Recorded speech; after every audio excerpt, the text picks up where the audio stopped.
Wait for HasanAbi.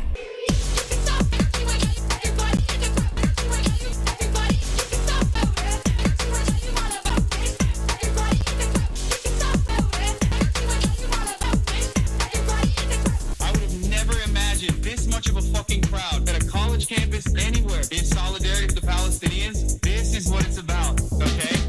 I did not stop advocating for the cause, and now I don't feel lonely. I don't feel as lonely anymore, and that's because of you guys. I hope that you can continue advocating for the right things.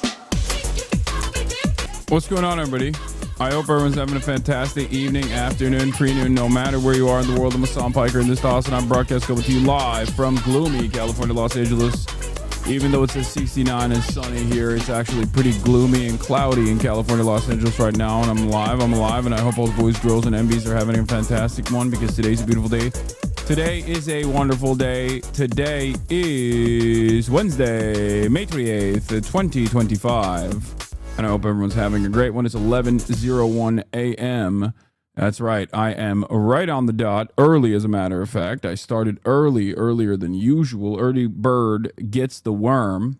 Damn, son, where'd you find this? On the internet. All right. So, ladies and gentlemen, boys, girls, MBs, we are live. We are alive. We got a lot going on in the world. Any luck with the Kaylani DM? No, she did not respond to me. But also, this is the part of the broadcast where I tell you about my personal news, about what's going on in the world of HasanAbi Piker in between the time period where I press the stop streaming button and press the start streaming button. So help me God, that's what I'ma do. I just heard a piece about you on my local NPR. Oh, damn. Oh, damn. What were they talking about? Stupid, sexy Hasan. I'm early. And early bird catches the worm, like I said. All right, so personal news wise, this is part of the broadcast where I tell you about what's going on in my world, and I'm going to how Twitch personality Hasan Piker generates wide appeal. Oh, this is from today. What the hell? What the hell? As a new one? Is it the same one as the old one? They're just pumping these, huh? 9 minutes long. Every day. We'll take a look at it later. All right. March was getting your PR up last night on his stream. Insane chat advice TikTok. Would you rather snitch on your best friend or cheat on your girlfriend? I would snitch on my friend before I cheat on my girlfriend. Okay. I would never cheat on you, I promise. A few moments later. We just broke up. You're lying. We let another girl dance on him, bro. Not my fault. She was dancing on me. For like a good 5 minutes. I'm not gonna push her away. Yes, you are gonna push her away. You're in a full-on. What the is not clicking? How would you feel if she danced on a guy for 5 minutes? Well, that's different. It's not different. She just texted me, but I'm not gonna answer. You gave her your number? No. What Yes. do you mean you text? Eddie, what the Why would now be when you fucking tell me that You know what? That's fine because I'm just gonna go find a new guy. That's fine. Is this AI? This is like, damn, this bummed me out, dude. It's got to be scripted. I'm assuming this is scripted for the sake of humanity, okay? For the sake of humanity and all things holy, I'm going to assume that is scripted. All right. No, because I am familiar with her content. Okay. All right. Whatever. Last night I ended the broadcast. What did I do? Absolutely nothing. Hung out with my mom a little bit. Watched some Fearin'. Watched the last episode of The Last of Us. It's all right. Both are all right. I still haven't finished rehearsal. I got to catch up with that. I am flying this week, so obviously I'll probably have time to catch up when I'm flying this week, so that's good. But yes, Taco, Trump always chickens out. I know, man. I know. We got it. Don't worry. I got Taco. Yeah, I watched the New York Knickerbockers get absolutely destroyed by the Halliburton terrorists. I don't want to talk about it too much because, like, I personally don't like. I'm not like a Knicks fan by any metric, right? I'm not. But it's like cool and fun to see a story like that. I have no investment in the Halliburton. I want the Knicks to win. No, it's not. Fuck the Knicks. Come on, man. Let him have something. I don't even care about the Timothy Charlemagne subplot. I don't care about all the extra stuff. But I do want I want the Knicks to get something. I want the Knicks to get a fucking W, you know? I don't care about small market teams popping off. How about the big market teams pop off a little bit? They've been, especially the Knicks. I don't know. Let the Knicks have something. New York is a beautiful city. New York is a beautiful city, and it's just not getting the respect it deserves. All right? That's it. That's what I'm saying. I wish it would. I wish it would. New Joe Rogan of the left dropped. Oh yeah, I know. Adam Friedland. Hi. Holy moly. Hold up 1 second. I have something outside that I gotta deal with real quick. Yeah. Wait 1 second. Right as I go live, there's like a million different things happening. A million different things popping off. Hold on.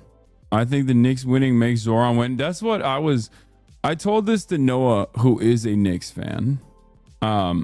At the eve of, not yesterday, but I texted Noah about this. I was like, it feels like this is, you know, the Knicks beating the Celtics. Zoran is on the come up. It almost feels like it's a new tide for New York. It felt like Bernie Sanders. It felt like Bernie Sanders in Nevada, you know?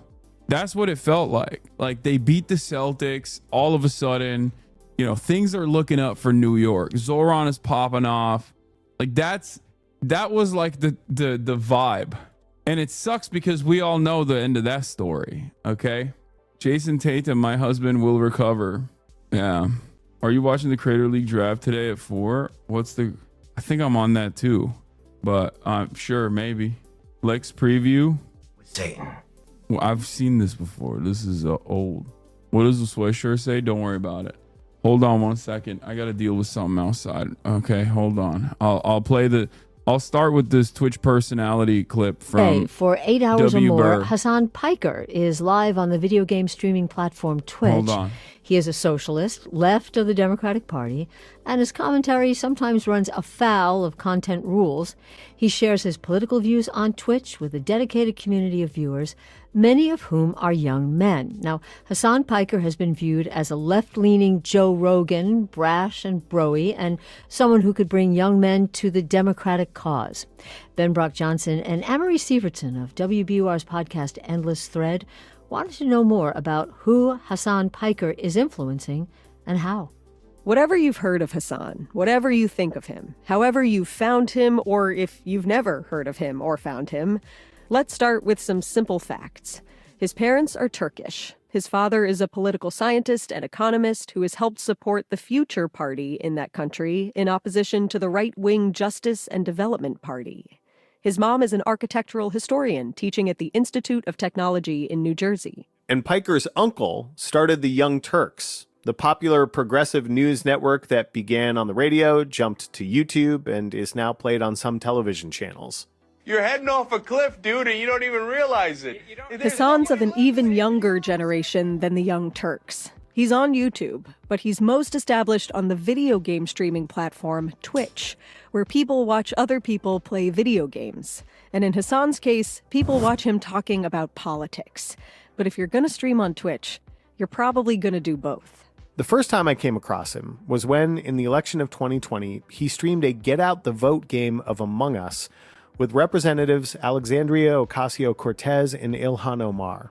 When you watch this video, as AOC gets onto the stream with Hasan, he seems pretty psyched. We came a long way from 15 people watching me play Fortnite with Felix Biederman to playing Among Us with the top content creators and also two of my favorite politicians.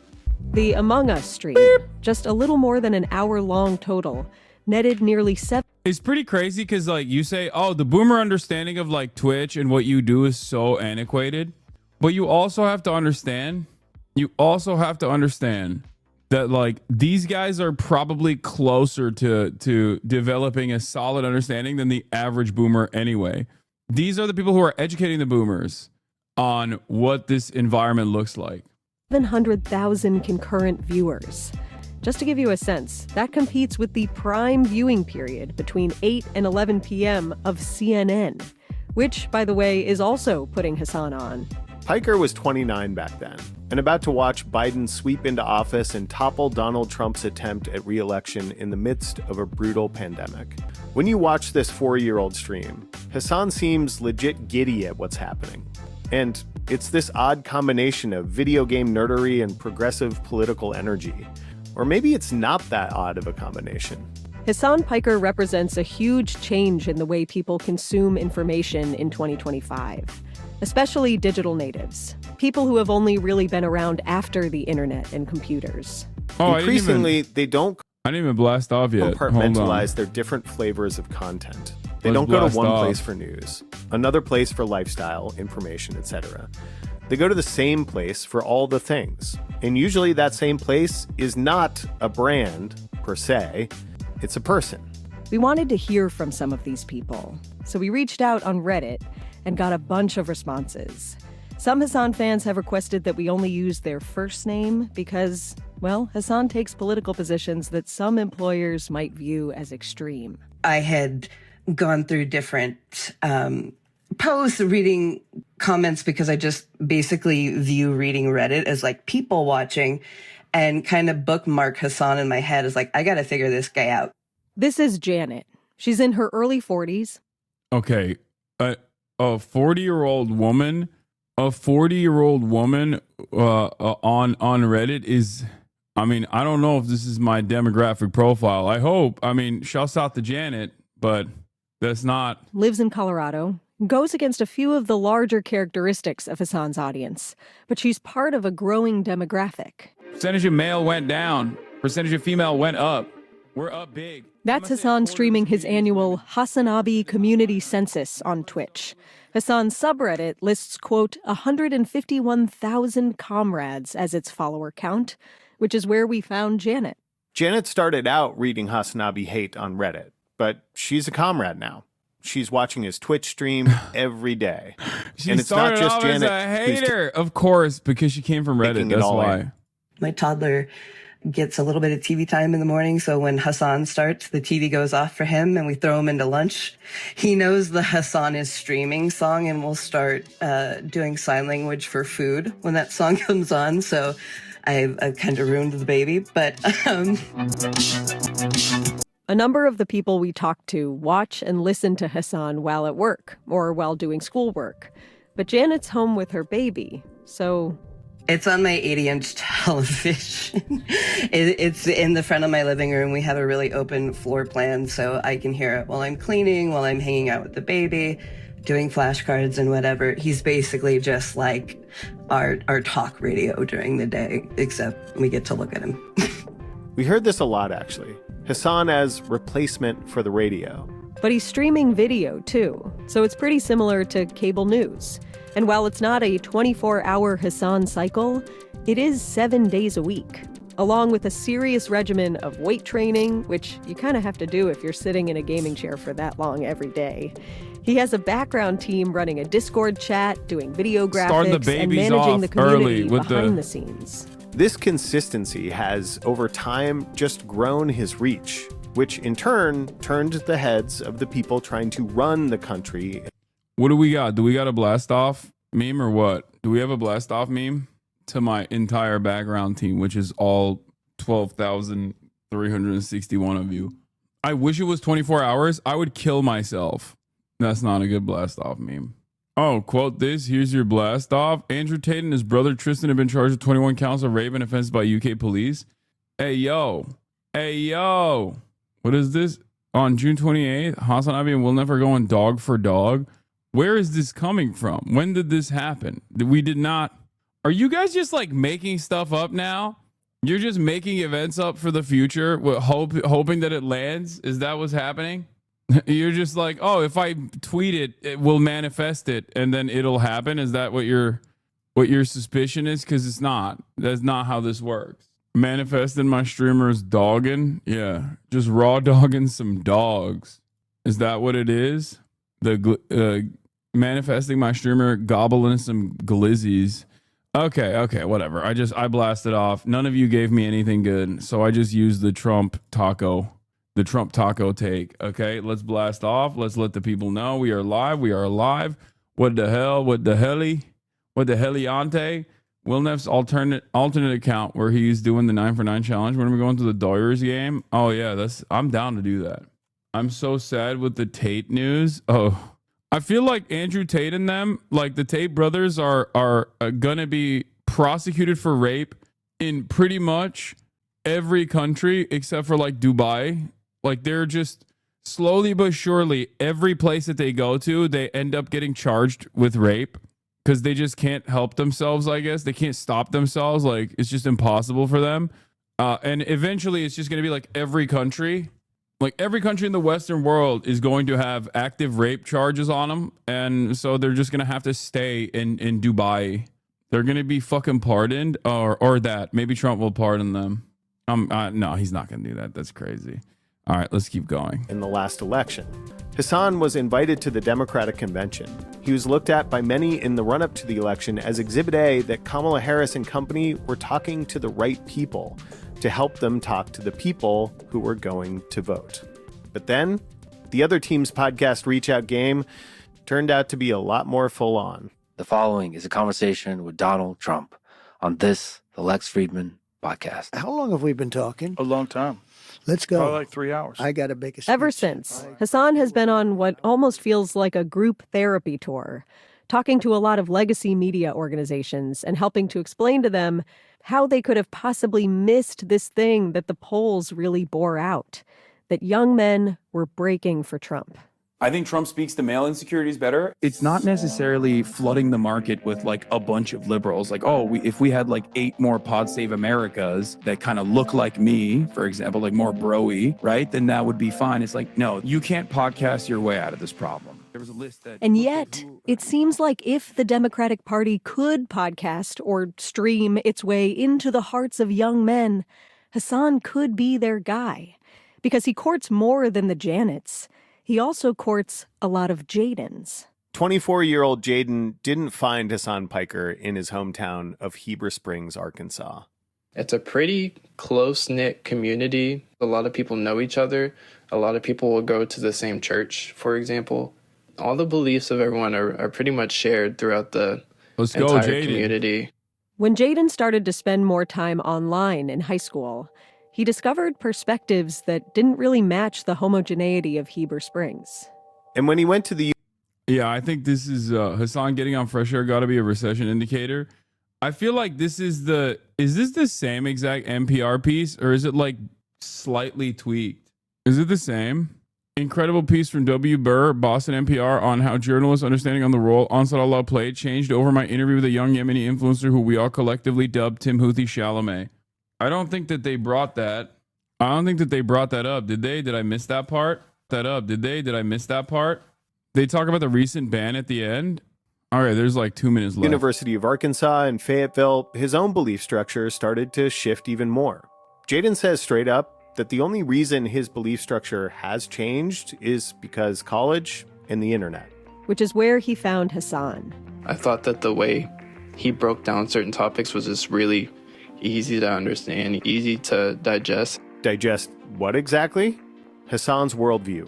Whether it's, American foreign policy being ultimately damaging to the world, or whether it be an advocacy for enshrining abortion rights in the Constitution, gun control, like reasonable gun safety measures that must be implemented, focusing on universal health care and free college education. Of course, some of that worldview is reflected by planks in the Democratic Party's platform.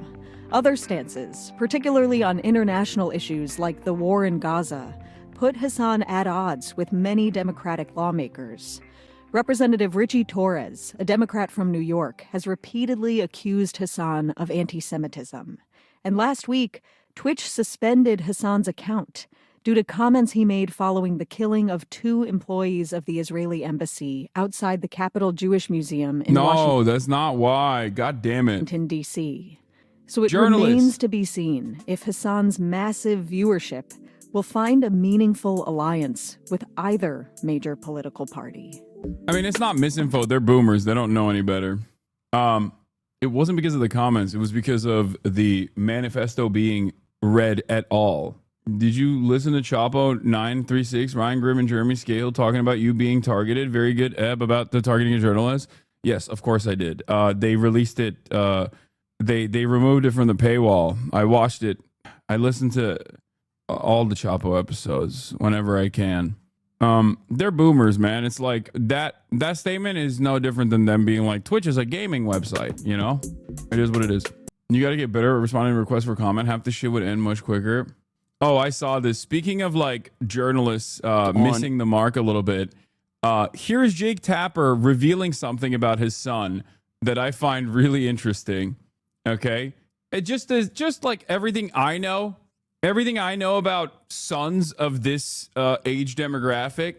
Let's take a look at what Jake Tapper was saying here when discussing how Democrats have lost young men. A left-leaning podcast that shall remain nameless, and we were talking about my kids because I think they were both people without kids, and they asked me about my son, and I said he was, you know, he's a football player and he wants to be a policeman.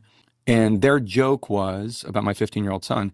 Oh, how does he feel about minorities? Like the idea that he wants to be a policeman. He's not talking about fucking Chapo. It's probably like Pod Save America or something. Jake Tapper would never go on Chapo.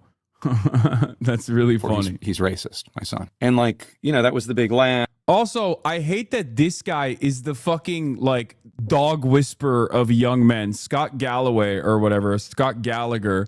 And he has like weird ass takes on this stuff too. Okay. He's like, oh, my 15-year-old son, does he hate minorities? Like, first of all, they're making a joke. I don't know who the hell was interviewing him. Okay. But like 15-year-old son plays football, wants to be a cop. We all know he's not going to be a cop, by the way. Jake Tapper is never going to let his son be a cop. Are you kidding me? Why in the ever-loving fuck would he ever allow that? That's why you're Jake Tapper. Your son's going to be in media, okay? Your son is either going to be in media or immediately get like a cushy staffing job with like a high-level DC person and go through that and then maybe become a senator one day, okay? Let's be real. Your son is not becoming a police officer. He's 15 years old. It's just not, it's never going to happen. Let's continue. I got dragged in the comments and all that stuff. And I thought to myself, this is why you fuckers are losing elections. 100%. Like my football playing son who has no political views. He's 15. He thinks about World War II and gaming and playing linebacker. That's his world. You're deciding he's a racist because he wants to be a cop. And why does he want to be a cop? Okay, first of all, that's a joke. All right. Like, I don't know. Are there joy killers in the left and scolds on the left? Absolutely. People that absolutely love to behave as though being the biggest woke scold means you are the most morally consistent, best leftist. Okay. But like, that's a joke.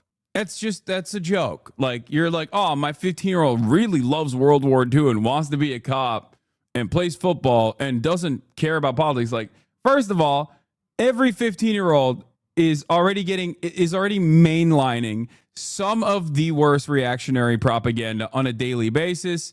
Let's be real. You're a bad parent if you're oblivious to this reality. Okay?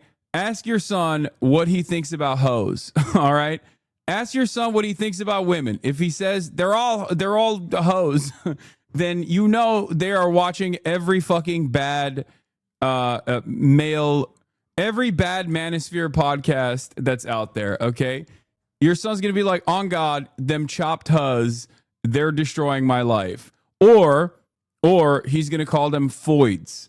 There's only two, or females. That's the woke version, by the way. If your 15-year-old son calls women females, okay, that's salvageable.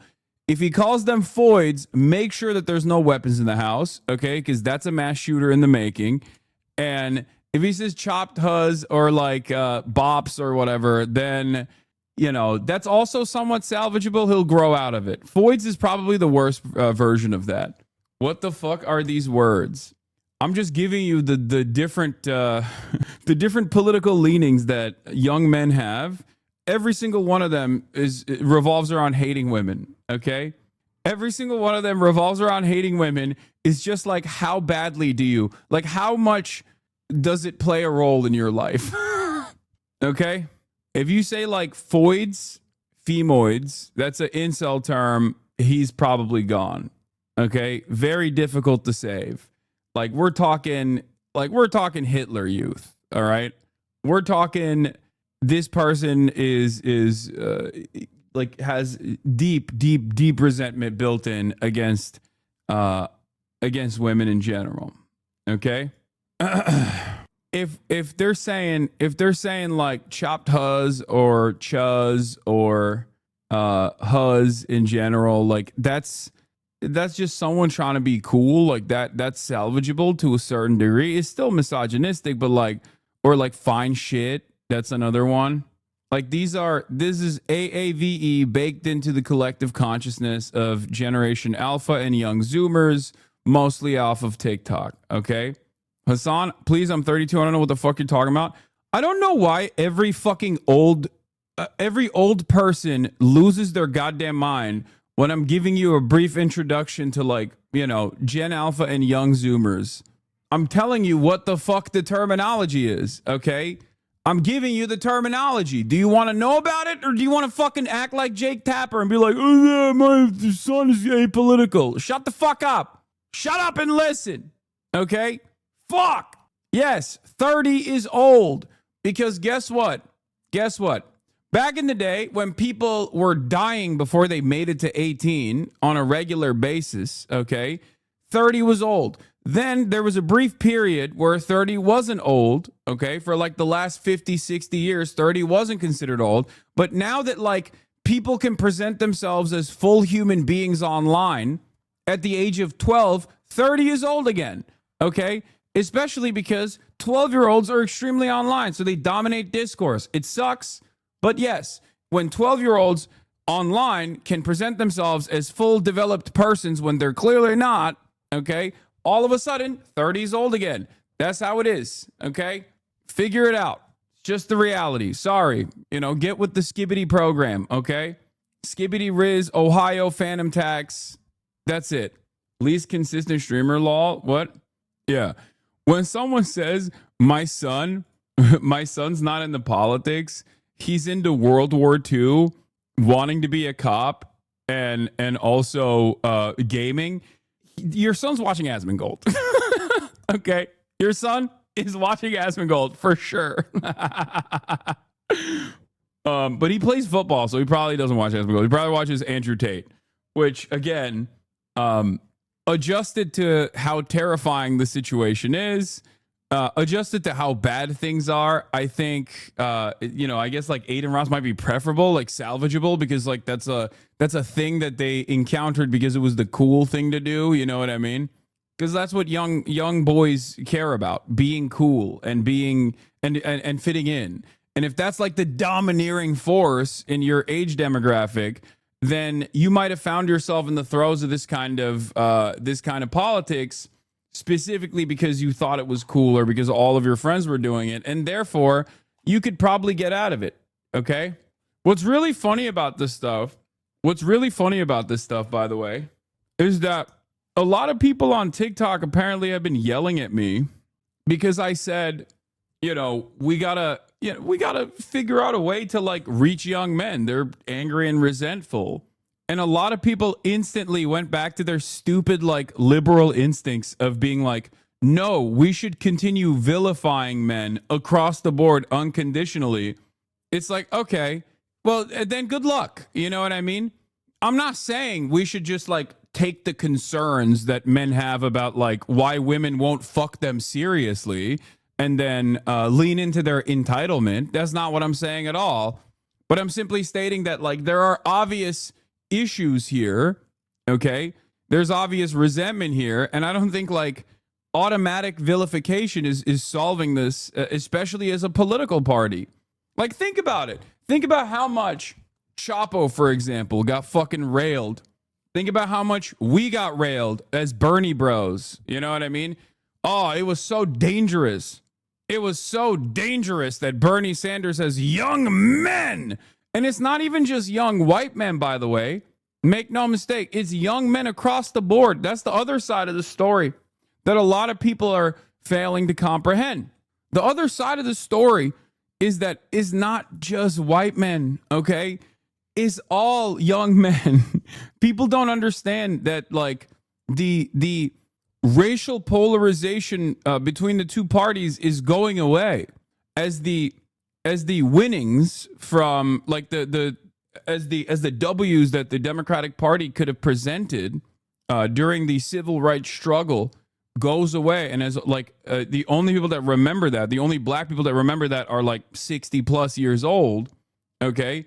More and more young black men and young black people, young brown people in general, do not look to the Democratic Party as like the automatic lesser evil any longer. It's that simple. And the Democrats have no solution for this. I don't know. I just, like, the Democrats are no longer the automatic, we are helping the working poor party. They have successfully they've successfully shed that attitude. They've successfully shed that marketing. They really wanted to. They wanted to be the party for the super elite. And here's where we are. They can't even take advantage of the previous, they can't even take advantage of the previous marketing that help them win elections and build coalitions. MAGA cosplays as the working class, the Dems cosplay as anti-racist. This is a pretty reductive but decent way of looking at it. He wants to be a cop because he wants to help people, you know, and he thinks that's the best way he can help people. And that's how the Democratic Party talks to men. You don't go after their bad role models like you used to, but their behavior is pretty pathological. They're pampered and pandered to constantly. What? I don't think you understand. And this is something that I say all the time. I want universality. I don't care. Healthcare for all means even Nazis get healthcare, okay? If you think that, like, the things that I'm advocating for are specifically tailored towards young men's false sensibilities, you're delusional. That's not what I'm saying, okay? That's not what I'm saying at all. Everybody, this is why universal programs are important. This is what I mean. There's no moment where I'm like, hey, oh, do you feel like you should kill all women because, like, this girl rejected you? Yeah, you're right, King. Lean into that. Like, is there ever a moment where I've said that? Is there ever a moment where I've made excuses? No. I'm simply saying that the Democrats running, right? The Democrats running for office cannot try to present themselves as an anti-racist party only by claiming that their enemy is white men, okay? You're not doing anything. You're not even doing anti-racism. I'm not even saying that this is actually real racism. Reverse racism is real racism. I'm simply stating that presenting yourself as that is not actually doing anything. Presenting yourself as a enemy of they're going to clip you as pro healthcare for Nazis. Well, welcome to the world of HasanAbi Piker. I have always maintained that position. Medicare for all means for all. I want universal social housing, okay, for everybody. I want government funded public housing. That's it. The whole purpose of the goddamn government is to make it so that it's harder for people to entertain. It's harder for people to take advantage, opportunists to take advantage of the volatile market conditions, the volatile economic conditions to move people into that direction. I know you say COVID broke a lot of people's brains, but I genuinely think that 2020 BLM broke a lot of young black men's brains in the worst direction. This is all because of this momentum. Joe Brandon coming in and saying he's going to do shit to alleviate police violence and structural inequalities, and then he actively made those two things worse. I think that's the biggest factor of why young black men are shifting more Republican. No, I don't agree with that. But I do think that what the Democrats did, it's not just about young black men. It's just across the board. What the Democrats did is neuter an entire generation's political ambitions. Okay? Because black men are the least consequential aspect of this equation. It's more so the Hispanic voting bloc. If we're looking at, like, some of the biggest gains, some of the biggest switches that has taken place. Okay? If you're thinking about, like, who swung in which direction, it's like Hispanic dudes.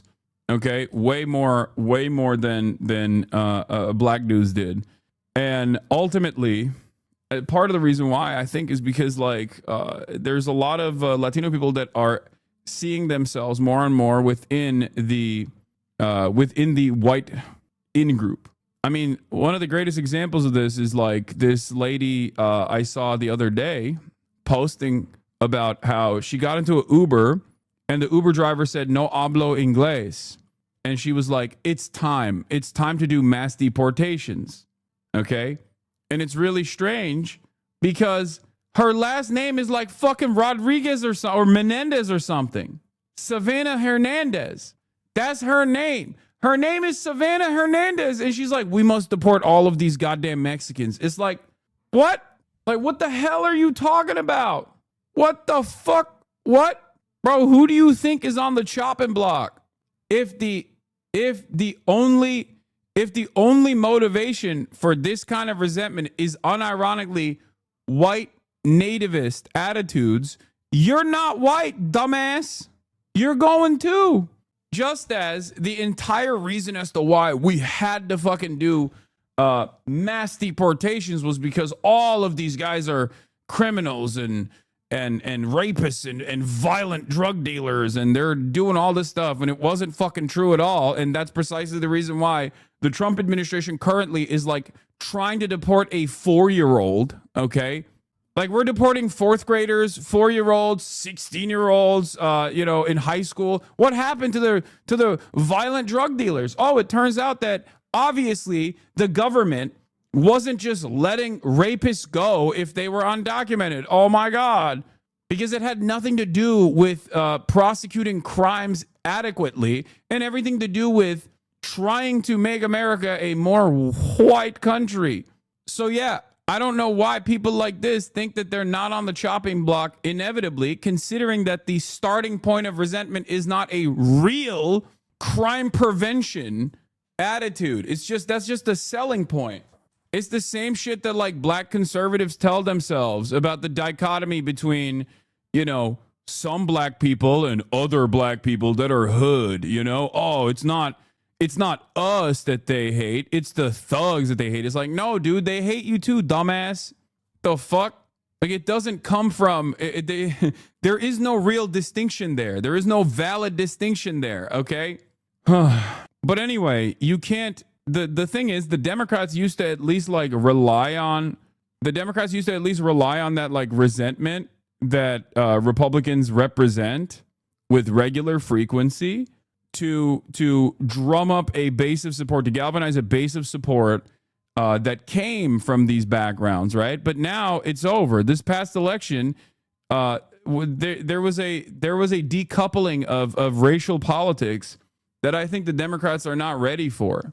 Okay, I'm stupid and was not really tapped into politics when this happened, but how did Democrats vilify and alienate men and not just alienate everybody? They did alienate everybody, but they also specifically alienated men by, like, Democrats want to present themselves as anti-racists, right?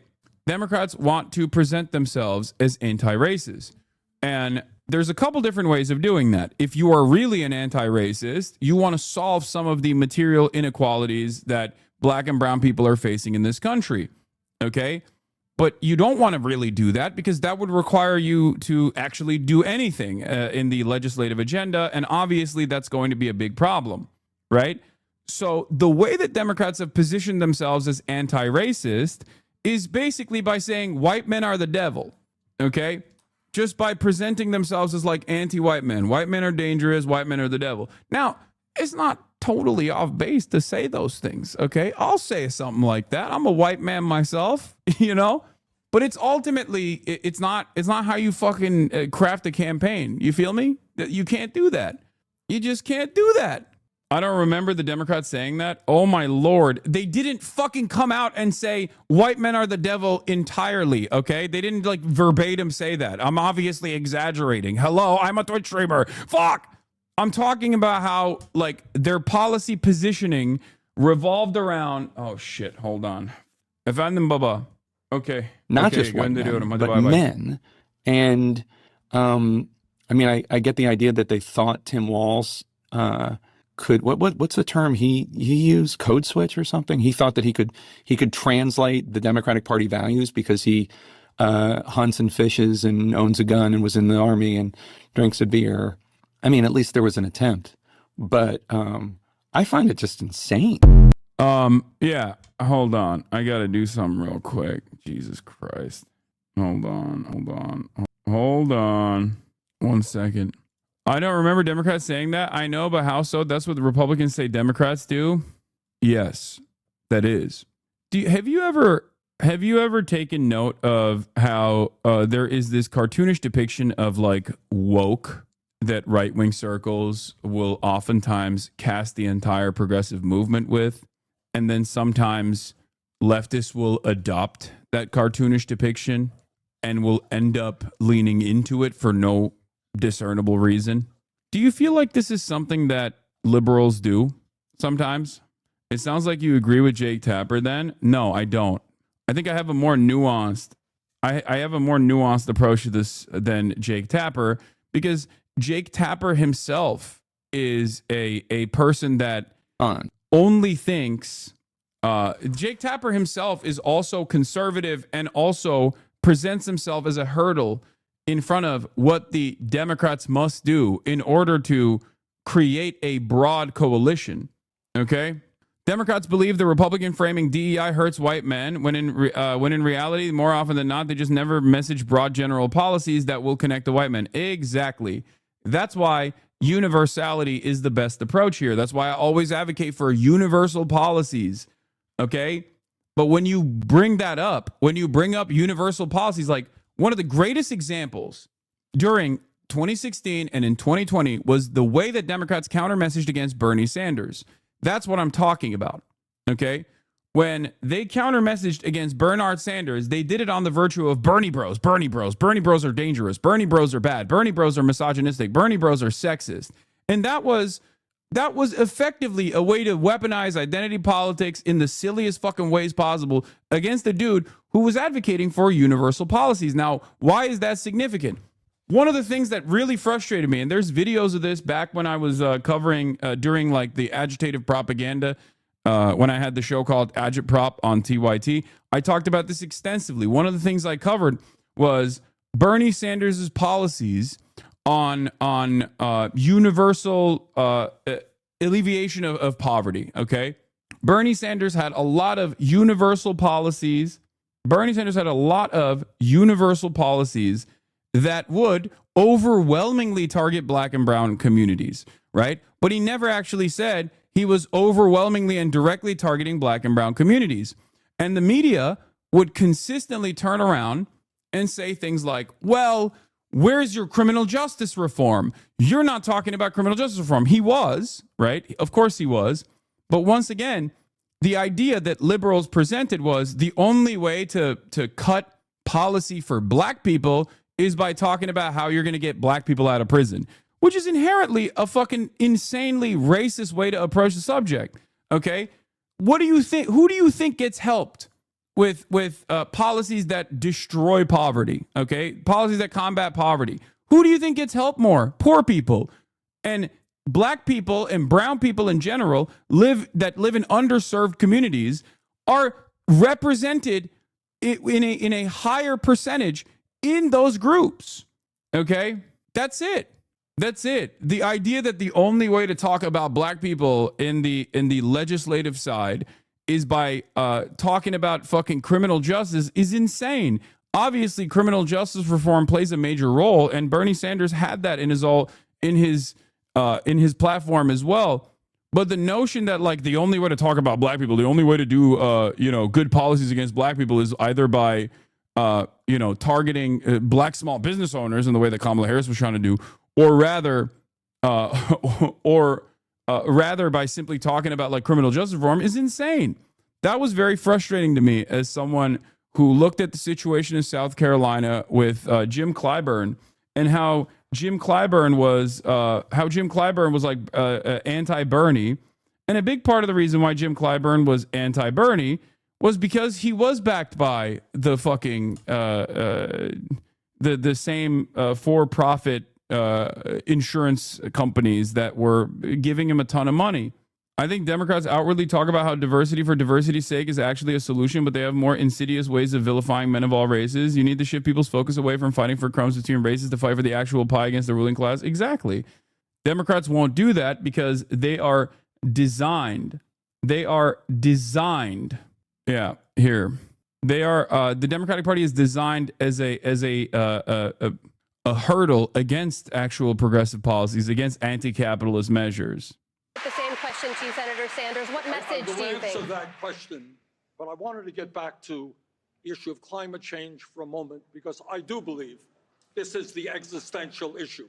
Senator, with all respect, this question is about race. Can you answer the question as it was asked? Like, this is a perfect demonstration. Look, let's do it again. Senator Sanders, I do want to put the same question to you, Senator Sanders. What message do you think? Answer that question, but I wanted to get back to the issue of climate change for a moment, because I do believe this is the existential issue. Senator, with all respect, this question is about race. Can you answer the question as it was asked? Because people of color, in fact, are going to be the people suffering most if we do not deal with climate change. That's it. Universal policies are incredibly important, because speaking about these policies from the perspective, speaking about these policies from the perspective of universality is great, because one, you don't alienate any demographics by doing so, with the exception of the rich, I guess, and that's fine. But you also are addressing issues that impact these communities directly. Okay? Like, who do you think benefits more? Who do you think benefits more from Medicare for all? A rich white person or a poor black person? Overwhelmingly, these communities that are poorer on average will benefit more from universal programs. That's it. Same with climate change, same with everything. But it's very frustrating that Democrats are allergic to this kind of messaging. Even if it's fucking performative, they're allergic to it. They love the performance of, like, attacking people. So do you attacking people that do take the universal approach? So do you understand? Do you understand what I mean when I say the Democrats did this to themselves for years and years and years? Do you get it? That's it. That's what I'm talking about when I said, like, the way that they presented themselves is like they tried to posture as though, like, universal policies are actually racist, or anything that helps, like, white men is actually racist. And it's really stupid because the racial depolarization has already taken place, so it doesn't even fucking matter. Like, here, Kamala doing pretty poorly among both black and Indian voters, and an underrated blow to the IDPOL theory of electoral politics, specifically the idea that Biden Hillary's weakness with non-whites compared to Obama was just about him being black and them being white. Yeah, I mean, I've talked about this extensively as well. Obviously, a hill I will die on is the Democratic response to 30 million people participating in the George Floyd protests is responsible for a large chunk of nihilism and detachment we see in our politics today. Yeah, I think the first wave of nihilism and detachment came under the Obama administration, and the final blow was delivered by the final blow. It's death by 1,000 cuts, but big blows came along the way. I think it was a major blow to all of the progress, all the hope, all of the grassroots momentum that was designed to play a significant role in American politics on the Democratic side, on the progressive side, under the Obama Hope and Change campaigning versus, like, how he actually performed at the executive level. And then obviously Hillary Clinton cutting away at Bernie Sanders in 2016 played a major role in causing discontent amongst the base, causing people to say, fuck this, I don't care about this at all. And then the final death blow was delivered when Joe Biden won. Okay, 75% of the country was, like, on board with the police precinct being burned down in the immediate aftermath of the execution of George Floyd. Okay, in broad daylight. Think about that. They understood and sympathized with an action that is insane. Okay, that you would never expect from Americans. I say this all the time. People that had their first foray into political action did everything. They mobilized, they engaged in direct action, they protested, they fucked shit up, they yelled in the streets. And then when push came to shove, They turned around, they held their nose, and they voted for Joe Biden. They thought this is going to move the needle in the right direction. So what happened? Did we move in the right direction? No, of course not. Democrats spent most of that campaign shitting on the activist base, then turned around and still continued to vilify the defund the police movement is wrong and bad and whatever. Instead of trying to understand where this resentment was coming from and try to find like a reasonable path forward, they just actively tried to run away from their base again and again and again. That's it. That's it. And look where we're at now. Of course, that's going to cause a lot of nihilism. Of course, it's going to cause a lot of nihilism. For so many people, this was their first foray into mass action. They were met with even the most meager of positive changes, but instead a party who vowed to fund the police more and shit on their slogans at every opportunity. Way to teach a generation that nothing you will do will ever change anything. Yeah. And then there's always a synopsis after the fact where people will turn around and go like, they'll do an autopsy, right? And you see that even today where people are like, crime is down.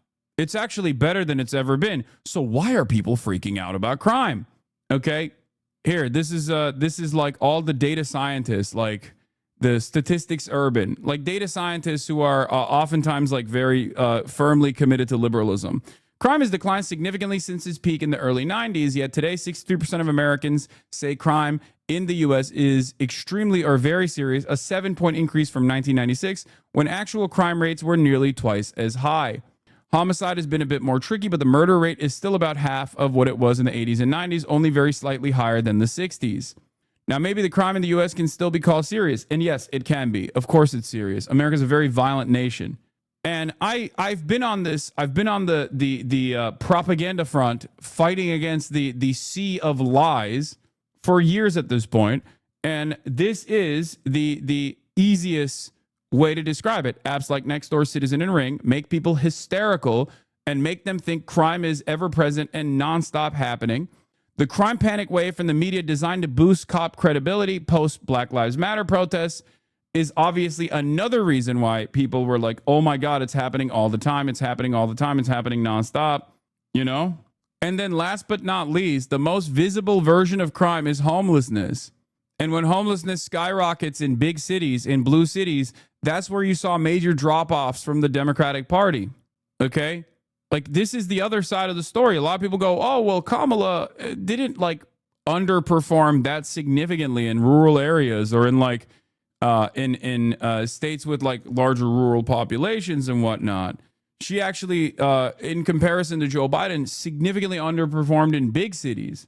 And that problem is twofold. One, because a lot of rich people have been radicalized into thinking that crime is literally ever present and someone is going to rape and kill your entire family any moment. So we have to do Nazi-style policies and melt the working poor and specifically kill every homeless person.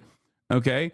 And on the other front, all the poor people that normally would go out and vote that are infinitely more progressive than the Democratic Party itself are just going, why the fuck would I vote for you guys? You guys are not doing shit for me. It is burning the candle on both ends. All I hear here in Philly, yeah, Philadelphia is a fantastic example of this because Larry Krasner was the method, okay? Larry Krasner is the method for progressive DAs in the entire country. He was singled out as like the worst one. And Fox News constantly talked about how he was letting rapist decapitators go wild on the streets. Larry Krasner, unlike many of these other progressive DAs that got quickly dealt with in places like San Francisco and whatnot, was able to consistently, despite the undemocratic initiatives presented by the Republicans in the state of Pennsylvania, was able to overcome these issues. He was able to overcome the propaganda. He was able to overcome the numerous attacks. He was even able to overcome this undemocratic way of trying to unseat him in the past. They tried to do that too, okay? He just destroyed his challenger last week, and Philadelphia is a shining, bright, shining light in terms of eviscerating crime statistics, okay? He's done a phenomenal job, at least by every fucking metric, in terms of dealing with crime. How did that happen? How the fuck did that happen? It's because he was not allowed He did not allow to be cooed, okay? The most hilarious thing is the Republicans want to run Krasner's Democratic challenger that lost on their ticket. People also didn't vote Kamala simply because she's a black woman. Let's not forget that part. That's not as significant of a part of this puzzle as you think it is, I promise. Unless you personally think that Mexico is a pro-woman nation state, like more pro-woman and also pro-Jewish in comparison to the United States of America. Because Claudia Sheinbaum is a Jewish woman who is infinitely more popular than Donald Trump and was infinitely more popular than Kamala Harris. Okay? No, don't say it is. Y'all are fucking crazy. Mexico has a massive issue with femicide. No, even in a country where there's a massive issue with femicide, you can still elect a Jewish woman in an overwhelmingly fucking Catholic country. How the fuck does that happen? It's because the Morena party was popular. Okay? Stop. It's because the Morena party was popular. Why was the Morena party popular? The reason why the Morena party was popular is because it expanded the welfare state. Okay? She is not more popular than Trump. What? She is, like, I think 8 times more popular than Trump. What the fuck are you talking about? Trump is still very unpopular. Wake up. Some of you motherfuckers hang out with Trump supporters exclusively and I guess like beam a bunch of idiotic propaganda into your minds. Claudia Sheinbaum is one of the most popular politicians in the entire Western world. What are you talking about? It's not even a question. And people were aggressively trying to come after me. All the libs, all the Mexican libs were trying to come after me for saying like Morena is a much better alternative. Yeah, she had like I think 85% approval rating. Like that's like we're talking George W. Bush after 9/11 numbers, okay? Just to be clear on earlier, you're just criticizing the monolithic policies based on race, but at the same time, the framing Bernie used there for poor people being comprised of POCs and not whites was all right in use. Yes, because the question is specifically about Bernie Sanders' inability to address like issues that pertain to black people and brown people. And he's saying like, who the fuck do you think gets helped in this situation? Black people and brown people too. As a matter of fact, in larger percentages than white people because they happen to be the underserved communities we're talking about. It's not like Bernie's running around being like, black people and brown people, they're so poor, they're broke. They're broke. They're all fucking poor. They live in poverty. Anyway, you're gay, tremendous. You're black, fantastic. You're gay, tremendous. Yeah, Claudia Sheinbaum hits 85%, record 85% approval rating as she assures Mexico is ready to face tariffs. She's doing better than Andrés Manuel López Obrador, who was also the GOAT of, like, I would say that AMLO, as far as I understand, was like even more charismatic than Claudia Sheinbaum is. Like, from what I've seen, at least, of all the live streams that AMLO used to do to cut away, to break off from like the domineering force of liberal politics that is backed by capital in all of mainstream media in Mexico.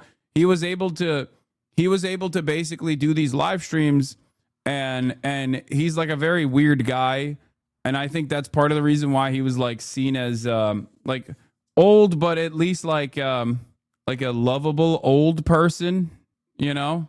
Claudia, on the other hand, is much more serious than AMLO is, and she is still much more popular than he is. I think it's partially because she's young.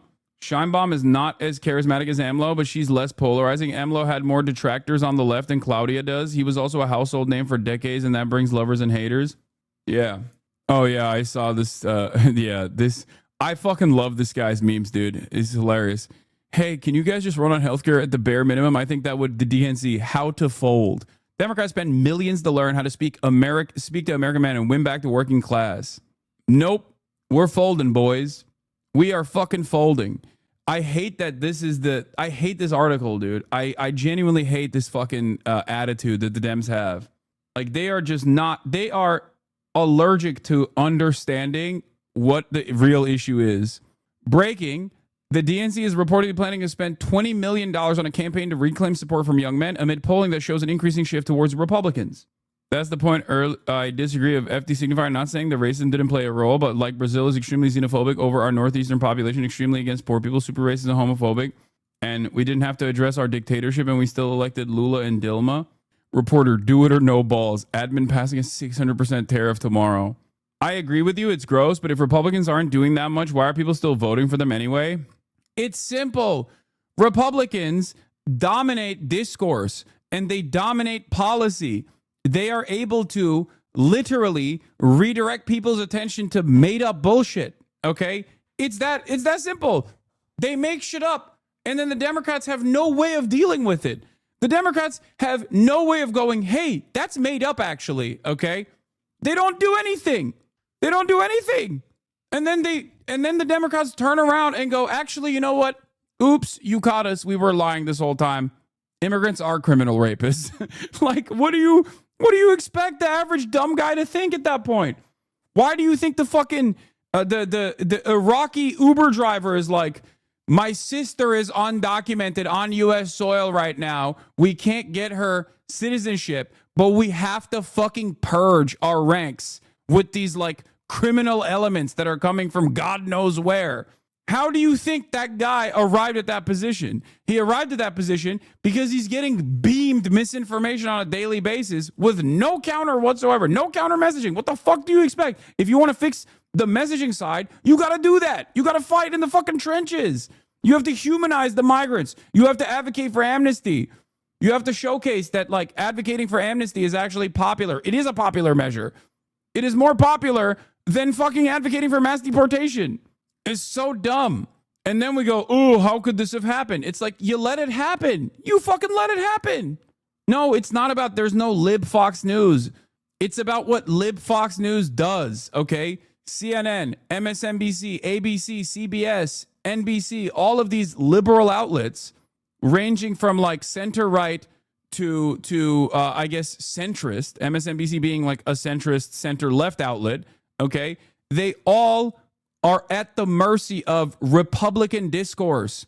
They get dominated by Republican discourse. The Republicans flood the market with a whole bunch of bullshit and Dems have no way of dealing with it and seemingly no interest of dealing with it at all. Oh, Trump is a fascist, but we also have to find a way to cooperate with these fascists. Like, okay, well, that doesn't make any sense. Then he's not a fascist, or you're a fascist. Which is it? What's going on here? I've been in the motherfucking trenches nonstop for the past 10 years. I'm telling you, okay? Think about why you have arrived at the conclusions you've arrived at, because you get a lot of your information here. You get a lot of your information here where I go through right-wing outlets, centrist outlets, liberal outlets, leftist outlets, and I parse through the disinformation mania piece by piece and go through all of the fake nonsense the Republicans run on and demand that the Democrats actually counter message against it. They don't, and then they fucking are shocked. These things take time, okay? These things take a long-ass time. Democrats are afraid to lead. Democrats are afraid to be identified by tangible policies that actually help the working poor. They want to basically be the gay version of the Republicans. And nobody at the end of the day wants Diet MAGA when the real thing is easy to fucking get. What is this? Cody Shody brought me up. Well, he doesn't really need to spend that much, does he? Other richer people are doing that for him.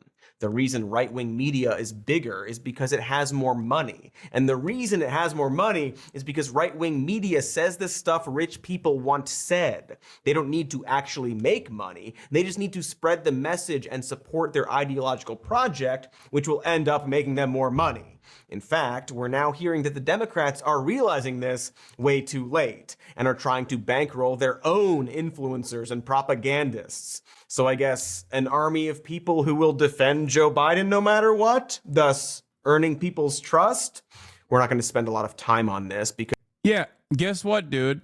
I said this initially when this first came out. I was like, if you think that the multi-billion-dollar sophisticated information peddling network that is mainstream media was unable to move the needle, normalize Joe Biden, and make Biden a better alternative, or make Kamala Harris a better alternative, why the fuck do you think a couple podcasts are going to move the needle?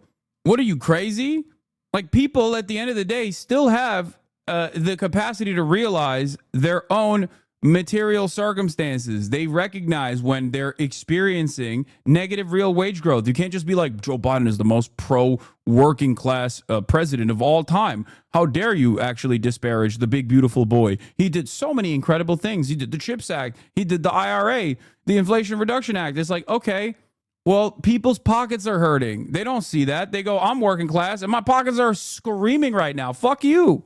Because there might be a whole other episode about it, and it isn't what this episode's about. But there's this attempt to find or literally create this liberal Joe Rogan figure. I've seen people literally suggest that Bill Maher is that person, or claim that the success of the Midas Touch podcast indicates that it's possible.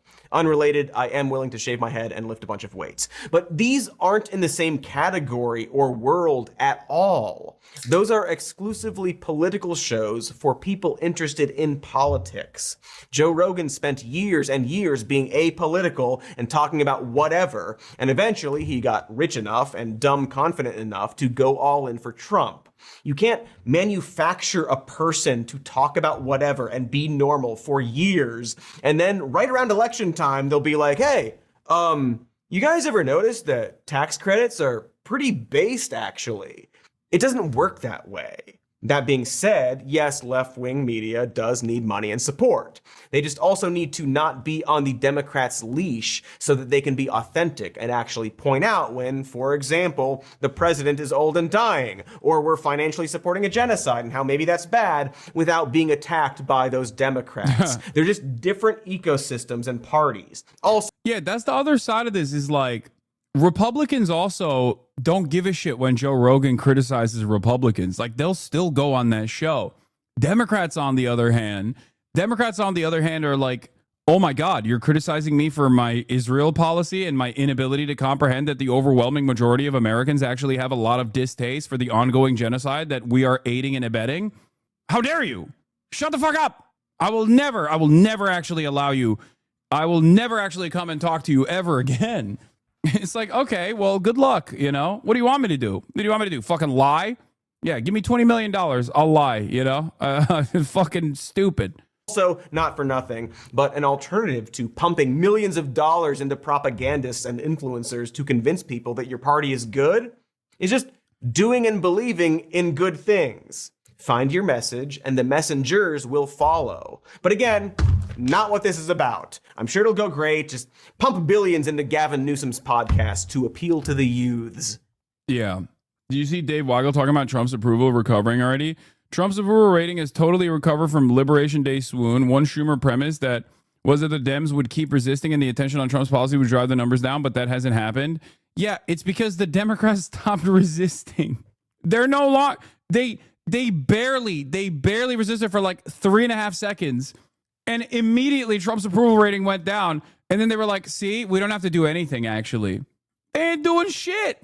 Why? Dude, this is why I always fucking say, like, this is the responsibility of the Democrats as well. It's not just the Republicans. The Republicans are primarily responsible for Republican policies, but the Democrats are also responsible for their inaction. It's so dumb. Ken says, never in my life has the Democratic Party been as much as a ghost ship as it is today. Incredible there aren't more insurgent primary campaigns. Power is just sitting there, and the only thing guarding it is fossils like Chuck Schumer. Like, Republicans campaign year-round, okay? They don't just do it every 4 years. They campaign year-round. They have issues that they know are broadly unpopular, but that doesn't stop them from advocating for those issues. They're constantly working within their think tanks to figure out new methods of messaging. The trans issue is a great example of this. They took a major fucking L in North Carolina. Donald Trump ran as a pro-trans candidate in 2016. He literally ran as a pro-trans candidate. I repeat, he ran as a pro-trans candidate in 2016. What changed? All of those like family annihilator, family values party style think tanks went back to the drawing board and figured out what was a more effective way of conducting and crafting anti-trans messages. They figured out that if you're just attacking trans people alone on the virtue of them being trans, you look like a fucking bully, and most people don't really care about it that much. But if you actually couple anti-trans panic with like a concept that Americans actually believe is still meritocratic, sports, especially if you tackle it as like children's sports, because Americans also want to protect their children, all of a sudden, gangbusters. Okay. And then they went back and they hammered that fucking issue over and over and over again. Now, the alternative in that situation is not for the Democrats to also go, yeah, fuck trans people. The alternative in that situation is the Democrats to actually create policies that genuinely improve people's lives so that the Republicans have to actually focus on that shit, focus on undermining that shit instead of attacking minority groups that are vulnerable, that have no mechanism of pushback to begin with. That's it. That's it. It's also like a lot of people think, oh, you have to tackle every single issue within the confines that the Republicans present. You don't have to do that. That's why my number one, depending on who I'm talking to, but my number one way of like talking about trans issues is, why do you care about this? Why? Why do you care about this? You're a fucking weirdo for caring about this. It's 1% of the fucking population. They are not hurting you at all. Let these people live. Why do you fucking care about this? You're insane is actually an infinitely more effective way of dealing with this conversation than whatever the fuck the Democrats have done so far. Okay? The hyper focus on trans people comes across as gross, especially when people are suffering financially, and all you're doing is just being like, you know what, we need to kill as many trans people as possible. It's like people are going to look at that and go, I don't care, dude. What the fuck? If the Democratic Party was also reduced to a couple signature policies, then this, trans panic narratives would fall flat. Because if one party is saying, hey, we want to actually do amnesty instead of mass deportation, it's more popular. These people literally work within these communities. They are wonderful parts of the makeup of these communities, okay? And once they have amnesty, conditional amnesty, they will be able to even participate in these communities in more meaningful ways, including generate additional tax revenue, okay? And also, we are advocating for free healthcare and free college education. America is no longer competitive at the global stage when it comes to education. Our labor force is getting outcompeted. They're getting outmeted by every fucking country on the planet. We have to fix this. And say that you are also tackling corruption, lobbying, and the pervasive influence of lobbying, and how corrosive that has been, how disgusting that has been, how much of an oligarchy it has created in this country. Okay? Anti-corruption, pro-healthcare, pro-free college, and pro-amnesty for undocumented migrants, conditional amnesty for undocumented migrants. All of a sudden, you have policies that everyone can identify with, everyone can associate with, or fixing the housing problem by creating government housing, okay? Creating public housing, no public-private partnership, fixing transportation, fixing the fucking potholes, okay? The meat and potatoes of it all. Doing that and becoming the party that actually values those things and is fighting for those things are going to create an impossible force. They're going to automatically cause the Republicans to go against those policies. Those are popular policies. You automatically trap Republicans into a position where they have to advocate against those policies. If that was the case, then no one gives a fuck about dominating the 12 trans athletes in the entire country, okay? Do you understand? Do you see what I'm saying? Does this make sense to you? These things can change. They were different back in the day. Democrats benefited from the major gains made by the New Deal, and so did the Republicans, so did America in general. But Democrats politically were able to shift the Overton window to the center left for decades prior to Carter, okay? And post-Carter, especially after Ronald Reagan, everything changed. Neoliberalism became the permanent attitude that both parties represent. But there was a time in American politics where the Overton window was shifted in the direction of economic progress and labor protection, regardless of the fact that capital was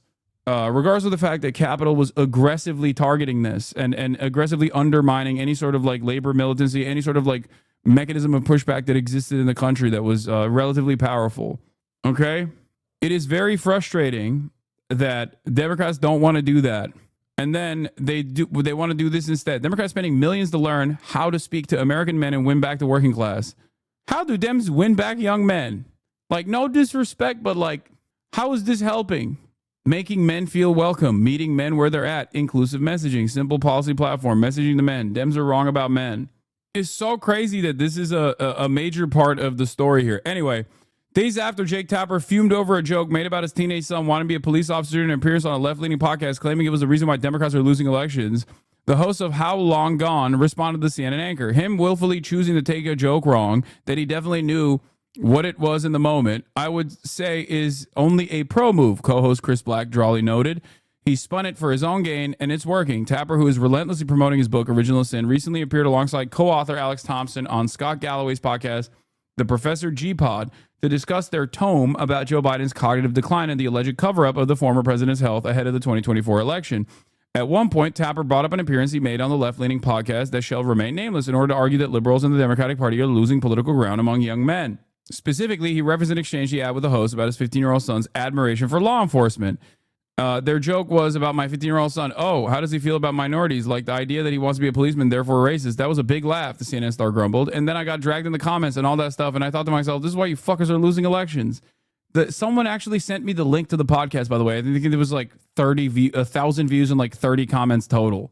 Does anyone have that link? Oh, here it is. Here's the clip.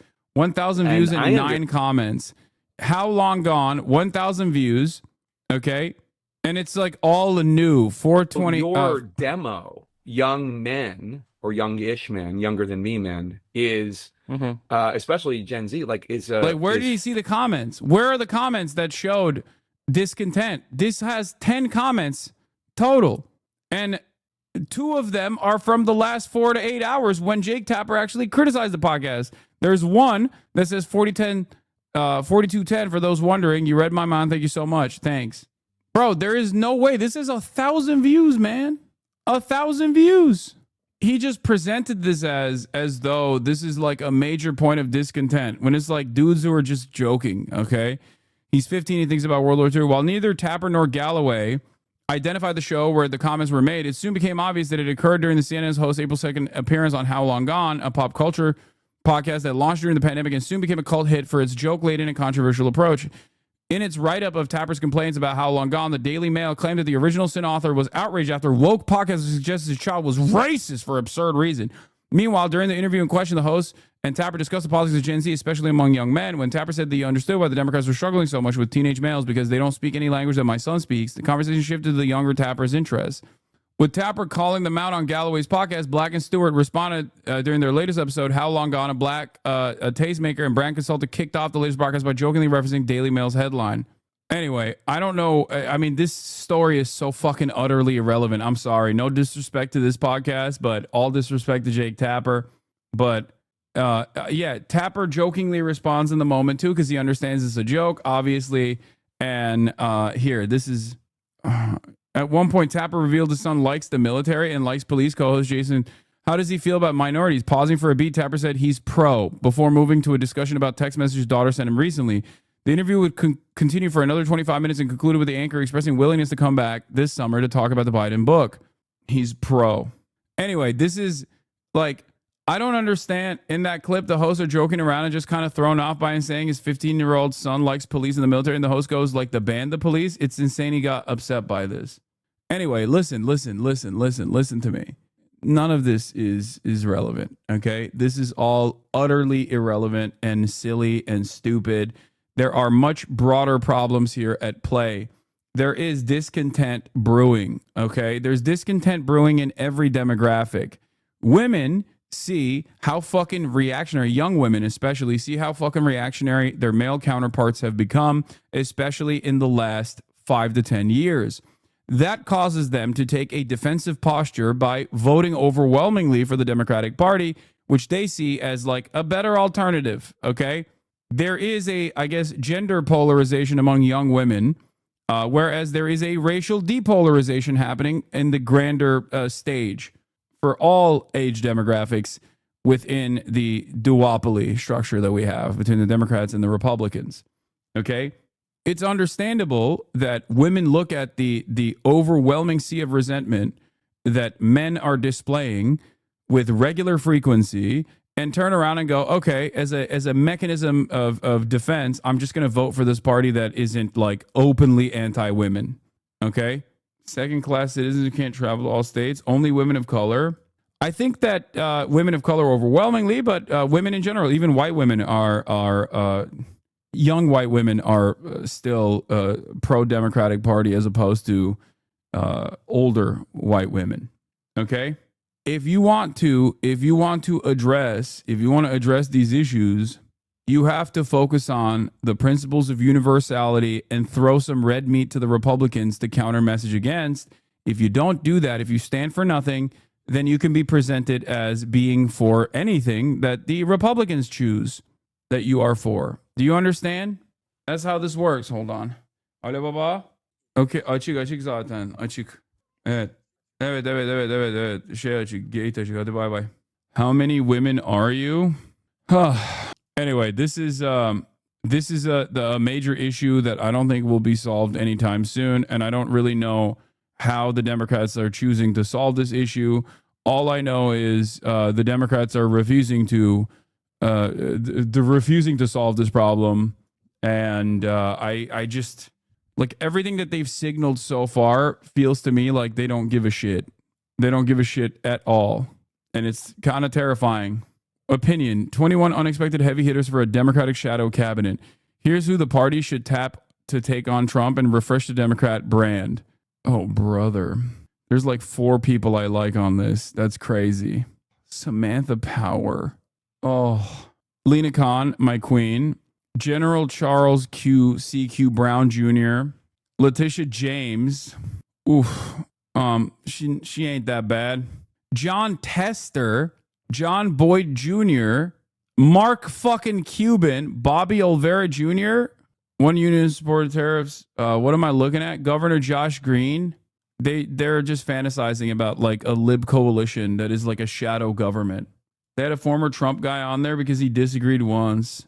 Yeah. Mayor Freddie O'Connell. Governor Katie Hobbs. Okay. This is Aaron Sorkin porn. Yeah. I don't know much about Samantha Power, but I met her once and she was nice. What's her deal? Agent. I wish they'd stop trying to rehab their image like an old condemned house that's doing fucking anything. Yeah, we need to find, and then John Stewart, Shadow Secretary of Veterans Affairs. We need to find as many, this is the resistance. We need to find as many like squishy libs as possible. We need to find as many conservative liberals as possible. This will surely fix the problem. All right. You missed the best one. Who? Bill Nye, Governor Laura Kelly, Michael Collins, Abigail Spanberger, Ben Stein, Nikki Glaser. What the fuck? Dude, there's no fixing any of this shit. All right. Let's just get to, listen, stop. I don't care. Stop. You missed Giselle Fetterman. I don't care. Okay, great. Yeah, we need... Yes, Giselle Fetterman is a part of the shadow cabinet. I got it, chat. We're moving on. Please, okay? We're moving on to real news. Netanyahu says Hamas leader Mohammed Sinwar has been eliminated. But the reports that coming from the Israeli Prime Minister Benjamin Netanyahu that Mohammed Sinwar has been killed. Now, the IDF carried out massive series of airstrikes on the European hospital in Gaza a couple of weeks ago. They believed that they had intelligence that Mohammed Sinwar was in the tunnels underneath that hospital, and they think that that was a moment that he wasn't close to any of the hostages, and so they took that opportunity to carry out a huge series of airstrikes, but there had been no confirmation whether or not they had got Mohammed Sinwar. Obviously, getting kind of any confirmation is pretty difficult because they cannot get IDF soldiers to the scene, and so they, and I'm speculating here, would have had to have relied on things possibly like communications intercepts to try and determine whether or not Hamas communications were indicating that Sinwar was dead. Now, if what Benjamin Netanyahu has said is accurate, and The only reason I caveat that is because there's been no official release from the Prime Minister's office, no official statement from the Israeli military. But if Mohammed Sinwar has been killed by the IDF, then that is very significant. Mohammed Sinwar was the brother of Yahya Sinwar. Yahya Sinwar killed at the end of towards the end of last year. He was the leader of Hamas. He was the mastermind behind October the 7th, and he was succeeded as the leader of Hamas in Gaza, at least, by his brother. His brother's, he was never quite the figure that Yahya was, but, he became the senior figure for Hamas in Gaza over the last 6 or 7 months. He would have been the point man, the main kind of decision maker for Hamas within Gaza when it came to any ceasefire negotiations. It was said that he was pretty stubborn. There were reports that often it was Mohammed Sinwar who would put in sort of late demands or... Was he actually behind October 7? I had not heard that. Yahya Sinwar? Yes. Yahya Sinwar is the architect of October 7. Yeah, absolutely. This is his brother, Mohammed Sinwar. And Israel's perspective on this is like, as long as we kill as many leaders of Hamas as possible, they will be more willing to negotiate with the ridiculous demands that we make, like... complete disarmament and also permanent ethnic cleansing of Palestinians. They're obviously not really thinking about the motivations of the Palestinian population broadly. Like, certainly there's a lot of discontent among the Palestinian population, even discontent directed towards Hamas as well, where people are just like, too many of our family members have died. We want an end to this, no matter what it is, no matter what that end looks like. People are incredibly desperate, and Israel is banking on that desperation to basically break the backs of all Palestinian people and continue with their final solution of permanent ethnic displacement of the Gaza Strip. I don't think that this works, though, considering that there's still going to be militancy towards... There's going to be militancy from the Palestinian population. There's going to be a Hamas, even if the leadership is completely decapitated, because as long as Israel exists, there is a necessity for a Hamas-like formation. That's it. You know what I mean? That's it. Like, what? You think people are just going to, everyone is going to put down their arms and be like, okay, you can kill us with ease. No. The more desperate you make people, the more willing they are to fight back. The more willing they are to actively fight back. What the fuck? What is this person trying to do? Hold on. What? This guy is trying to... There's a guy trying to use the TTS to fucking sell drugs. What the I don't even know how to, like... Hold on. I rarely ever see this stuff, so it's like funny. Hold on. Let me just fix this real quick. How do I tackle this? Hold on. Hey man, the recession hits hard. Okay, guys, stop fucking joking, please. Jesus Christ. How do I ban this tipper? TTS is not on. I'm just saying he's just like giving money. Hold on. Nope. The thing. Why can't I fucking find this? This is so dumb. God, you guys are so stupid, and none of you understand like what this person is trying to do. Okay? Like this person is most likely trying to get me in trouble. And you guys are so stupid you guys are incredibly too stupid to understand it. You're just like memeing about it, okay? Going, oh, stop, wealth distribution. I hope they log every single one of your fucking stupid-ass statements, make it seem like it's completely sincere, and then I get brought up on criminal fucking charges, and then they kill me in the process. So I don't have to fucking deal with this shit, okay?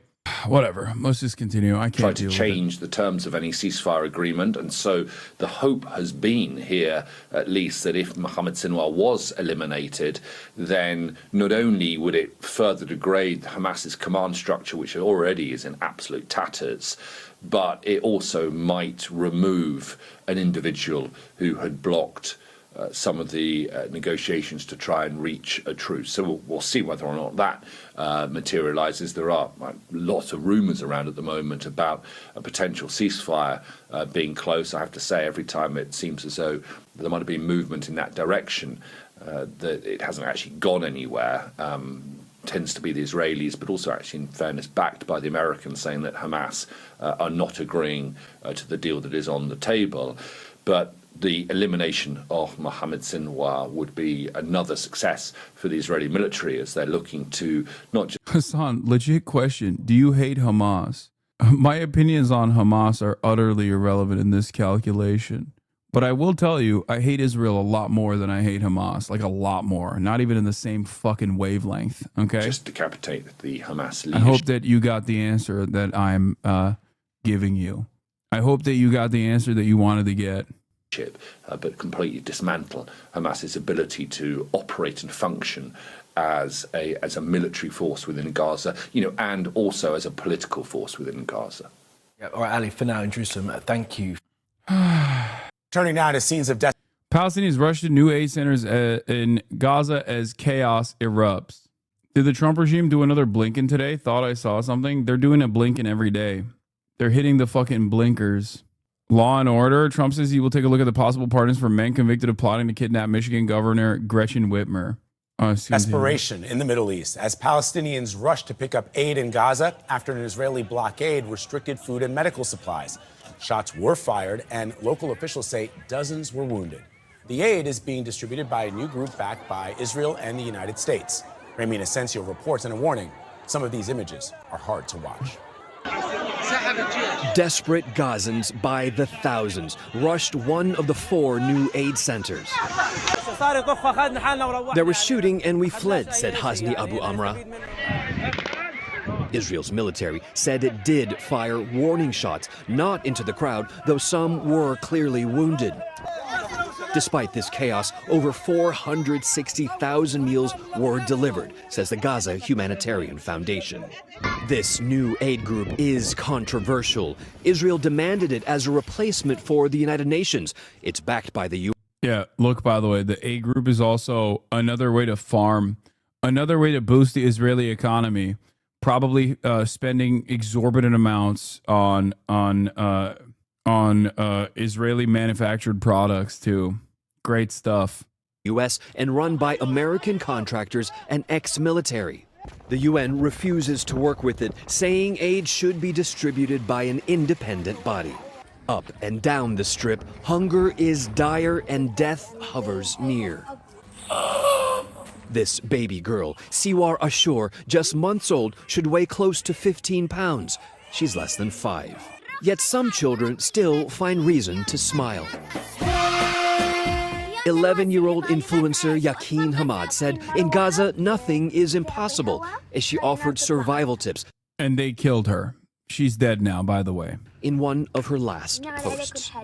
An Israeli airstrike killed her Friday. Her body just recovered. Yeah. So that right here, this right here, and the way that they're covering this is the way that they should have been covering this. Like, imagine, I never thought in my life that I would see CBS Mornings be like, Israel killed this little girl, like humanizing a victim of Israel's Holocaust is a shocking change of attitude in the way that the media is covering this stuff. Okay? What possesses an entire army to murder a child for her social media clout? Someone in the Israeli leadership thought it was a good idea to bomb this activist. An entire chain of command executed the strike. Had only one person objected, Yakin would be alive, but none did. Yeah. Another shift from CNN on Israel. Every time I was sure this was the end. Former IDF hostage in Gaza says one of her biggest fears was Israeli strikes. This has been what they're catching up to, like Haaretz's coverage or Israeli media coverage months after the fact. Fantastic. If they had done this, by the way, someone in the chat said that's a Hamas-backed hostage. That's literally what Israeli society's reaction was to these hostages. Anytime a hostage came out and was like, I actually wasn't treated that poorly by Hamas. I was more so terrified of the fucking Israeli bombs that were exploding over my head. Literally, the Israeli society backlash was tremendous. People would just go, you're Hamas. Hamas brainwashed you. You're no longer a hostage. You're a Hamastage. Is this the U.S. trying to wash their hands of what Israel's doing? I think it's somewhat the media trying to do the classic balancing act where they have to at least come across as legitimate And you can't come across as legitimate if the overwhelming majority opinion is fuck Israel, and you're still trying to contextualize Israel's violence as like permissible, normal. Did they actually say Hamastage, or did you make that up? I made it up. No, I don't think Israelis are creative enough to come up with Hamastage. Yeah. All their bangers are all Colombia anti-Semity. Too angry to be humorous. Too hateful and too angry to be humorous. The man filming this scene is quoting from the Quran, invoking the apocalypse. Perhaps those below think they're staving it off after nearly 3 months of Israeli blockade. Here at last, a warehouse full of flour. In central Gaza, it belongs to the World Food Programme. The UN workers, he says, simply melted away as the crowd surged in. Multiple reports of injuries and deaths in the melee. Yeah, these are incredibly desperate people. Israel deliberately eviscerated the civil governance police force by saying they are Hamas, because they are Hamas. Okay? So, yeah, of course, people who are starving to death have no mechanism of distribution because they're fucking starving to death. They're being starved to death. It is rather remarkable that scenes like this did not unfold much earlier. A true testament to Palestinian society in Gaza. Washington, D.C. residents would descend into utter chaos by day 2 of this type of siege Gaza has endured. It took Israel destroying decades-old humanitarian aid system, seizing it, and rolling out a new system deliberately designed to produce this chaos. By the way, this chaos is Israel's ultimate goal. It is to showcase the Palestinians as like barbaric and scary, because they have actively dehumanized them, and they know that the Western media has actively dehumanized the Palestinians. But I think at this stage in the Holocaust, most reasonable media figures are probably not going to. They're probably not going to aggressively talk about the victims of a Holocaust in mean terms. It follows yesterday's chaos in the far south at a distribution center belonging to the controversial US-Israeli-backed Gaza Humanitarian Foundation. GHF today called this a brief and intentional relaxation of its security protocols, adding that no Palestinians were fired upon and there were no casualties. But our team witnessed a number of injured people making their way north. The UN says 47 were injured and has today again condemned the GHF operation. Israel has in turn repeated its criticism of the UN, saying it was joining Hamas, mafia-like, in trying to block the GHF. Today, it said it had now given out nearly 15,000 food boxes over 2 days. For all the chaos of this week, to get a sense of Gaza's reality, perhaps better to follow these footsteps. Past rotting debris, beneath circling Israeli drones. They belong to Yara, 10 years old. There's only so much propaganda that you can do as Israel while you're simultaneously starving and killing as many children as you possibly can. That's it. Like, no matter how evil people are, they're never going to be as evil as the person who has been propagandized against Palestinians as like the average Israeli has. And therefore, they're going to look at these images and go, this is completely unacceptable. Someone needs to stop Israel. Okay? That's it. She's turned provider for her mother and her 7 siblings. This is her destination, an improvised soup kitchen in northern Jabalia. Step back, I want to fill your pots, but you have to move back, he says. Yara is at the back. The stakes are high, but she waits her turn.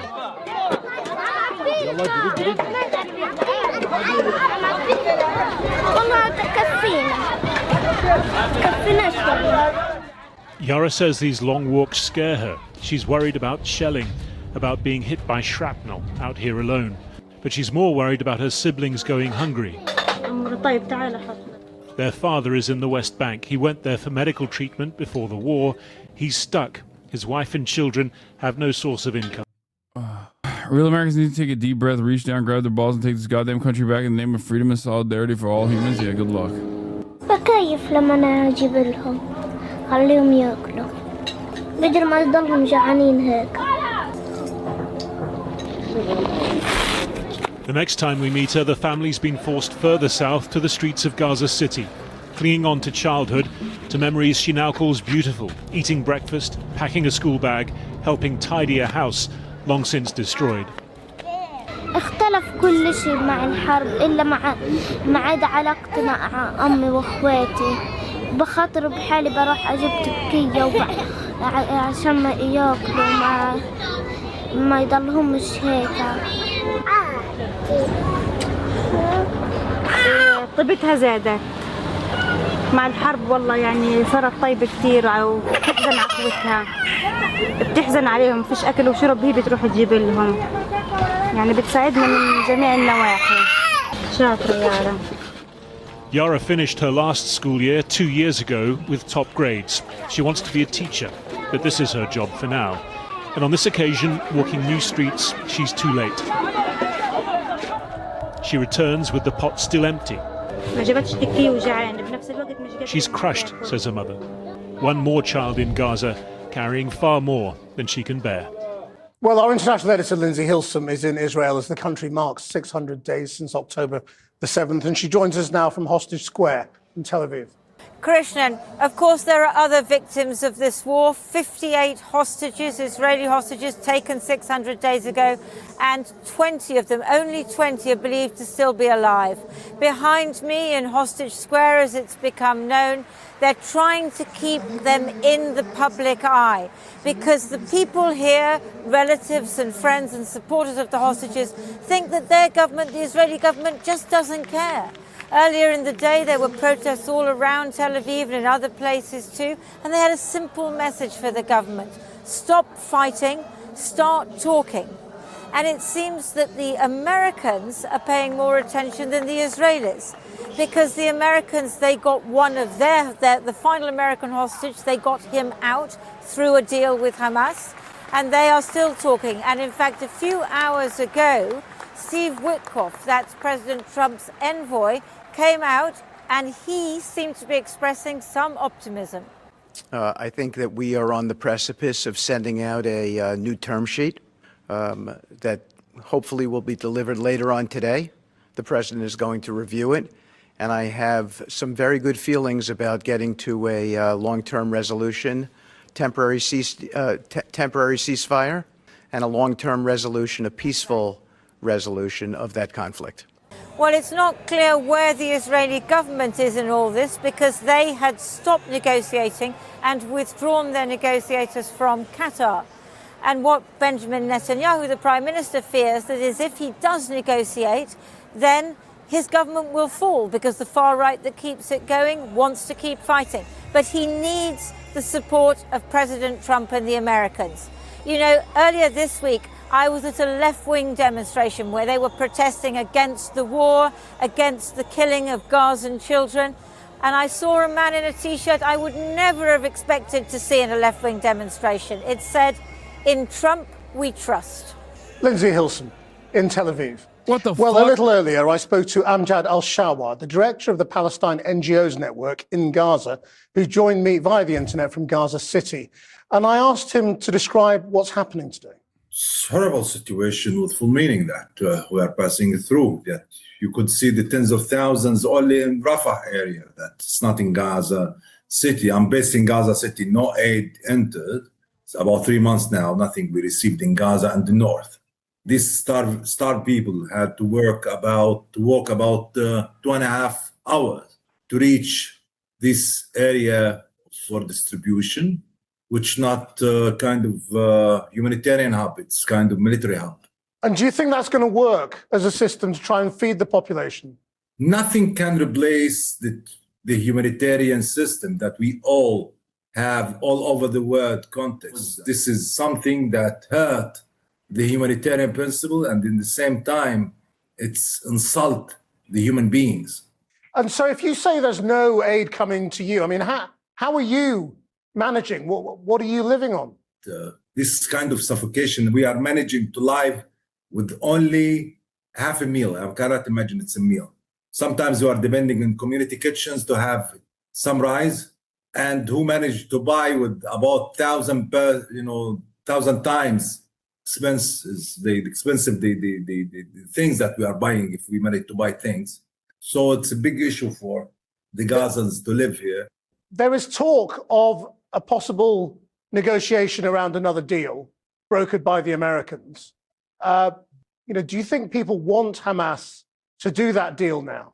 Yes, it's not from today, from the early beginning that we are pushing every actor all over the world to push all Israel and Hamas to reach an agreement. What if that means Hamas leaving and relinquishing power? Do people want that? Already, Hamas said that. I'm not the spokesman. Yeah, there you go. It's like anyone who is even a little bit knowledgeable, anyone who is even entertained what the Hamas position looks like here is not utterly oblivious to this. Hamas has said, dude, one must ask the question why mainstream reporters are so surprised at these basic components of this ongoing back and forth ceasefire negotiation process. Who has consistently destroyed the ceasefire process? Who has consistently brought up very reasonable proposals since like 4 or 5 days into October 7? It is incredibly frustrating. And the media has genuinely dropped the ball on this. And they didn't even drop the ball means it's a mistake that they did, an accident. It's not an accident. It is deliberate. It is by design. How many outlets, with the exception of myself, Drop Site News, and maybe a couple other independent media outlets, how many mainstream outlets have covered Hamas's numerous proposals in terms of the ceasefire? How many outlets have covered the true spoilers, the true spoiling party in this process, Israel? How many Western media outlets have done that? How many Western mainstream media outlets have actually told the truth? It is insane. And not only that, but all of my naysayers in particular want to unironically silence me for that reason. They know that this is a major platform where this alternative perspective that helps you identify the truth of the matter needs to go away. It's not enough that there's only like a handful of outlets out there, non-mainstream, independent outlets out there that are actually actively covering exactly what is happening with these ceasefire talks by putting the blame where it must be put. Israel is the spoiling party in this and has been consistently since day one, because their goal was to utilize the hostages as a way to justify permanent ethnic cleansing and permanent ethnic displacement. Think about how deluded you might have been at a certain point before you actually encountered my coverage on this. Think about how confused you were maybe when Anthony Blinken kept saying Hamas is just ruining these ceasefire negotiations and that Israel would kill the fucking principal negotiator in Tehran.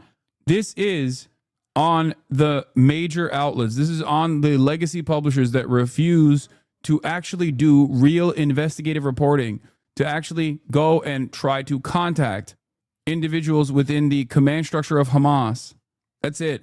It is shocking that these outlets have refused to cover this perspective, the perspective of those who are victims to a genocide, unless those victims to a genocide are critical of the governing affairs of the only party that is currently defending Palestinians. It is shocking. The depravity is shocking. Like, I really thought that there was a point. I really thought that I really thought that there would be a point. Spokesman of Hamas, but already we have this Egyptian plan, it's there, and this approved by all the political parties, that a new governance body will come. So it's a few months ago that it was issued by the Egyptians, and it's approved by all the Palestinian actors. The problem is Israel now to approve this and to agree on this. And so what do you think the next step is going to be? If there will be no ceasefire, I have high concerns that, as Netanyahu said, he will establish concentration camps for the people of Gaza in the south area and Rafah, which almost destroyed now, in order to deport them and to reoccupy Gaza. All of Gaza will be occupied. We're on the 600th day of this war now. Did you ever imagine this would go on this long? No, ever, ever. And the worst nightmares, I couldn't imagine this happened to us as Palestinians to have. I was largely uninformed about Israel Hamas before I started watching your streams, thinking the war was definitely a bad thing, but complicated because the mainstream media muddied the waters for me and downplayed the situation. I've since been corrected in my ignorance. Yeah. It's good that you were at least open-minded and charitable. And there are many people who refuse to be open-minded and charitable. Okay? There are still a ton of people who have the same perspective that you have, which is, oh, it's just a war. Oh, it's like maybe Israel's going a little too hard. Maybe they should dial it back. But Hamas is really bad. Hamas is the worst party here. Hamas is the primary offending party here. October 7 just happened out of nowhere. It's not that people are just completely devoid of empathy, okay? No, it's not. It's because people are busy with their own personal issues, and that's why the media is incredibly important. It's supposed to pick up the slack for people who are oblivious to what the fuck's going on, okay? You have to remember, your perspective has been shifted on this issue because you're in here fairly frequently, okay? It takes a lot to, one, unlearn some of the primary responsible bigotries here, like Islamophobia. The notion that, like, you've only seen images of hollowed out buildings from the perspective of, like, collateral damage. You don't think about these hollowed out buildings as buildings that were filled with life, with human beings that had dreams.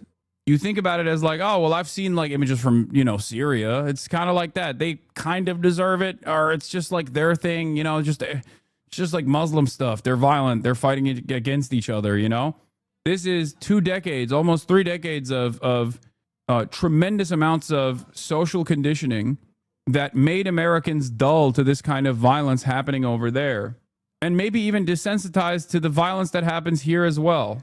The next step in this process from the media is to honestly cover Hamas's role in this without just being like Hamas is the primary responsible party for all of the genocide that befalls the Palestinian population. Tens of thousands of people were killed, 90% of Gaza destroyed, and to have such desperate starvation, that it's not only Israel. The international community felt the children of Gaza. They witnessed the killing of the children. 17,000 children, infants were killed, women, elders. The majority of people who were killed and injured, they were civilians. Amjad Shawa, thank you very much. Thank you. Overnight, Elon Musk criticizing the president's massive spending bill, said he was disappointed. A couple last things I want to point to here.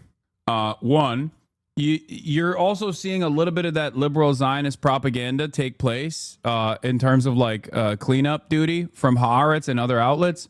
One of the articles that I saw on Haaretz was, parents, here's how to talk to your children about not being so dehumanizing towards Arabs. That was like one article that they released. Here's another one. Most Israelis are not aware of what's going on in Gaza and what is being done in their name. And one of the key culprits in this cover-up, which has such dire implications, is the mainstream media in Israel, which of course conflicts with their other reporting that just came out about 82% of Israeli Jews want permanent ethnic displacement of all Palestinians in Gaza. They finally translated to English. There was a Hebrew article that came out a while back. Israel has one of the highest rates of internet usage in the world. 85% speak English. Government ministers and talk shows have openly celebrated atrocities for 19 months. Poll after poll has shown overwhelming support for ethnic cleansing. They are aware. They have always been aware. So this is like basically playing defense. But even the article itself, as David Grossman points out, acknowledges that Israelis have the capacity to watch international TV and browse the same social media sites where we all see the atrocities daily. Their lack of exposure is mainly because they don't care. The average Israeli is still hardly exposed to what's going on in their name in Gaza. Yes, Israelis can access international news sites. They can choose to watch international TV channels available in Israel. They can click on a story or a post on social media. But most Israelis don't and won't do that, and only partly because of the language barrier. Mainly it's because they don't care. 82%, according to the recent study that came out, 82% of Israeli Jews want the Trump plan, as they call it, permanent ethnic displacement of all Palestinians living on the Gaza Strip, 2 million plus people. Okay, the final solution. 47% want complete ethnic cleansing, like every single person dying, invoking Amalek. 47% want complete ethnic cleansing, like not just ethnic displacement, but like complete ethnic cleansing. The piece then offers a number of reasons that people are tuning out the atrocities committed in their name, including reconstructing lost national honor, which certainly sounds a lot like the Confederate lost causism. Most Israelis have no capacity to acknowledge the suffering of Palestinians. They're so deeply encompassed by their own grief and wartime burdens. Some Israelis are convinced that there are no innocent people in Gaza, that they all deserve to die. Some hope to reconstruct the lost national honor that Hamas trampled on October 7th by destroying Gaza and causing the immense death toll. You know, the war of northern aggression. What? My man, when are you finally going to call Emily from Twitter? We need to see how this arc plays out. What arc? Emily from Twitter? What? What the fuck are you talking about? Are you in the right chat? Anyway, this may all be understandable in terms of what we know about human nature, but what is more incomprehensible is why the mainstream media in Israel is not doing its job. Its fundamental mission to inform its viewers about the reality on the ground. The mainstream media is effectively aligning itself with the sentiments of the lowest common denominator of the Israeli audience, with those who think that all Gazans deserve to die. Yeah. This is another Haaretz article. Yes, to transfer 82% of Jewish Israelis back expelling Gazans. That's where we're at. They are not oblivious to it. Here is the finance minister, Bezalel Smotrich.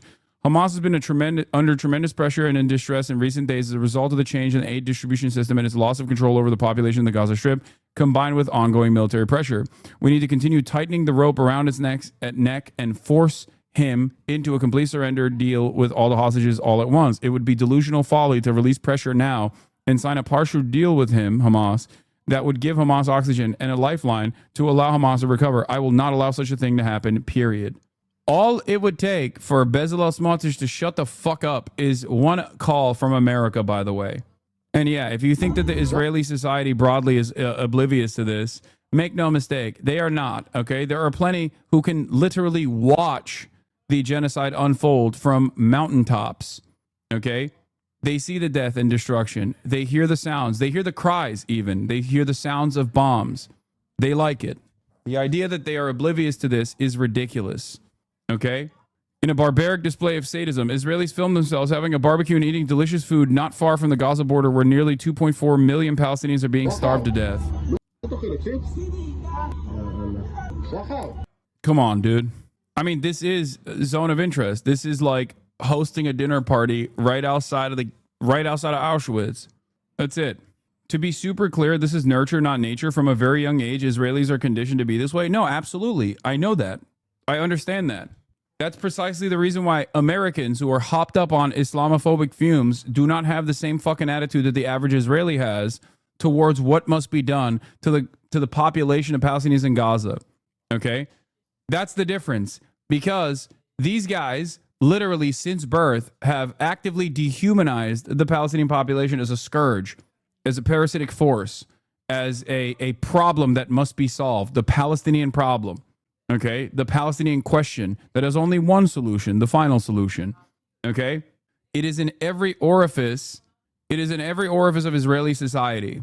So, of course, it is baked into the collective consciousness of the Israeli population. There is a attitude of Jewish supremacist thought. It's ironically projection when Israelis claim that Palestinians are taught to hate Israel from an early age, taught to hate Jews from an early age. That's what they say. It's like, no, they don't need to learn to hate Jewish people from an early age.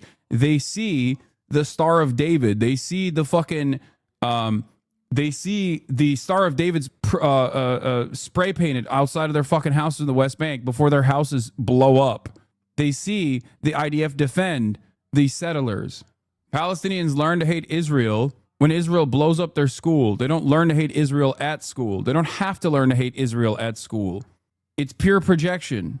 Yeah, this is what they see every Flag Day, by the way. On Jerusalem Day, Israeli women chanted Mayor Village Burn as they marched through the Armenian quarter in the old city of Jerusalem. Yeah, the Israeli Gen Z. Death to Arabs, Mayor Village Burn. This is, by the way, celebrating the occupation of Jerusalem. Steve Witkoff says the U.S. is on the precipice of securing a temporary Gaza ceasefire. Here is what we reported Monday about what Hamas said was the understanding it reached with the U.S. on terms of a deal. We do not know yet what the amendments Israel formally demanded. There is no, we're on the precipice of a deal. I need you to understand something. When Witkoff says this, he is lying. When Trump says this, they are lying. The notion that America does not have ultimately all power to put an end to this is a lie. They do have all of the power to end this. And so did Joe Biden. Witkoff met with Netanyahu's point man on negotiations, Ron Dermer, yesterday to go over proposed terms for a deal. This will all boil down to what Israel is demanding and if Trump will push back and force Netanyahu to sign a deal that is acceptable to Hamas. Here is Steve Witkoff speaking today alongside Trump and the prospects of a Gaza ceasefire deal. I can't repeat this enough, okay? Whenever you hear, oh, it's out of our hands. Oh, it's out of our hands. Oh, man, Israel is just simply not playing ball. Understand that they are lying, okay? They are posturing this way as though they are powerless in this when they have all of the power in this, okay? All it would take is, like I said, one fucking phone call. And that is exactly how Biden lied about it, too. Biden lied about it consistently, saying, oh, we're so mad at Benjamin Netanyahu. I'm so mad at Benjamin Netanyahu. It was fucking bullshit. It was a lie. So when Trump does the exact same thing, remember that. This is no different than the Biden-Blinken dynamic. Ass covering for Israel after Israel openly says, no, we're not going to do that. What's ironic, of course, is that unlike the Biden-Blinken dynamic, because these guys are not liberals, they don't have to even present themselves as like pacifists or people that want to fucking end wars or whatever. And therefore, they are much more honest as opposed to Biden and Blinken in their ambitions, where Trump will come out and be like, I'm actually outflanking Israel on the death and destruction. I actually want Israel to do a permanent ethnic cleansing of the Gaza Strip. Ultimately, between Biden and Trump, there is no daylight with respect to how much pain they allow Israel to subject Palestinians to. Okay? Isn't that like saying you Russians are complicit for not protesting against the Ukraine war, even though we'd get imprisoned? What are you talking about? What?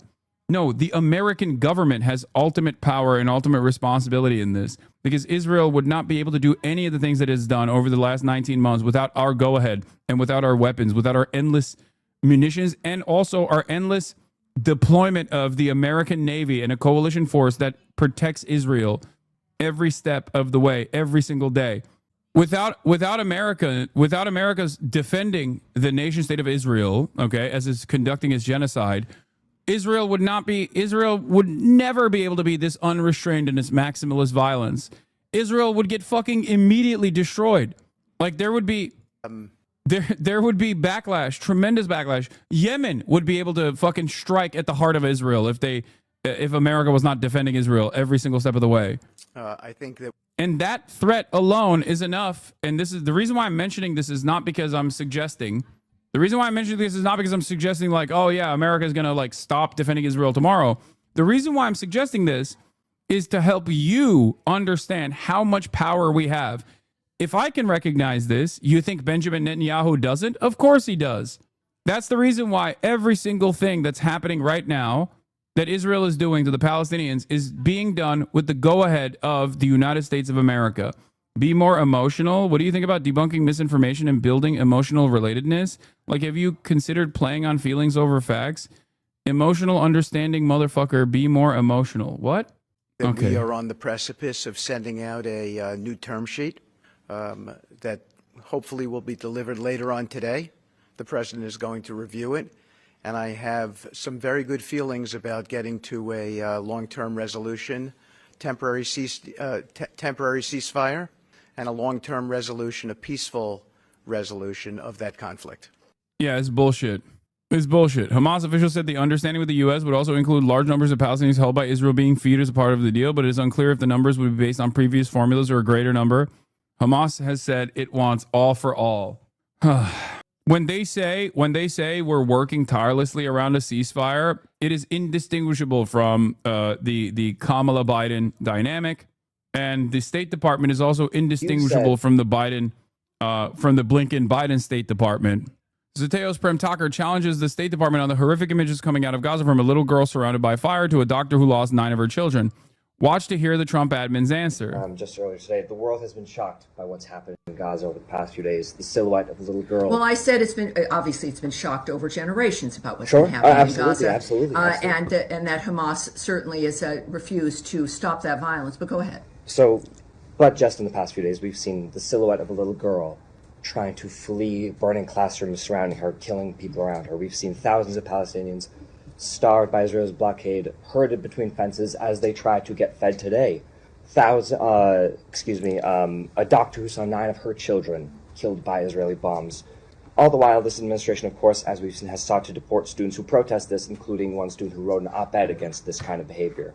The administration came in telling Americans it would be more pro-peace, more anti-war than This the is previous... beginning to sound like a soliloquy, sir. Do you have than a the question, previous- than the please? Do you previous have a question, administration. please? I'm curious... Yes, that's a how- very serious issue, and everyone Yes. has your question. Yes. So please wonder, ask it. I wonder how you see this administration being more pro-peace or more anti-war than the previous administration, given these kinds of horrors that Americans are witnessing.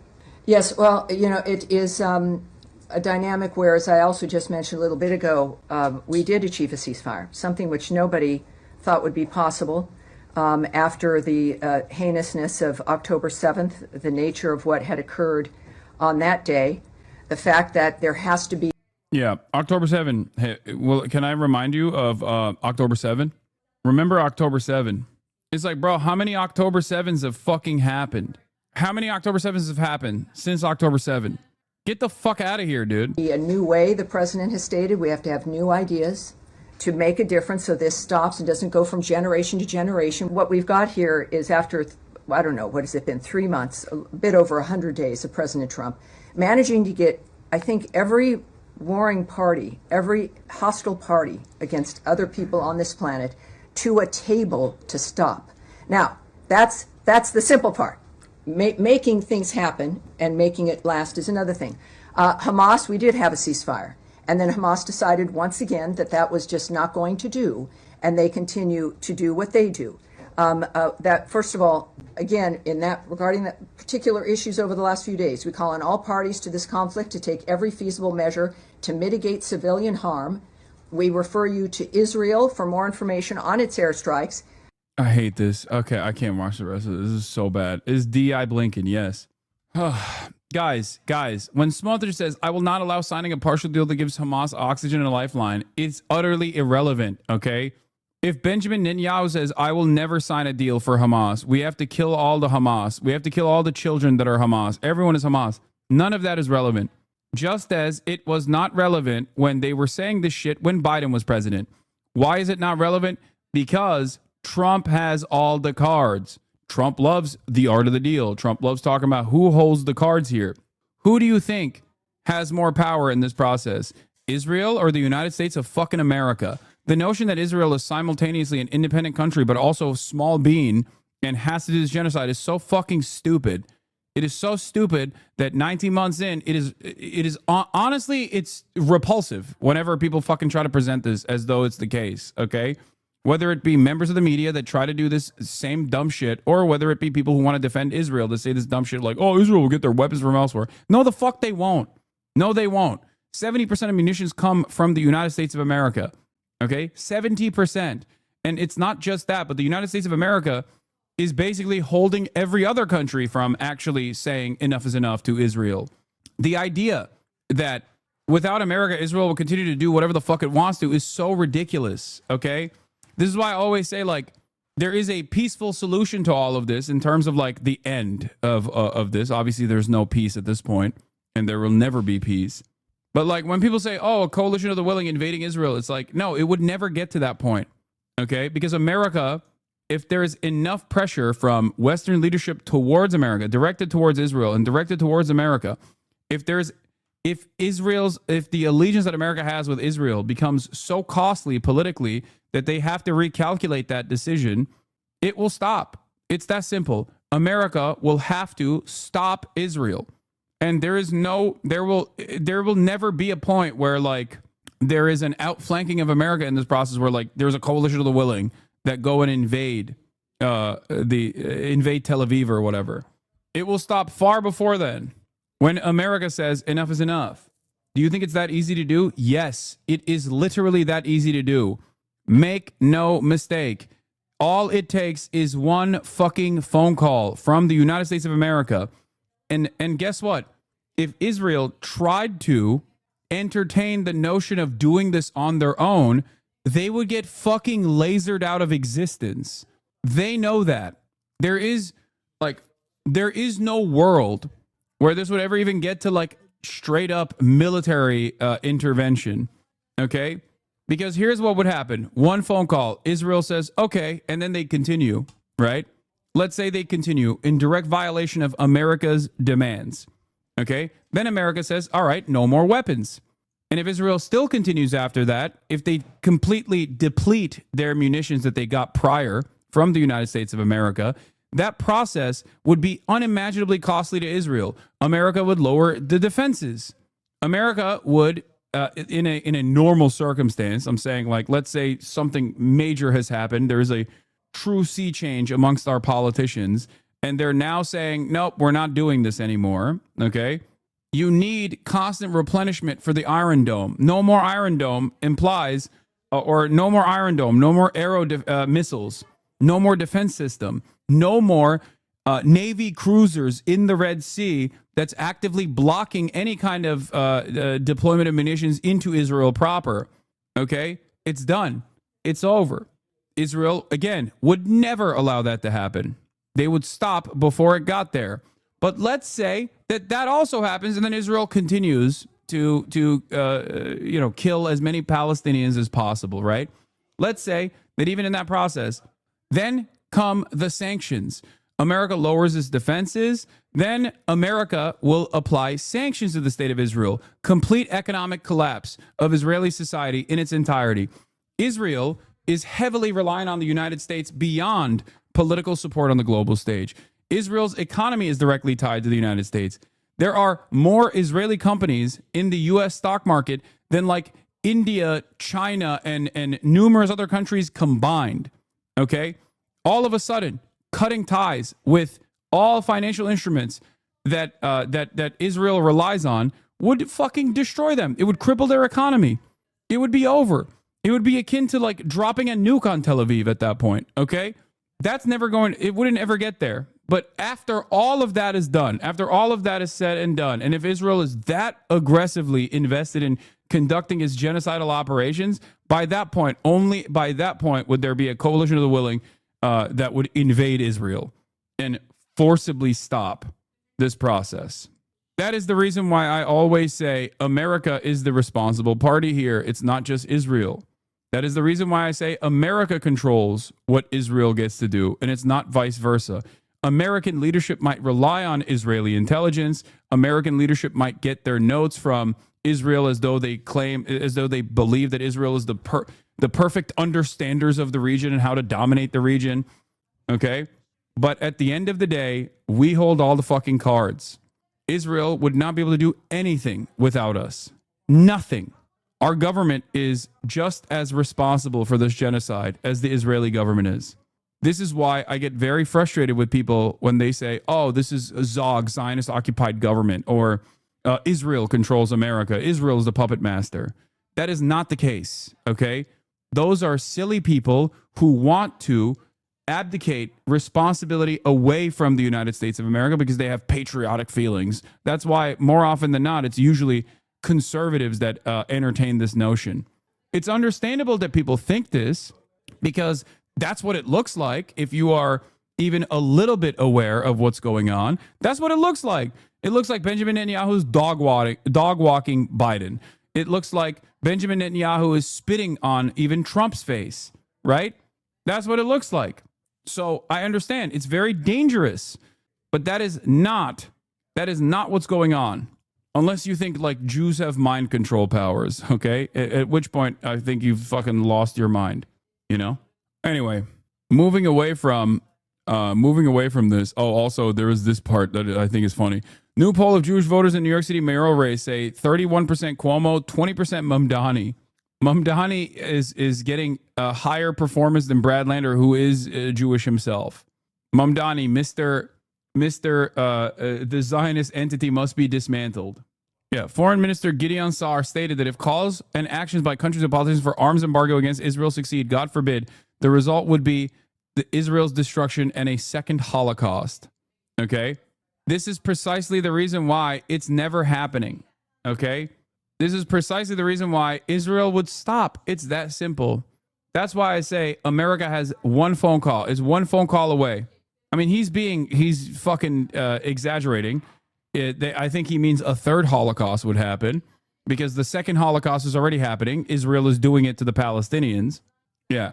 If you still don't get it, ask yourself where Israel will get Iron Dome missiles. Yeah. Tamir interceptors. Who is making them? We are making them. How would they replenish those resources? Who would they go to? Russia? China?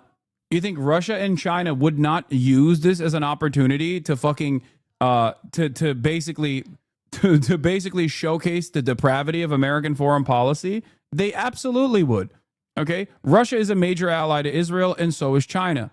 They're a major trading partner to Israel. They absolutely would, having said all of that, they absolutely would use this as an opportunity to be like, see, this is what America's done. Not only that, but also, how the fuck would they, exactly, as you pointed out, how the fuck would they ramp up that kind of production quickly? They can't. Meanwhile, Israel is literally begging to fucking attack Iran and pull America into the conflict more and involve America in this suicidal pact, this double suicide pact, in more meaningful ways. Okay? But will this actually end if America's gaining money and influence? America's not gaining influence in this process. America is destroyed any kind of notion that they are the protectors of liberal democracy or the international rule-based order. They've destroyed it. And they also destroyed it specifically because this happened so closely to Russia's invasion of Ukraine. So there is an analog there where America sided with the morally correct side, okay? And then they also offered even more support, even more unconditional support to the side that was the morally incorrect side. So that dynamic, I think, put this in perfect display where America does not care about doing the right thing. They only care about advancing America's interests. Okay? The very same instruments, organs of justice that the American government was entertaining and relying on, they immediately started sanctioning. They immediately started positioning themselves in opposition of. Okay? I think that also plays a role. And by the way, that was Brandon. That was fucking Brandon. Brandon played a formative role in unironically destroying America's position in the global stage. Mr. Foreign Policy. Mr. I am going to show the world that we care we do right by our allies was unironically the guy who did the most to showcase to the world that we are not a morally righteous nation. Something that we already knew. Something that all of us in this community already knew. Something that my naysayers constantly rail on me against, where they fucking freak out and they're like, "Oh, dude, you're so stupid. All you say is America bad, and you don't actually offer any reasons." I do. You just don't hear the reasons that I offer. You don't care about the reasons that I offer. Anyway, getting back to domestic policy on the domestic front. Let's cover the girlies fighting now.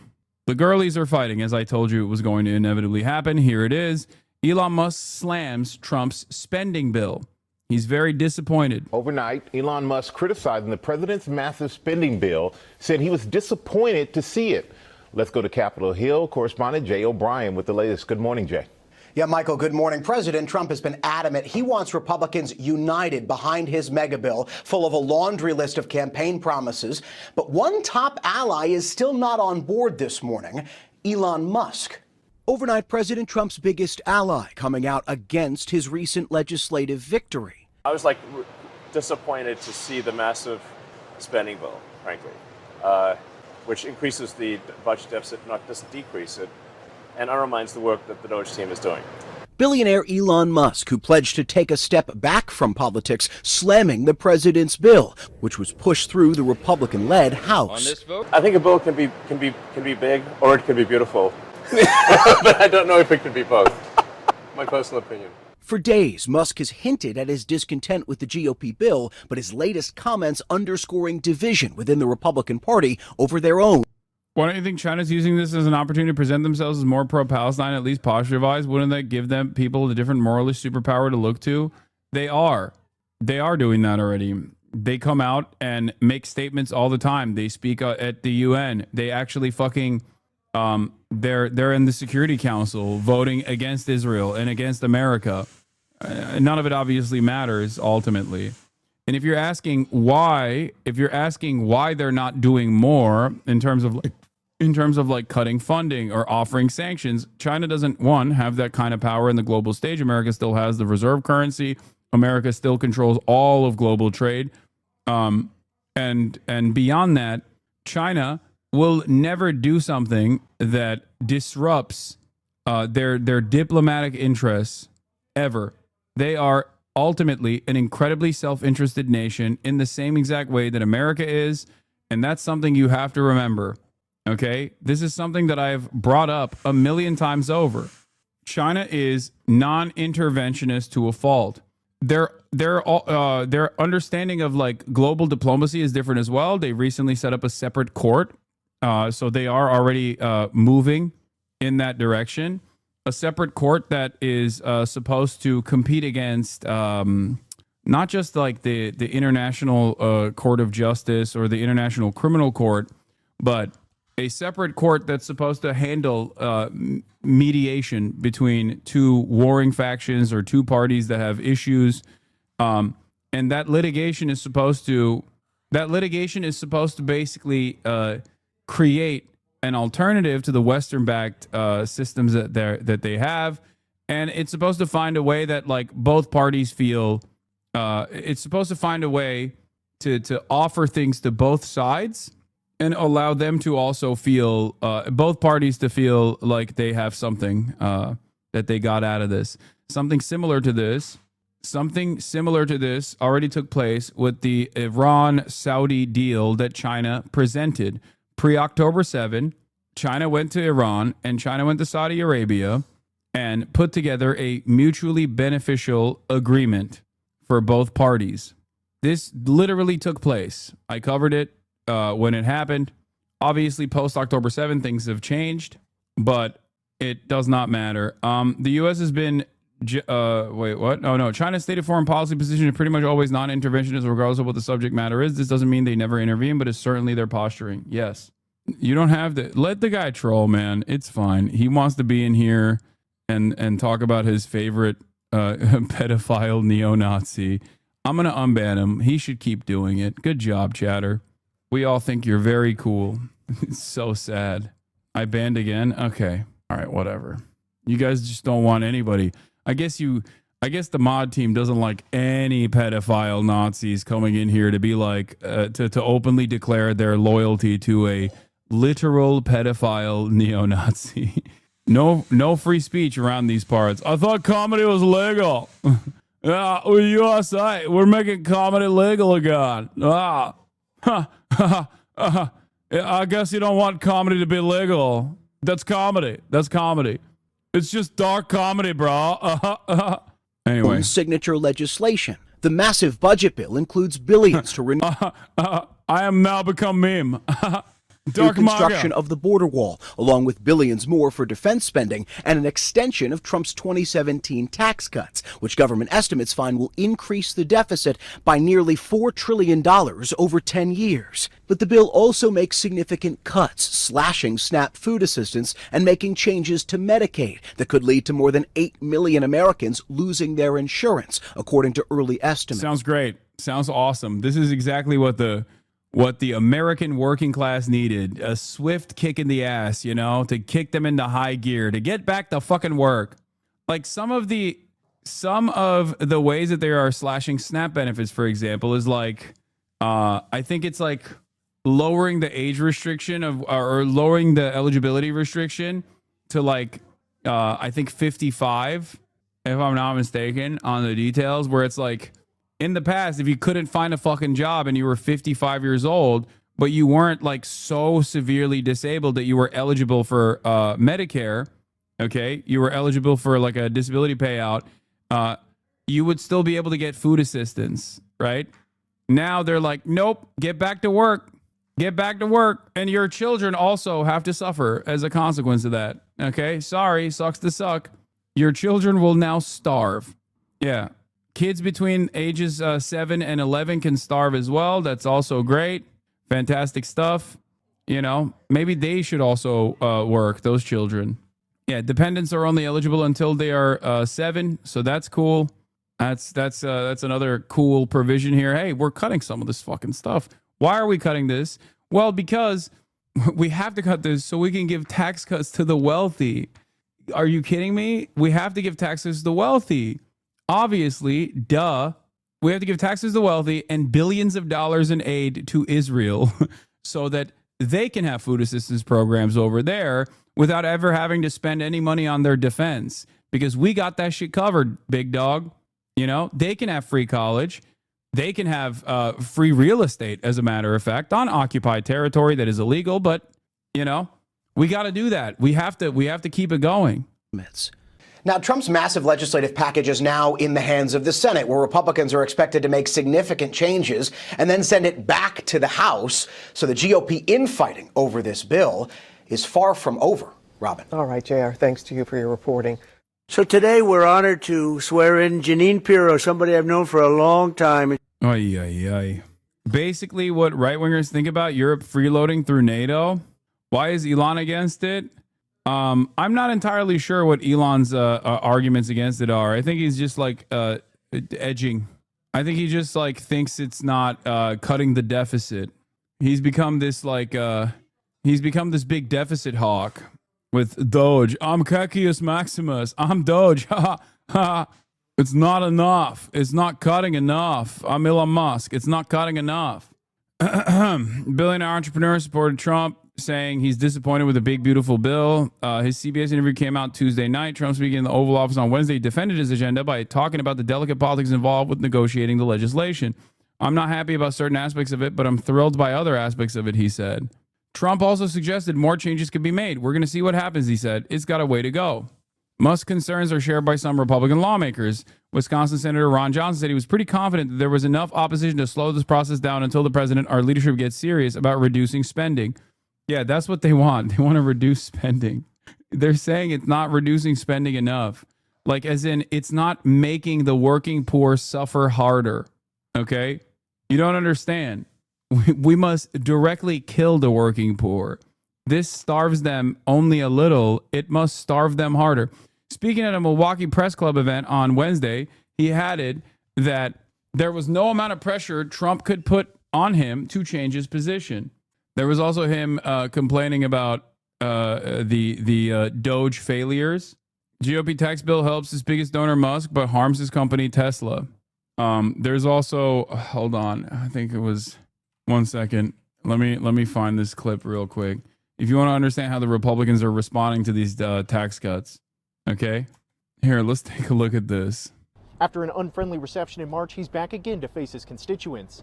I'm Alex Whitney here in Seward, where Congressman Mike Flood is hosting his second in-person town hall this year, the first since the House passed President Trump's big, beautiful bill.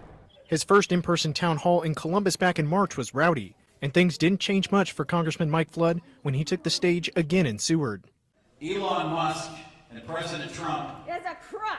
Looking into the spending, the waste, fraud, and abuse. The concerns from constituents were unchanged. Many expressed fears that the impending cuts to Medicaid and SNAP assistance could be devastating for low-income Nebraskans. This bill is creating winners and losers, and I don't see how anybody could vote for a bill if they don't know who are winners and who are losers. Flood tried to defend his efforts on the House budget bill, now known as the Big Beautiful Bill, but the crowd was mostly unconvinced. Even a president. Do we have a longer clip from this? Because it's pretty good. There's literally like take part in every. There is like straight up. There's so much back and forth on this. Here, I'll play this real quick. A number of you in this room disagree. Elon Musk and President Trump. Hold on. Looking into the spending, the waste, fraud, and abuse in this country is a good thing. It is a good thing. As it relates to medical research and funding, I am going to support that in the appropriations budget. Ultimately, the president has the authority to suspend, but if the Congress says you must do it, he must execute our laws unless there's waste, fraud, or abuse. Okay, next question.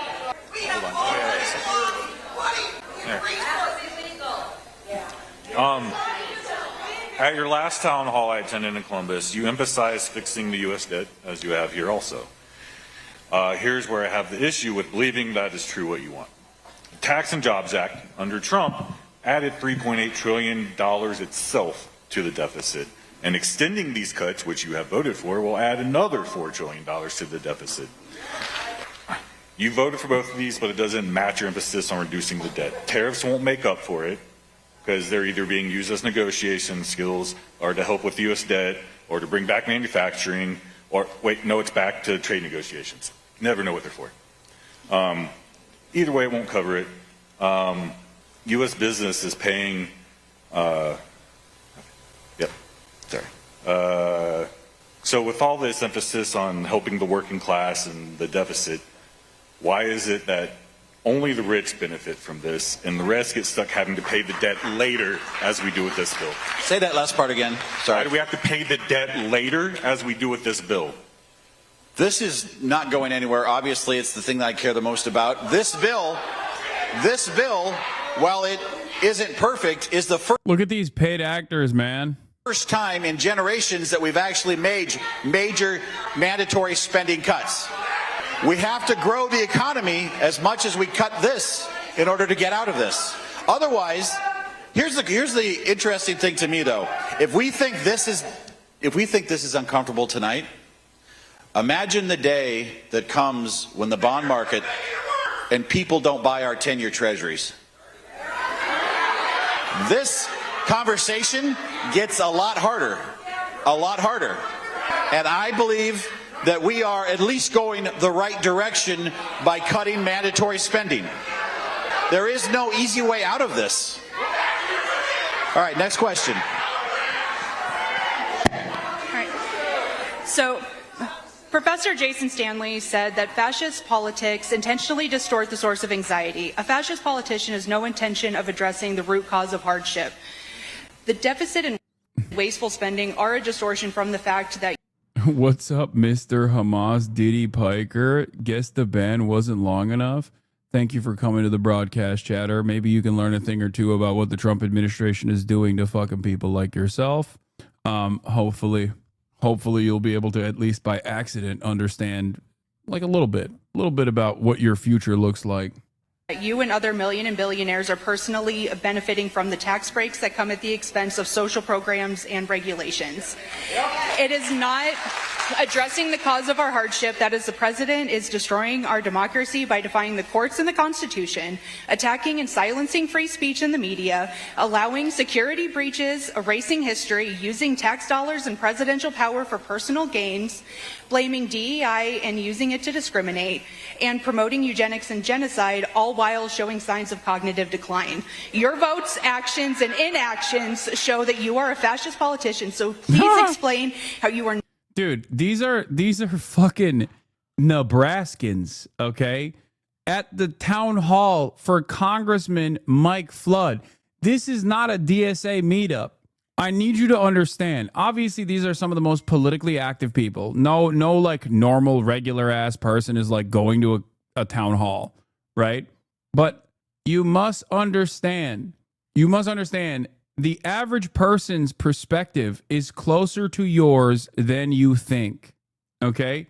The average person's perspective is closer to ours in this community than the way the media represents these issues. Not encouraging fascism, and are you going to invoke articles of impeachment against Trump? Standing ovations, demanding articles of impeachment for Donald Trump.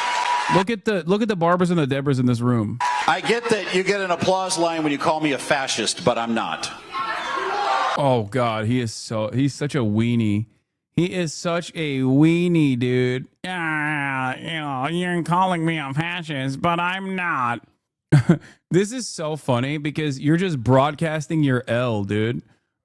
He's like, I get that calling me a fascist is actually making everyone in the room stand up in thunderous applause, but I'm not.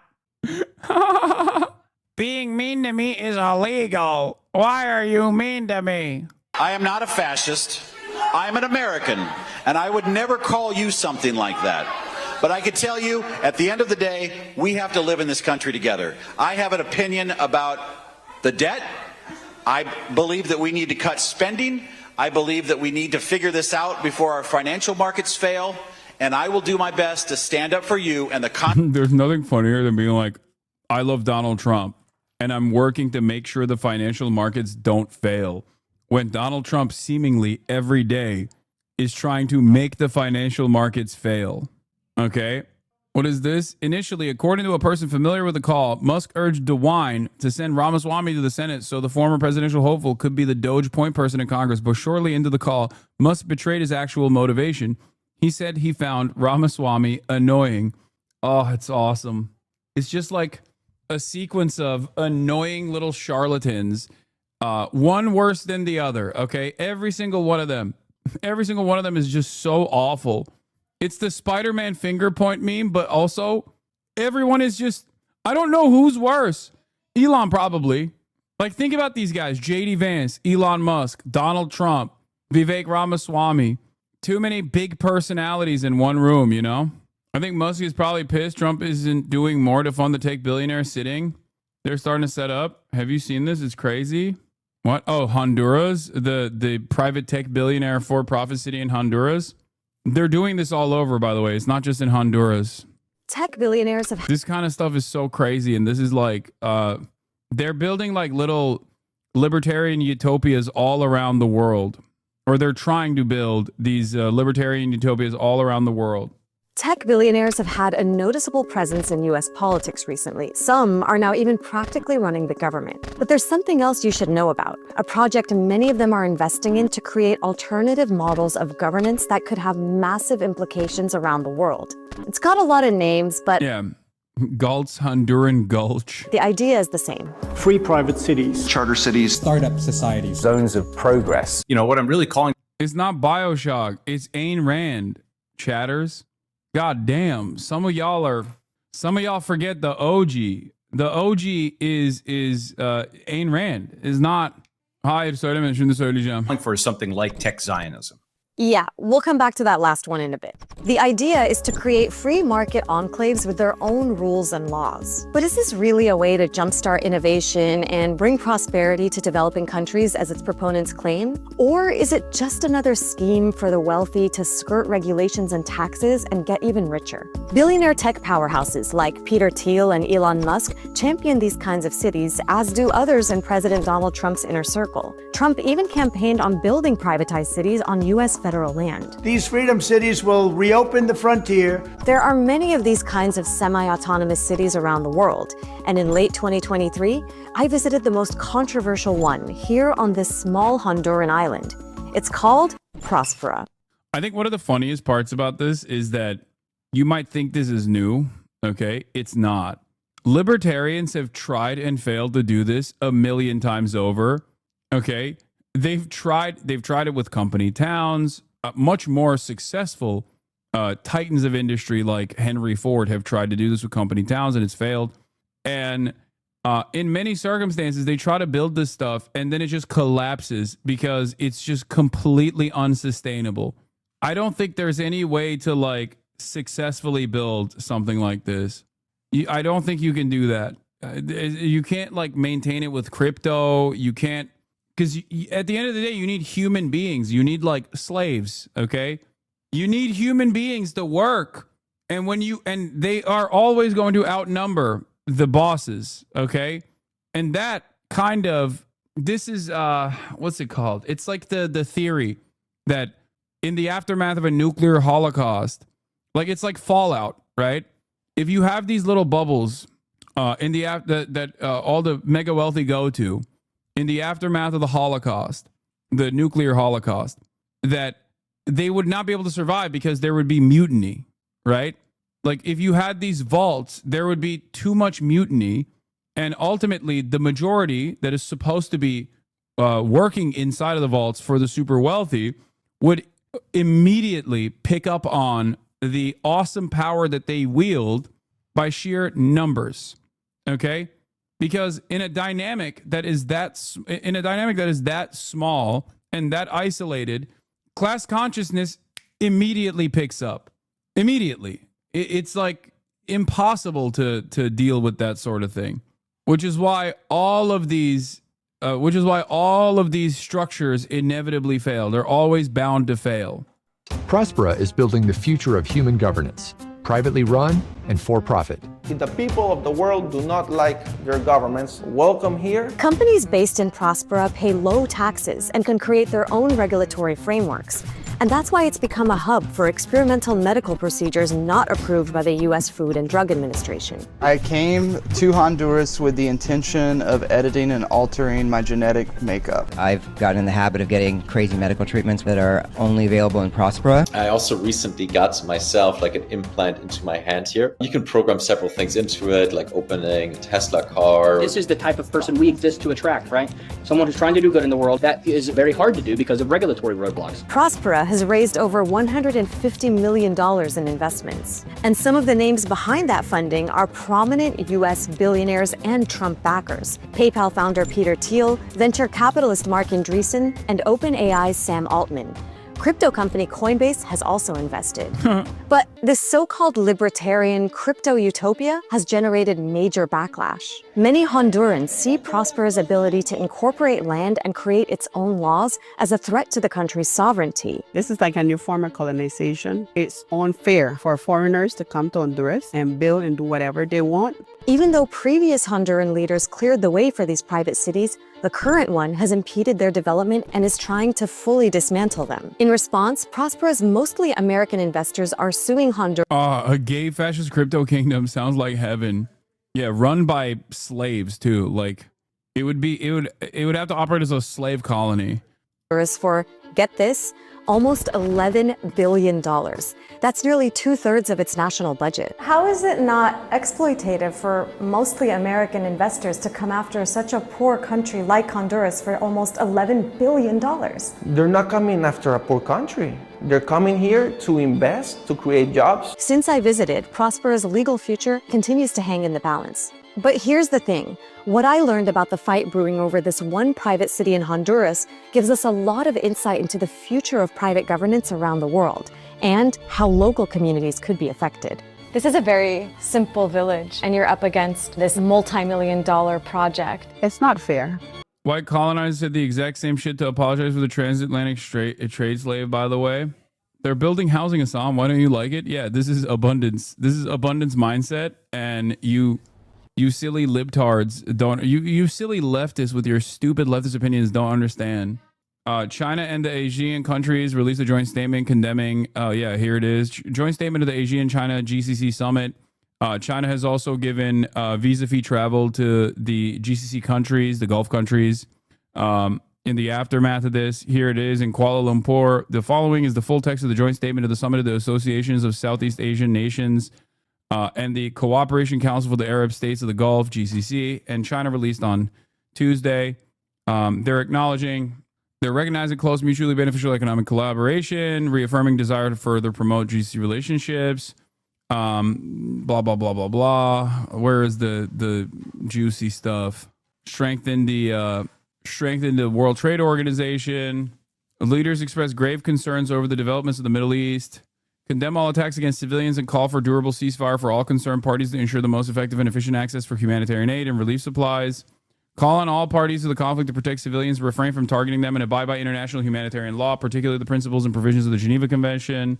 Acknowledge the advisory opinion on the International Court of Justice, which is the opinion among others at the UN's and especially the General Assembly, which requested this opinion. And the Security Council should consider the precise modalities and further action required to bring an end as rapidly as possible to the unlawful presence of the State of Israel in the occupied Palestinian territory, support the ongoing efforts to release all hostages and those under arbitrary detention, urge all parties concerned. This is basically what Hamas's framework is for a ceasefire being pushed by all the Asian countries and also the GCC. Not that it fucking matters, because it's just like more pressure from international cooperative agreements against the United States of America, but obviously that has yet to work. So don't know why that would work now. Not exactly sure. Republicans changed the rules. Now practically any action the executive branch takes can be challenged in Congress. Any 30 senators can bring up a vote and get a guaranteed 10 hours of floor time, so Democrats could hold the floor indefinitely if they wanted.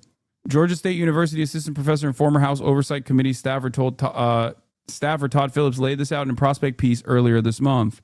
Any 30 senators can force a CRA resolution onto the floor with a required 10 hours of debate time. These resolutions would need the president's signature, and nearly all of them wouldn't even get the Republican votes necessary to pass the Senate. But according to Senate procedure, they have to be dealt with if enough senators force them onto the floor. They must be debated and voted upon ahead of other Senate business if brought up for consideration. This means that Democrats can tie up the Senate floor for upwards of 10 hours with any single CRA resolution. Senate Dems know about this and have already threatened it, highlighting the absurdity of the Senate procedure may finally force changes, but only if both sides are willing to be absurd. Of course, luckily for us, there is one side that is not willing to be absurd in this process, and that's Chuck Schumer and the Senate Democrats, who refuse to do anything. This is part of the process. There are many tools in the tool belt to gum up the works. Republicans would consistently push back with every tool at their disposal, and yet Democrats are not doing the same thing. Anyway, here is Trump taking questions from reporters in the Oval Office earlier today. She's an incredible person, an incredible woman. As our new interim United States Attorney for the District of Columbia, that's a big deal. And I'd like to congratulate Janine and her whole family. And we have Christine with us, and Alex, I know, is in a very, very important place right now. And the two children, but they're not children anymore. And I've heard that, Christine, you're doing unbelievably well and very successful at a great law firm. So it's great to have you with us. Thank you very much. Over 5 decades, Janine Pirro, known by millions as Judge Janine, has devoted her life to the pursuit of justice, the defense of freedom, and the fair, equal, and impartial rule of law. And that's what she's about. She was a great DA. I remember her very well. She was as good as anybody I've seen. She began a career in 1975 as an assistant district attorney in Westchester County, New York, where she prosecuted violent crimes. And that was a serious prosecution. And she went after real criminals, not fake criminals like we seem to do today nowadays, people that shouldn't be prosecuted, including rape, murder, and was a tireless warrior on behalf of the most vulnerable people in our society. In that role, Janine helped create one of our country's first domestic violence bureaus. I think it was the first, Janine. And as its chief. Okay, we're going to skip to the questions because I can't stand him glazing Janine Pirro. I think it's wild that Janine Pirro, I guess it's not that wild that Janine Pirro is a part of the administration. It's probably the most expected outcome. God, what a time to be alive, dude. She's drunk all the time, and she's a Fox News personality. Makes perfect sense. Makes perfect sense for Trump to put her up. It's just we are living in the alternative timeline, I think. Something dramatically shifted in the world. Something dramatically shifted in the world, and now we're living in this different world. And for those who were alive before this dramatic shift happened, every day that goes by is like another step in the descent to madness. Maybe it was Harambe. I don't know. We have no doubt you're going to be fantastic. Thank you, Mr. President. Mr. President, Mr. President, Mr. President, Mr. President. On Russia, Mr. President? Please. Do you believe the Russians are being disrespectful when they say that your criticisms of Putin are simply an emotional response? And do you still believe that Putin actually wants to end the war? I can't tell you that, but I'll let you know in about 2 weeks. Within 2 weeks, we're going to find out very soon. We're going to find out whether or not he's tapping us along or not. And if he is, we'll respond a little bit differently. But it'll take about a week and a half, 2 weeks. We have Mr. Witkoff is here, who's doing a phenomenal job, is dealing with them very strongly right now. They seem to want to do something, but until the document is signed, I can't tell you. Nobody can. I can say this. That I'm very disappointed at what happened a couple of nights now where people were killed in the middle. He's very disappointed. He's just so sad. He's like, Vladimir, how could you do this to me? Of what you would call a negotiation. I'm very disappointed by that. Very, very disappointed. Yeah, please.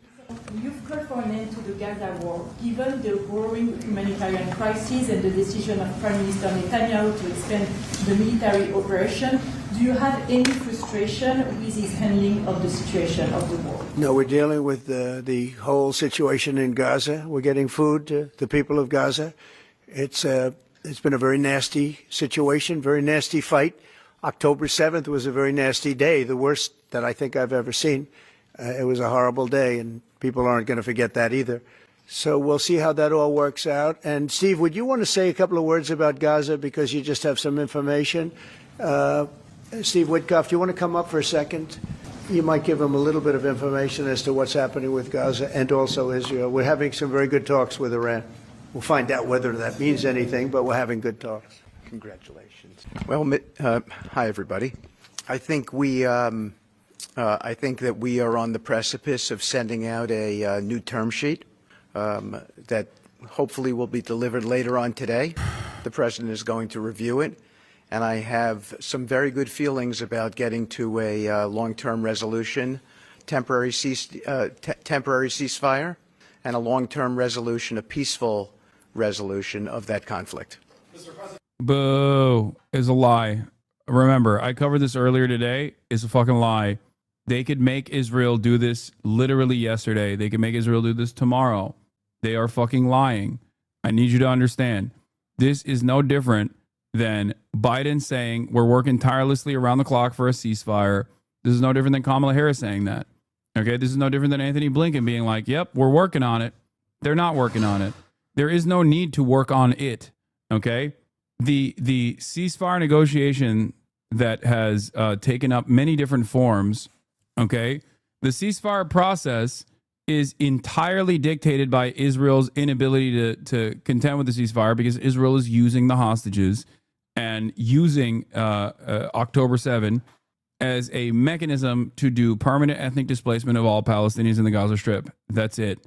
Anyone that doesn't realize this reality is silly, lying to themselves. And America has all of the power to put an end to it. They could do it instantly. It's having to do with Iran. We're having very good talks with Mr. President, you said yesterday that Putin is playing with fire. What will be the consequences for Russia if Russia continues Well, I'm not going to tell you exactly, but the words speak pretty loud. We're not happy about that situation. I think we're doing very well with Iran. I think we're doing very well with Gaza. But we are doing very well with Iran, and I think we're going to see something very sensible, because there are only two outcomes. You know what the two outcomes is: a smart outcome and there's a violent outcome, and I don't think anybody wants to see the second. But I think we've made a lot of progress, and we'll see. You know, they still have to agree to the final stages of a document, but I think you could be very well surprised what happens there, and it'd be a great thing for them. It could have a great country into the future. Yeah. Mr. President, Elon Musk in a television interview criticized the one beautiful bill, saying he was disappointed it didn't cut enough, essentially, that it undercut the DOGE efforts. What's your reaction to that?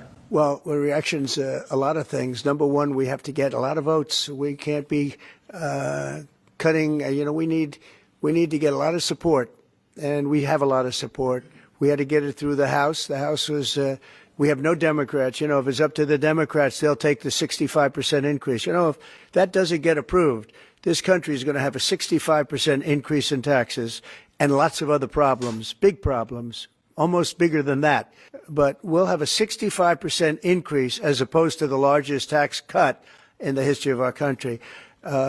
We will be negotiating that bill, and I'm not happy about certain aspects of it, but I'm thrilled by other aspects of it. That's the way they go. It's very big. It's the big, beautiful bill, but the beautiful is because of all of the things we have. The biggest thing being, I would say, the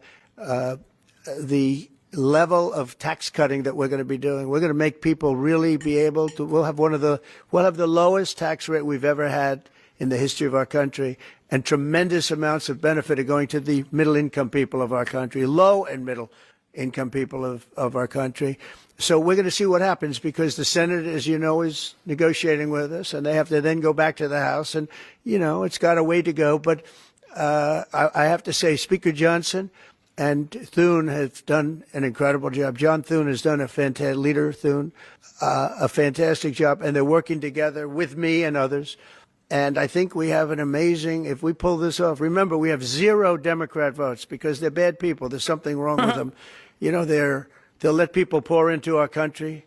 Single biggest problem is we had 21 million people pour into our country, probably higher than that. By the way, these tax cuts that are slated to sunset are his tax cuts from the last administration. Remember, like when he says, oh, there's going to be a massive tax hike, what he's actually saying is the way he designed the tax cuts was so that, with the exception of like one tax bracket in the middle, okay, that is not seeing any change, or not in the middle, but like not the top tax bracket, but there's one tax bracket that doesn't see any change in terms of a tax increase. But the only thing that was made permanent is, second from the highest. The only thing that was made permanent is second from the highest tax bracket, and also the corporate tax rate. Other than that, it's supposed to fucking increase again, back to its pre-tax cut levels. That's how they designed it. They designed it to sunset. Now, technically, Trump thought he was going to be a 2-term president.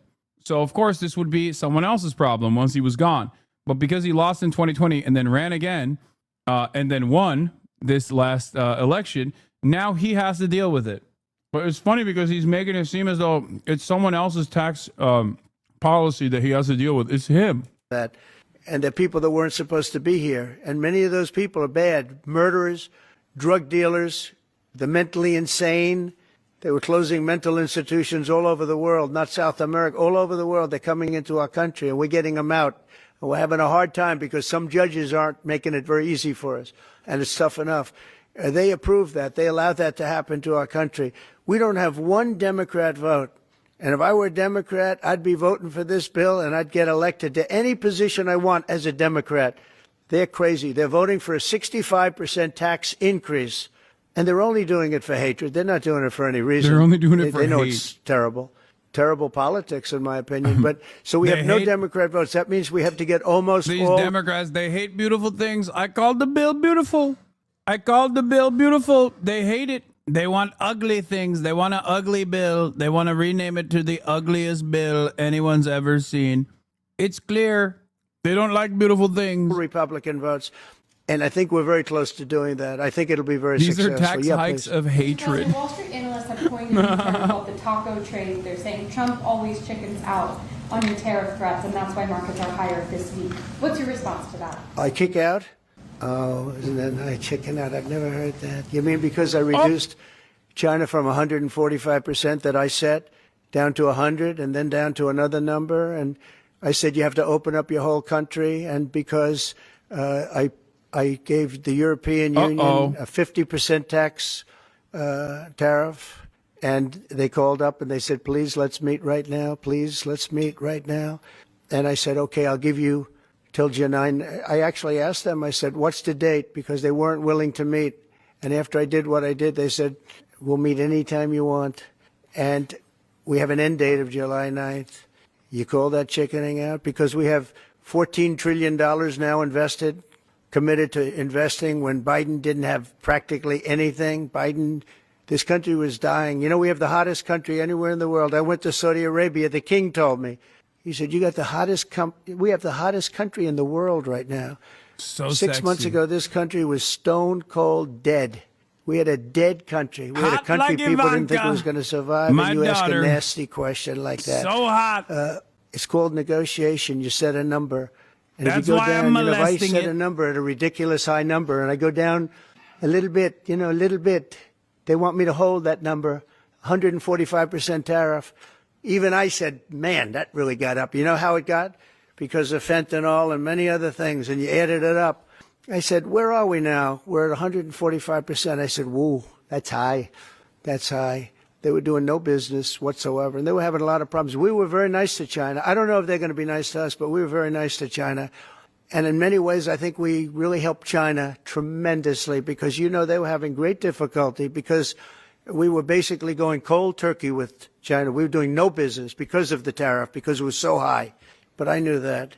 But don't ever say what you said. That's a nasty question. Go ahead. To me, that's the nastiest question. Wait a minute. Wait. Go ahead, please.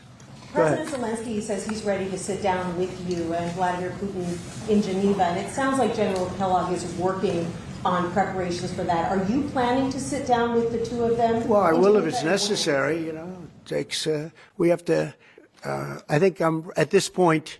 I wish it would have been that way a couple of months ago, but at this point, we're working on President Putin, and we'll see where we are. I think we're doing fine, but we'll see. I don't like what's happening. That's one thing I'll say. I don't like when I see rockets being shot into cities. That's no good. We're not going to allow it. You've always said that the war never would have started if you were Would have president. never happened, and it didn't happen. happen. He doesn't seem willing to do anything that you want him to do. Do you still believe that he wouldn't have launched the war? No. We would have never had a war. We would have never had a war. If I were president, if the election weren't rigged, you wouldn't have had the war. You wouldn't have had the war. You wouldn't have had inflation. You wouldn't have had October 7th. That would have never happened because Iran was stone cold broke. They didn't have any money to give to Hamas or Hezbollah. You wouldn't have had that Afghanistan most embarrassing moment in the history of our country. You wouldn't have had any of it. You wouldn't have had inflation because energy costs. Look what happened. I brought inflation down to practically zero. And all of the groceries and all of the eggs and all of the things that you've been hearing about, they're back down. They're way down from where they were. I did something in 4 months that nobody's seen. And I have to say, in 4 months, and I said it before, and everyone's talking about it all over the world, we've got the hottest country anywhere in the world right now. We're the only country anybody's even talking about. All right, please go ahead. What stopped you from imposing sanctions on Russia? Only the fact that if I think I'm close to getting a deal, I don't want to screw it up by doing that.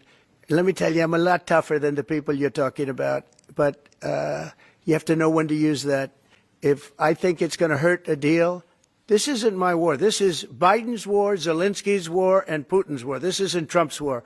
I'm only here for one thing, to see if I can end it, to save 5,000 lives a week and a lot of money, the money being much less important because I made that money. I went to Saudi Arabia, Qatar, and UAE, and we brought back $5.1 trillion. So I made that money in about 2 hours, the money that we're talking about, but it's still think of it, $300 billion we've spent with no checks, no balances. They just send cash. You can imagine what's happened to that money. I never saw anything like it in my life, but I'm more interested. I think he thinks checks and balances mean literally a checkbook. I have never been more committed to the theory that Trump doesn't know what asylum seeker is, and he thinks that it means that we're letting in people from insane asylums. Then at this very moment, where when he says checks and balances, I think he literally means like an account balance with a checkbook, which is, of course, based. Oh, Joe Biden would never be able to do this. Based. Because I picked up $5.1 trillion and, by the way, got a beautiful, big, magnificent, free airplane for the United States Air Force, okay? Very proud of that, too. They tried to say, oh, it's Trump's airplane. Oh, yeah, sure. It's too big. Frankly, it's too big, much too big. When can we expect that to be the Air Force One? Well, it's here already. Yeah. It's in the country. It's being refitted for military standard. How much will it cost to refit it? Oh, I don't know. Whatever it is, a hell of a lot less than building a new one. We're waiting too long from Boeing. Boeing has got to get its act together. Yeah. Sir, on Nippon Steel, this arrangement that was just announced in the golden share, is that an arrangement you would consider for TikTok as well? Nothing to do with TikTok. Totally different kind of a deal. We'll have to get, to do it properly, we'll probably have to get China's approval. China's never easy. China's never easy. But I think we'll be able to save TikTok. I'd like to save TikTok. I mean, TikTok was very good to me. I won the young people by 37%. No Republicans ever won, and I won by 37%. And Charlie Kirk will tell you TikTok helped, but Charlie Kirk helped also. Oh, he just happens to be here. Look at him. He loves that we mentioned that name, right, Charlie? He's done great, and I appreciate all the help. But with young people, we won by 37%, Charlie, and you helped. But TikTok was amazing. And he was the first one. He said, get on TikTok. So I have a little bit of a warm spot. I know I shouldn't. They'll say quid pro quo, put him in jail for the rest of his life, quid pro quo. No, TikTok was very good to me. I won young people. I don't know if it was because of talk, but it was something happened. No Republican has ever won they call them young people. Young people, you can define it a lot of different ways, but I won every age group in young people. And it never happened, and won by 37%. That's a lot. Yeah, it didn't happen. It didn't happen this time either. Did you warn Prime Minister Netanyahu against taking some sort of actions that could disrupt the talks there in a phone call last week? Well, I'd like to be honest. I call them young people. Next question, please. They don't call them young people anymore. I call them young It's not a people. warning. I said I don't think it's appropriate. What exactly did you tell him? Did you I just said I don't think it's appropriate. We're having very good discussions with him, and I said I don't think it's appropriate right now, because if we can settle it with a very strong document, very strong, with inspections and no trust. I don't trust anybody. I don't trust anybody. So no trust. I want it very strong where we can go in with inspectors. We can take whatever we want. We can blow up whatever we want, but nobody getting killed. We can blow up a lab, but nobody's going to be in the lab, as opposed to everybody being in the lab and blowing it up, right? Two ways of doing it. Yeah, I told him this would be inappropriate to do right now because we're very close to a solution. Now, that could change at any moment, could change with a phone call. But right now, I think they want to make a deal, and if we can make a deal, save a lot of lives. When do you think a deal could happen on Iran? On which? A deal with Iran could happen. When do you Oh, I think? don't know. I think over the next couple of weeks, if it happens. Yeah. And on the, when could the administration resume the interviews for foreign students visa? When do you think your administration could resume these interviews? On what? For the foreign student visa. Yesterday there was... For the French visa? For the French too, but all the foreign students. Oh, for the foreign visas? What are you referring? Foreign visas for what? Are you talking about for colleges? Okay, so you're off of Israel. Now you're talking about colleges, right? Yes, now. Okay. Well, we're going to see. Look, Harvard has been a disaster. They've taken $5 billion plus. $5 billion. Nobody knew that they were making this kind. If we didn't do this, we would have never found this out, Pam. They're taking $5 billion. And I'd rather see that money go to trade schools. And by the way, they're totally anti-Semitic at Harvard, as you know, and some other colleges too, in all fairness to them. And it's been exposed, very exposed. And I think they're dealing very badly. Every time they fight, they lose another $250 million. Yesterday we found another $100 million. And they have, they have a fund, an endowment, $52 billion. All right? Nobody knew the government grants going to Harvard was $5 billion. It's so funny. It's a matter of public record. Like, how do you think this happened? They get a lot of that from the United States, and I think it's ridiculous. I think everyone's coming up to me saying, we love the idea of trade schools with that kind of money, and money from others, but money from them. You can have the best trade schools anywhere in the world. You give them to Iowa, Indiana, lots of good states, well-run states, and you give them the money. They can only be used for trade schools, and they'll teach people how to build motors and cars and AI. The AI, we're building plants. We're building hundreds of billions of dollars worth of AI plants, already started, many of them. We've never had a boom like we're having now. You're going to see it. There's never been anything like it. So we're up to about $14 trillion in investments. There's never been anything even close. You look at Biden, this guy, they had people leaving as opposed to investing. And they're doing it because of November 5th, and they're doing it because of the tariffs. The tariffs have been tremendous. I can promise you, and I have great respect for the people at the European Union, they wouldn't be over here today negotiating if I didn't put a 50% tariff on. The sad thing is now when I make a deal with them, it's something much more reasonable. They'll say, oh, he was chicken. He was chicken. Oh. That's so unbelievable. He's still mad. Oh, the chicken thing actually pissed him off, huh? Oh, Taco Trump is bad, dude. On the one hand, I think it's really funny. On the other hand, I think it's really dangerous.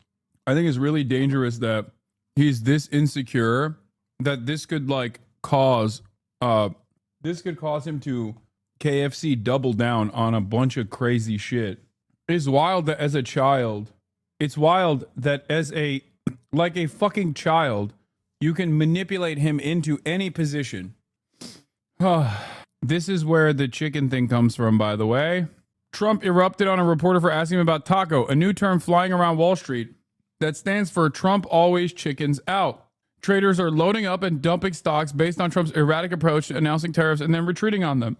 Trump was furious when the reporter asked about the term a few minutes ago, as we watched, and said he considered it one of the nastiest questions imaginable.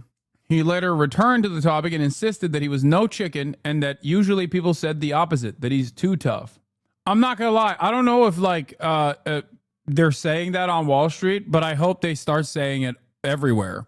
We need to say it for Israel. We need to say he's chicken with Israel. We need to talk about how scared he is of like Benjamin Netanyahu or something. Like, I think he's going to facilitate the invasion of Tel Aviv if we push him hard enough.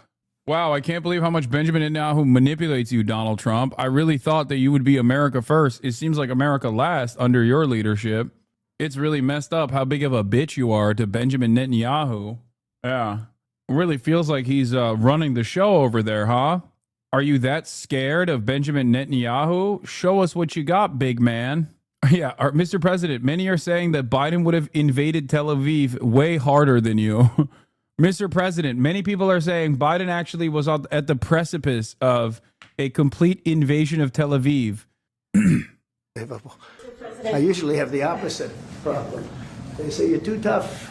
Mr. President, on Harvard, there were some Jewish students protesting on campus yesterday. They said they don't want you making these huge cuts, cutting off student visas to Harvard in their name, because they feel Harvard like it has makes to them show more us. of a target. Okay, Harvard has to show us their lists.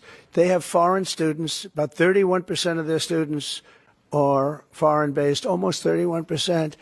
We want to know where those students come. Are they troublemakers? What countries do they come? And we're not going to, if somebody is coming from a certain country and they're 100% fine, which I hope most of them are, but many of them won't be, you're going to see some very radical people. They're taking people from areas of the world that are very radicalized, and we don't want them making trouble in our country. So I saw yesterday that in the middle of the UK, there was a nice young man. He wants to go back to school at Harvard, and he looked good to me, but I want to check his past. But we want to be able to see why, these countries aren't helping us. They're not investing in Harvard and all of we are.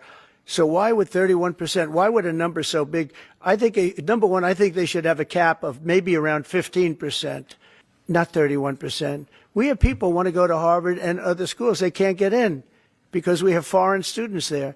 But I want to make sure that the foreign students are people that can love our country.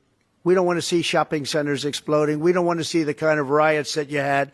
And I'll tell you what, many of those students didn't go anywhere. Many of those students were troublemakers caused by the radical left lunatics in this country. All right, one more question. President, yeah, go ahead, please. Will you pardon the people who are accused of conspiring to kidnap Michigan Governor Gretchen Whitmer? I'm going to look at it. I will take a look at it. It's been brought to my attention. I did watch the trial. It looked to me like somewhat of a railroad job. I'll be honest with you. It looked to me like some people said some stupid things. They were drinking, and I think they said stupid things. But I'll take a look at that. And a lot of people are asking me that question from both sides, actually. A lot of people think they got railroaded. A lot of people think they got railroaded. And probably some people don't. One more. Go ahead. How will the confrontation with Harvard end?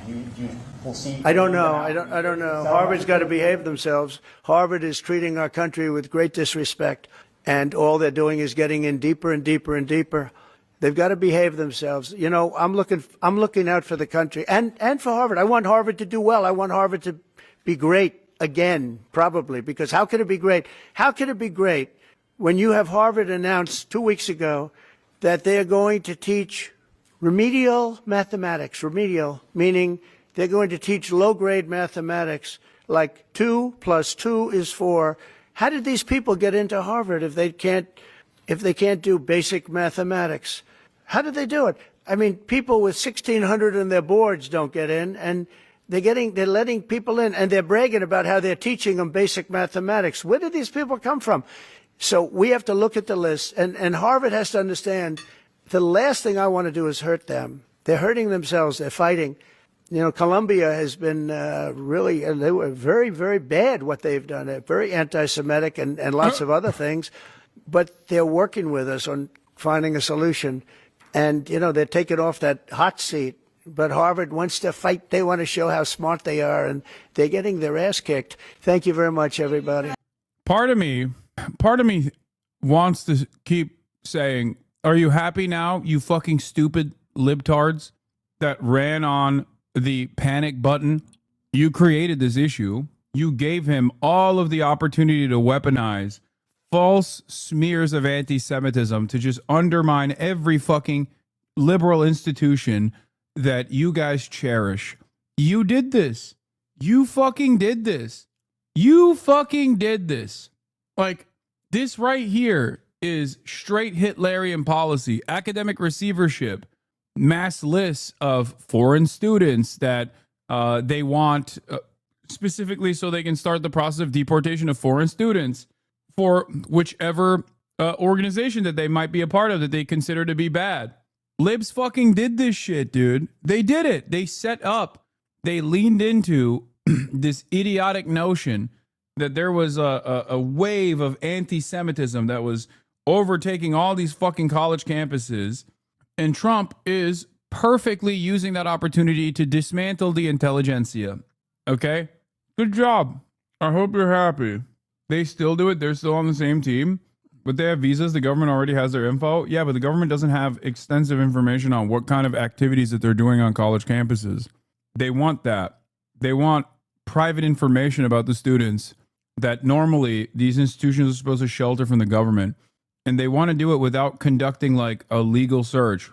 They want to do warrantless surveillance that schools normally maintain and obviously maintain without ever issuing to the government, unless there is a reason to do so. But you can't get this information without a warrant, and you can't get this information for every single foreign student. I'm telling you right now, liberals played a major fucking role in this by entertaining this idiotic back and forth about like, oh, dude, so much anti-Semitism happening on college campuses. Like, we have to put a stop to this anti-Semitism on college campuses. What was that anti-Semitism? What is this? Bill Clinton didn't undo anything after Reagan. He signed in more Reagan policy. Yeah. Good job, Dems. Good job. This student, this HasanAbi student, we are now joined by a interviewed. Harvard PhD student from China who's about to graduate from Harvard. Zealand Ma, thank you so much for being with us. Let's go! Chinese HasanAbi hands with a PhD, rise up! Chinese HasanAbi hands with a PhD at Harvard University, rise up! Rise the fuck up! Let's go! Let's go!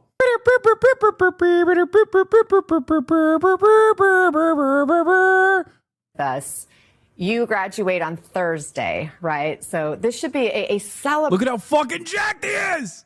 I'm so proud. I'm so proud. I'm so proud. Look at him. Look at him flexing his fucking biceps too. Celebratory moment. How are you feeling? I mean, definitely it feels less celebratory than I should feel. I feel a lot of uncertainty. I feel puzzled. I feel shocked to learn. Wait, is this fucking Top G, dude? Is this where we find out Top G's real identity? I kept saying he was like a white Maoist from Iowa, but is it? I have a friend in Harvard too who watches you, but not international. I mean, yes, college campuses are where I have the strongest foothold. Okay, that's not surprising. I mean, you've seen no, not Top G, Top G, who is a chatter in this. Bro thinks he's Charlie Kirk. Oh, fucking! Why would you do that to me? That, you know, because I'm a PhD student doing important research on how AI is transforming workplace. This is something that White House has labeled as a national priority. So it's definitely disheartening and impossible. HasanAbi hit Nebraska. Wow, boring. Who cares? HasanAbi hit China. At least now we know who are the real unappreciated chatters. To see the policy targeting the very people doing that work.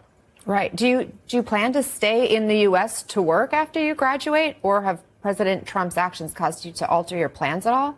So for now, I think until the hearing, my plan is to stay at the Harvard Business School to continue my research as a postdoc scholar with the D-Cube lab. But, anything could happen in a hearing. And because of these uncertainties, I definitely need to think about, other ways to continue my research. And then, I've also heard about my friends, my colleagues, be it U.S. citizen or not, have been considering elsewhere to conduct their research or even moving out of the country.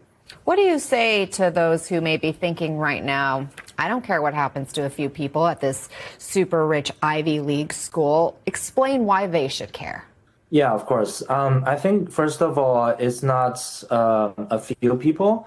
So this attempted ban could be about, over 4,000 unionized workers at Harvard. That includes the graduate students who's teaching, who's grading, who's answering students' email 2 a.m. We are the people who make the university work. And it is also about this work visa called OPT, which is tied to the student visa. If the ban exists, proceeds, then this work permit will be canceled, and everyone in the class of 2023, 2024, 2025 will be impacted. And these people have been currently working full-time jobs at top companies, doing the kind of technological, scientific, and economic work that keeps American economy running. So as a brief statistics, in the year of 2024, there has been 1.1 million international students contributing to the U.S. economy. So that is not a small number. That will be a big threat to these workers. No, that's such a great point. And I know you've also pointed out previously that you think about the type of work that you and other students like yourself are doing, who are also contributing to the workforce, as you point out. And you have said, the next breakthrough in AI, the work you're doing, the next cancer cure, the next Nobel Prize. If it doesn't happen here because you and others are kicked out of this country. Dude, we're infiltrating everything, okay? HasanAbi heads, we are everywhere. It doesn't matter. You could be getting a business PhD at Harvard. There's a HasanAbi head right there. It's like fucking Fight Club, just nod along. It's going to happen elsewhere. That is America's loss. Now, part of the president's order targeting Harvard specifically claims the university coordinates with the Chinese Communist Party, and Chinese nationals make up about a fifth of Harvard's foreign students. Do you and other Chinese students feel like... She's like, do you communicate with the Chinese Communist Party? You're being targeted or scapegoated? Yeah, I definitely feel like we are being scapegoated. Bro, only met like 2 other HasanAbi heads on college. What the fuck? Oh yeah. Depends on which college campus you go to. Also, I'm willing to bet that there are far more. I should do a fucking college campus tour, dude. Got cooked by slow? What does that mean? We have followed every... I'm so lost. How do you know he's a HasanAbi head? Dog, he's wearing my merch. He's wearing limited edition Himbo Gym merchandise. He's wearing limited edition Himbo Fitness merchandise. My entire row in my PLSC class are HasanAbi heads? Hell yeah. Rule, we have got the visa, we have passed all of the background checks. That was pretty, thorough. And we have, as Chinese students, some of us work here, some of us, pay tuition to get here. We paid a lot of things, taxes, like federal, state, sometimes even Social Security that we may never benefit from. Right? We have contributed a lot to U.S. scientific research, education, and economy, and yet we are currently the one facing uncertainty. So, if the U.S. is sending this kind of message to us Chinese international students that we're not welcome, people will stop coming. And we actually have seen that people have dropped their interests by some polls that they will not come to the U.S. for studying and contributing to the scientific research. So if that happens, as you said, the next breakthrough in artificial intelligence, next cancer cure, or next Nobel Prize even, it will happen somewhere else. So I think it's really bigger than about immigration. It's about whether the U.S. wants to lead in science, tech, and education, or it wants to give it up. So we're not asking for any kind of special treatment. We're simply asking to be treated equally, and we want to keep doing the work that benefits everybody. What's your message to other international students who may be considering or aspired to come and study here in the U.S.? Is it worth it? I mean, looking back, I feel like it's still worth it. I've met many of my friends in here. I've met people from all over the world, and I have conducted important research with humanitarian negotiators. I've conducted important research with doctors and lawyers. I have, this education experience is what makes America great. And I think that people who are considering, now is the time of uncertainty, but I think these things will pass eventually, I think. There were similar policies targeting us in the past, but it all, went smoothly. Hopefully this time will still be the case. So my suggestion to my fellow, maybe Chinese students, I think is be cautious, but still open to the idea of coming to the U.S. to experience this amazing education system. Well, thank you for sharing your thoughts with us and your experience. Celine Ma, appreciate your time and best of luck to you. Congratulations on your degree. Americans don't realize how badly brain drained this is going to fuck them in 5 to 10 years. Yeah, no more Chinese HasanAbi heads. Rabani makes a good point here. Oh yeah, it might be objectionable, but would hardly be unusual if U.S. consular officials vetted visa applicants for hostility to the United States or its government and denied those known to harbor such hostility entering the United States. Unfortunately, numerous governments behave this way. What is absolutely bizarre is that the U.S. government couldn't care less what visa applicants think about the United States or its government. It is their views about a U.S. proxy in the Middle East, Israel, that constitute grounds for visa denial and revocation. Never forget the U.S. government is controlled by Qatari money and owned by Saudi Arabia. That is what's so insane about it. You can say fuck America till the cows come home, and the American government's like, that's free speech. You can be a foreigner who says fuck America, America can suck my dick, and it's fine. But if you say fuck Israel, Israel can suck my dick, the American government's like, we will kill you. You will be deported. You must be deported instantly. You're a threat. You're a threat to this nation's beautiful values. It is crazy. It's wild.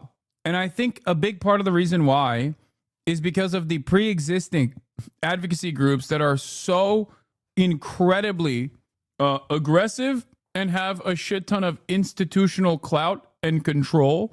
And I think Trump recognizes that. And that's why they're using Israel as this mechanism of repression. Like, if there were Christian advocacy groups in the country that were as liberal adjacent, liberal aligned, and as powerful, as institutionally powerful, as institutionally influential, they would just be doing this on the virtue of attacking Christian identity. That's what it is. Anyway, Germany and Ukraine to jointly produce long-range missiles for Germany Kyiv. has announced that it will finance Ukrainian-made long-range missiles for the country to use to fight off Russia's invasion. Now, it had been thought that Germany could supply its own Taurus missiles for Ukraine to use. Let's get a bit more detail and bring in our Europe correspondent, Siobhan Robbins, who is in Berlin for us. So, Siobhan, look, this announcement that Germany is going to finance Ukraine's homemade industry to make these long-range missiles, I guess, will be welcome news in Kyiv. Do we get any more detail, or perhaps not, on the Taurus missiles and whether they'll be provided as well? Yeah, Taurus was the word that definitely wasn't the headline on either the Chancellor or the President's lips today. But let's just go through what was announced in this joint news conference by President Zelensky and the new German Chancellor, Friedrich Merz.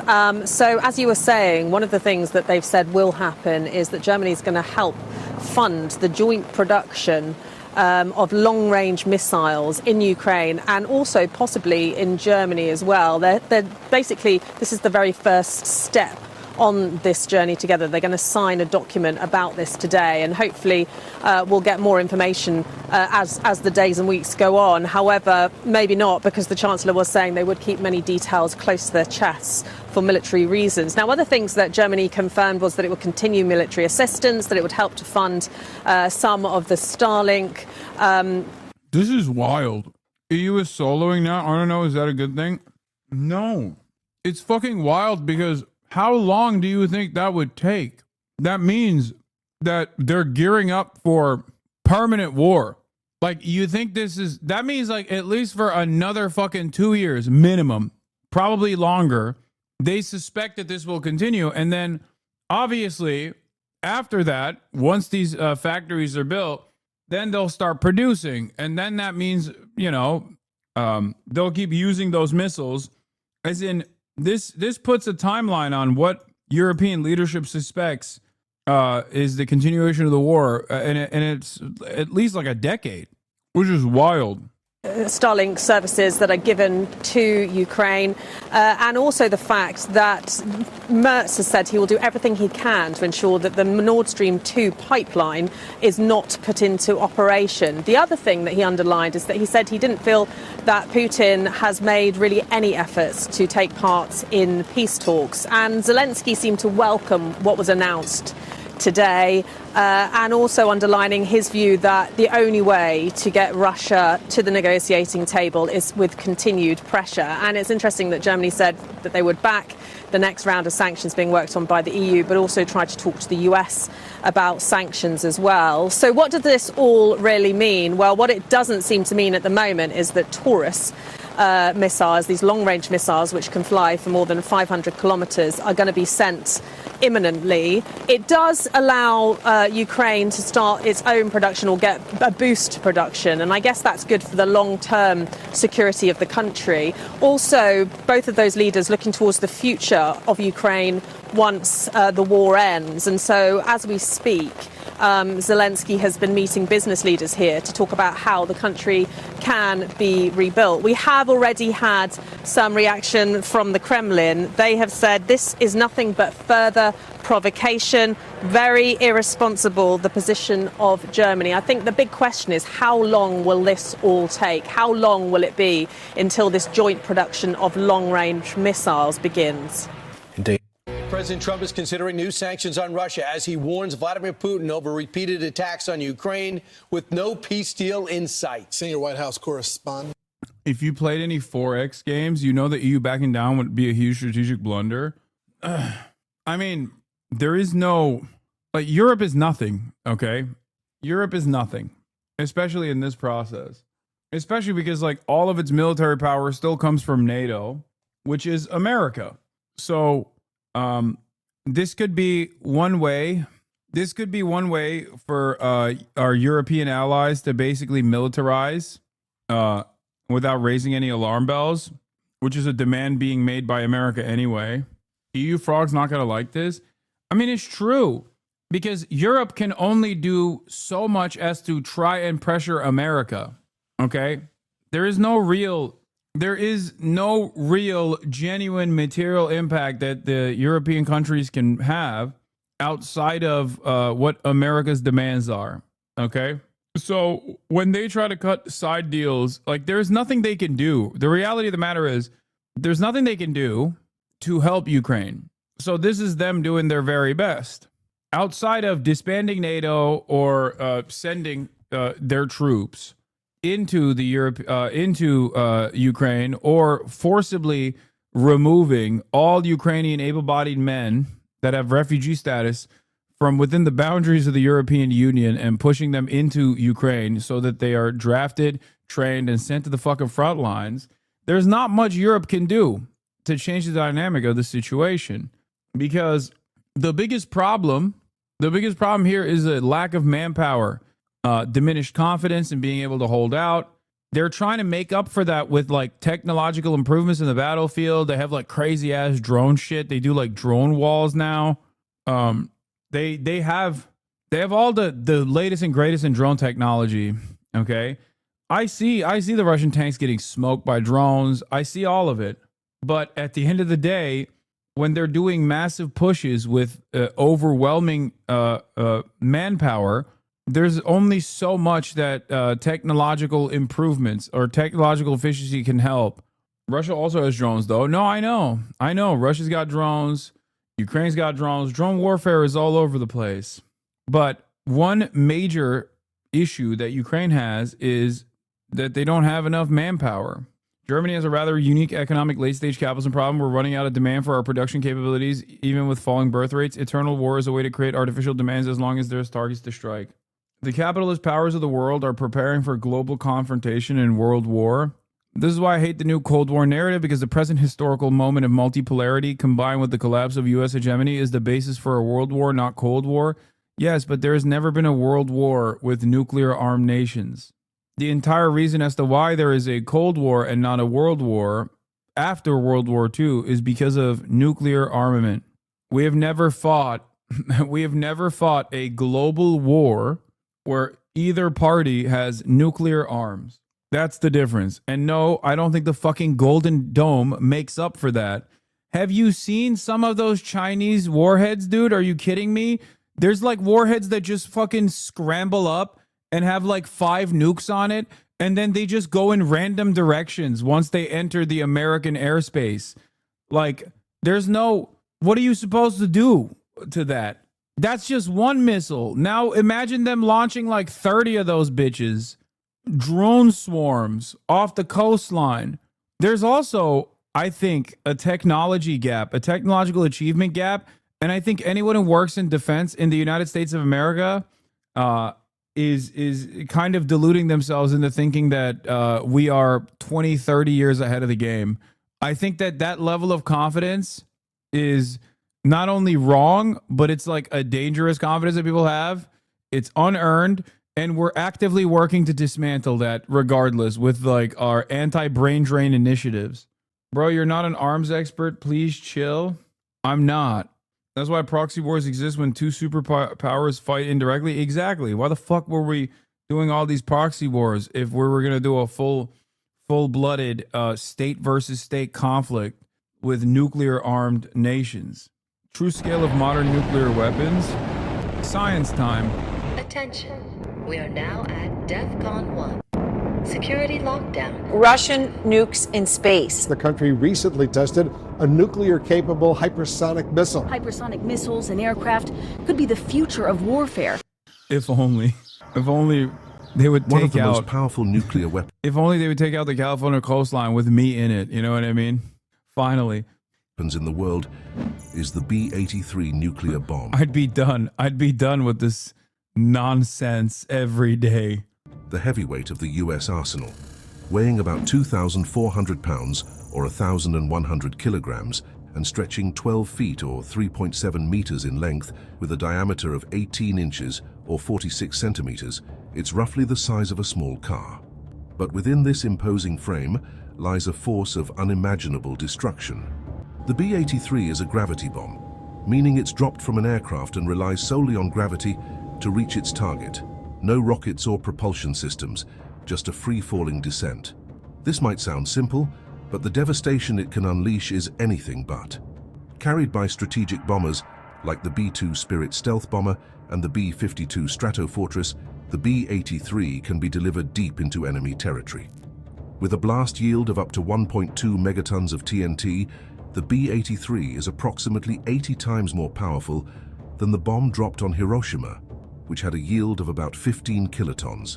To put that into perspective, imagine the explosive energy of 1.2 million tons of TNT detonating in a single moment. But the B-83 isn't just about raw power. It's designed to penetrate underground bunkers, burrowing into the earth before detonating. As for how many of these weapons exist, while exact numbers are classified, experts estimate that there are about 650 B-83s, and it is thought there are about 200 B-83 bombs in active service. This number has decreased over the years due to arms reduction treaties and modernization efforts. In fact, there are plans to retire the B-83 altogether in favor of more advanced, lower-yield nuclear. The only good news about modern nukes is that the fallout isn't as big as an issue anymore, and due to technological advancements and accuracy, warheads aren't as big as they were in the Cold War. Also, fusion bombs can, at distance, shred biological matter without destroying infrastructure. Oh, great news. If a nuke drops and it's a fucking fusion bomb, then at least we'll have free real estate once the dust settles. Is that the good news? Oh, how wonderful. I didn't realize. That's great news. We have a real crisis in the real estate market. Please, I guess we should drop a fucking fusion bomb in the middle of West Hollywood and end my material matter, end my organic matter from a distance. But God forbid you harm the real estate market, you know? This is like, you know what this reminds me of? It reminds me of like during World War II when the American War Department was telling the American bombing missions to purposely avoid American factories that were operating in Germany. That's number one. Or who could forget in Vietnam when the Department of Defense was telling its Air Force not to bomb the rubber trees because those were fucking owned by, what was it, Michelin? Like an American corporation. It's like, thank God we have bombs that won't harm capital, but will just simply erode, simply destroy all living matter. It wasn't Michelin. Sorry, I forget. It was like an American... I don't know. Maybe they were protecting the French interest there. Who knows? Goodyear, maybe? It was Michelin from when it was French Indonesia, Indochina. Nuclear weapons. To grasp the true magnitude of the B-83's destructive power, imagine a single one detonated as an airburst over Beijing, China. The immediate fireball would engulf an area over 4 square kilometers or 1.5 square miles, vaporizing everything within its radius. Buildings would collapse within a 7.5 kilometer or 4.6 mile radius due to the intense blast pressure, flattening much of the city center. Windows would shatter up to 21 kilometers or 13 miles away, sending glass shards flying and causing injuries even in distant neighborhoods. The thermal radiation would cause third-degree burns to anyone within 13 kilometers or 8 miles, covering an area of over 500 square kilometers or over 200 square miles. In terms of human cost, such a detonation could result in an estimated 1.5 million immediate fatalities and over 3 million injuries, and that's just from a single B-83 bomb. The United States operates about 76 B-52 Stratofortress bombers, which were once capable of carrying up to 8 B-83 nuclear bombs. However, by 2010, U.S. Strategic Command removed nuclear... Chatter said, I don't think we should do this. I agree. ...gravity bombs from the B-52's arsenal, as the aircraft was no longer considered capable of surviving modern air defenses. Today, only the U.S. fleet of 19 B-2 Spirit stealth bombers is tasked with delivering nuclear gravity bombs, including the B-83, with each capable of carrying... Can we not? ...up to 16 B-83 nuclear bombs. This means the potential for devastation isn't limited to one bomb, but could involve numerous simultaneous detonations, exponentially increasing the destructive impact. In imagining the true scale of modern nuclear weapons, at number 4 on the list is the Trident II missile, a cornerstone of the US and UK nuclear deterrent. Unlike gravity bombs like the B-83, the Trident II is a submarine-launched ballistic missile, or SLBM. The Trident II missile is an engineering marvel. Weighing about 59,000 kilograms or 130,000 pounds and stretching 13.5 meters or 44 feet in length, it's a 3-stage solid-fuel rocket capable of traveling over 12,000 kilometers or 7,500 miles. This incredible range allows it to strike targets virtually anywhere on the globe, from submarines hidden deep beneath the ocean's surface. What truly sets the Trident II apart is its use of multiple independently targetable re-entry vehicles, or MIRVs. Each missile can carry up to 8 nuclear warheads, typically the W-88, each with a yield of 475 kilotons. That's about 30 times the power of the Hiroshima bomb for each warhead. This means a single Trident II missile can deliver devastating blows to multiple targets across a wide area, effectively multiplying its destructive capability. The missile's guidance system is highly advanced, combining astro-inertial navigation with GPS updates to ensure remarkable accuracy. It's capable of hitting within 100 meters of its target after traveling thousands of miles. The Trident II is deployed on Ohio-class submarines for the U.S. Navy and Vanguard-class submarines for the Royal Navy, providing a stealthy and survivable second strike capability that is crucial for nuclear deterrence. To grasp the potential impact of this weapon, imagine a single Trident II missile launched toward Moscow, with all 8 warheads targeting the same area for maximum effect. The combined explosive yield would be approximately 3.8 megatons of TNT. Upon detonation as an airburst, the immediate fireball would engulf an area over 10 square kilometers, or close to 4 square miles, vaporizing everything within its radius. Buildings would be obliterated within an 11-kilometer or close to 7-mile radius, flattening much of the city center. Thermal radiation would cause third-degree burns to anyone within 22 kilometers, or close to 14 miles from ground zero, covering an area of over 1,500 square kilometers or 580 square miles. The human cost would be staggering, estimated at over 2.8 million immediate fatalities and 4.6 million injuries. And remember, this is from just one Trident II missile. The United States operates 14 Ohio-class nuclear submarines, each capable of carrying up to 20 Trident II missiles. That adds up to 280 Trident II missiles lurking in the depths of the oceans, with each missile carrying up to 8 warheads at 475 kilotons apiece. We're looking at a total of 2,240 nuclear warheads. If you calculate the combined... Imagine a single B-83 bomb detonated in American Midwest. It could kill up to 500 people.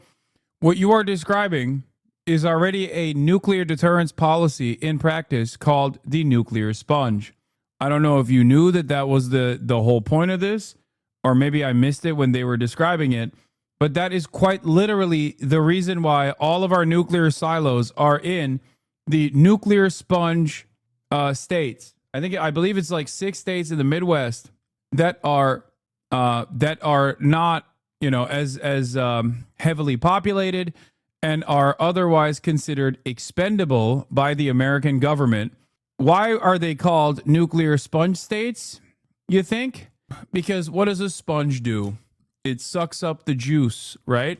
That's where the nuclear silos are, in an effort to make sure that if there is mutually assured destruction taking place, then all of the limited amount of nuclear warheads that our adversaries have, nuclear adversaries would be... What is this? Here's an old map I found from Civil Defense.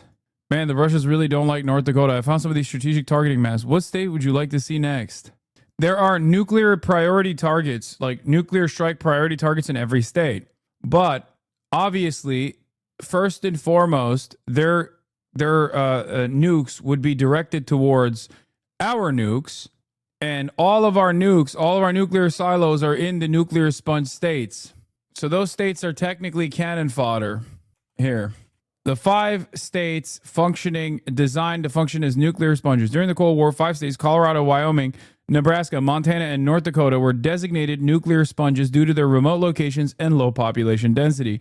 In case of an enemy nuclear attack, these states would be targeted first as they house the ICBM silos. In turn, everything within these states would be obliterated, but they would serve the greater good of mitigating immediate casualties in more populous states. I believe it's 6 states. South Dakota also, I think, is part of it. Yeah, if you thought you were safe in South Dakota, you are not. What the fuck? I live in Colorado. Fuck that shit. Yeah, good luck, man. Make no mistake. When I say Israel is an American state and like far more valuable than either of the Dakotas, this is part of the puzzle. Like when I say America cares more about Israel than it does about North Dakota, this is part of what I mean. Like America would let Wyoming, Colorado, Nebraska, Montana, North Dakota, South Dakota melt before it would ever allow any harm to come to Israel. Cheyenne Mountain complexes in Colorado, they're super fucked. Gatsu did a North Korea video. Nice. Explosive power. It amounts to an astonishing 1,064 megatons of TNT. That's the equivalent of over 70,000 Hiroshima bombs worth of destructive energy concealed beneath the sea. This immense force is constantly on patrol, ready to be unleashed if ever called upon. At number 3 is China's DF-5 intercontinental ballistic missile, specifically the DF-5C variant. This missile is a true giant, standing over 106 feet tall and weighing approximately 183 tons. First introduced in the 1980s, the Holy DF-5 fuck, has is this almost as long as the Statue of Liberty? remained a cornerstone of China's nuclear deterrent ever. Okay, but of the existing 50, which would you say Israel is the most like? Florida. What? Not even a question. Florida is the most Israel-coded state in the United States of America, both because it's a travel destination of Israel, like Israelis. It also houses literally Benjamin Netanyahu's son, Yair Netanyahu. Okay, but also on top of that, even like the hick parts of Florida, in my opinion, resemble like the Haredi population. Like America has its own version of the Haredim, which I'm not even talking about like the ultra Orthodox communities in America. I'm talking like the swamp people of Florida. Think about it. Like when I say Florida, you think, oh, you mean like a lot of Jews live there, Boca Raton. No, this has nothing to do with that. I mean, it has something to do with that, but not like entirely. I mean, like Florida as a state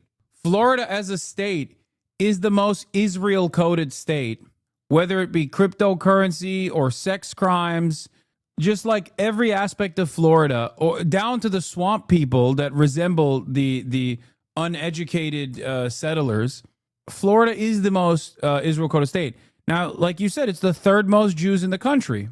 Number 1 is New York. Number 2 is California, or maybe number 1 is California. Number 2 is New York. Why would I never say California is Israel-coded? Why would I never say New York is Israel-coded? Because while there are a lot of conservative pro-Israel Jews that live in both of these states, okay, because even though there are a lot of pro-Israel Jews, especially in my neighborhood, let me tell you, okay, American Jews are very different than Israeli Jews, except for Florida, where all Americans resemble Israel, okay? Jews, Christian alike, Muslims, everyone. I mean, look at Patrick Bet-David. Patrick Bet-David is an Israeli man, through and through, down to the bone, down to the triple name, Patrick Bet-David. And yet, he's actually fucking Iranian. Think about it, and you will understand. Down to the fashion, down to the music choices, Florida is the most Israel-coded state in the United States of America. And much like Israel, Florida is actively accelerating its own demise. For Israel, it's like it's untenable bloodlust, right? It's endless seeking of conquest in the region that genuinely makes Israel's position less stable. For Florida, it's water. For Florida, it's consistently building in areas that are probably going to be underwater very soon. So as far as like external factors that are life-changing, you got water and climate change for Florida, and you got Israel's constant destabilizing measures in the region for Israel and its inevitable backlash for Israel. Tampa is the West Bank. I live there, can confirm. Yes, if you've ever met some real dudes, okay, like go to the PCB, like go to like different parts, like Tallahassee. Miami is the Tel Aviv of Florida, and like Tallahassee is the fucking West Bank settlements. Since the DF-5. No, California is not worse. Like this is not even comparable. California at least has like a fake economy that revolves around the real stock market as opposed to cryptocurrency and drug sales, okay? Florida has never had a real economy. Florida's entire economy revolves around one, cocaine, and now cryptocurrency and cocaine. At least California has fucking Hollywood and Silicon Valley, which you can say is fake, and I agree with you, okay? Totally fucking fake, totally made up. But like, it's still less made up than cryptocurrency. You convinced this Florida man? Has an impressive range of up to 15,000 kilometers, or about 9,300 miles, which means it can reach almost any target on the globe from launch sites within China. What makes it particularly formidable is its payload. The latest versions, like the DF-5B and DF-5C, are equipped with MIRVs. I would say Texas. No, Texas equivalent is Saudi Arabia. I will not elaborate. No, Texas is the most Saudi Arabia quoted state that we have. No, Florida is Israel. Texas is Saudi Arabia. Okay? Straight up. Oklahoma is Oman. Allowing them to carry up to 12 nuclear warheads, each with a yield of 1 megaton of TNT. Yes, Nevada, UAE, Nevada. United Arab. No, Nevada is not Yemen. No, fuck no. It is literally a den of sin. It's the United Arab Emirates.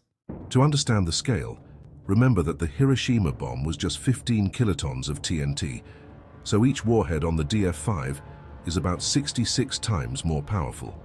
If all 12 warheads were directed at the same target area, the combined explosive power would be a staggering 12 megaton. Chatter called UAE sex tourism Saudi Arabia. Oh no. Oh, that's funny. That's 800 times more powerful than the bomb dropped on Hiroshima. Let's imagine that a single DF-5C missile launched toward Washington, D.C., with all 12 warheads impacting the same area. The fireball would engulf an area with a radius greater than 3 kilometers or 2 miles, effectively vaporizing everything in that zone. The blast would cause most residential buildings to collapse within a 16-kilometer or close to 10-mile radius. And third-degree burns could affect people up to 35 kilometers or close to 22 miles away. Time out. Yeah, I would be like this. Time out. Time out on the hate. China. Time out on the hate, please. Unimaginable. Estimated fatalities could exceed 1 million, with over 1.8 million more injured. What's even more alarming is that this level of destruction comes from just one DF-5 missile. China is believed to have around 20 to 30 DF-5 missiles in its arsenal. At number 2 on the list is the Russian R-36 ICBM, better known by its NATO designation as the Satan missile. Developed during the Cold War, this missile is one of the most powerful ever built, designed to deliver massive nuclear payloads across vast distances. The R-36 is a colossal missile, standing over 32 meters, or about 106 feet tall, and weighing close to a staggering 210,000 kilograms, which is close to 500,000 pounds. It's a two-stage, liquid-fueled rocket designed to deliver nuclear warheads across continents, with an operational range of up to 16,000 kilometers or close to 10,000 miles. This means it can reach targets virtually anywhere in the world from launch sites within Russia. What makes the Satan missile particularly fearsome is its payload capacity. It can carry up to 10 MIRVs, each armed with a nuclear warhead ranging up to 1 megaton of TNT. This means a single missile can unleash a total explosive yield of up to 10 megatons of TNT, about 666 times more powerful than the bomb dropped on Hiroshima, a fitting figure for the Satan missile. Some variants of the R-36 were equipped with a single massive warhead with a yield of up to 20 megatons. That's over... I suspect if deployed, this like ends the world, right? Like completely. Even if there's no counter, like even if there's no counter nukes launched, like this alone, I assume ends the world in its entirety. Like it changes, it causes nuclear winter, right?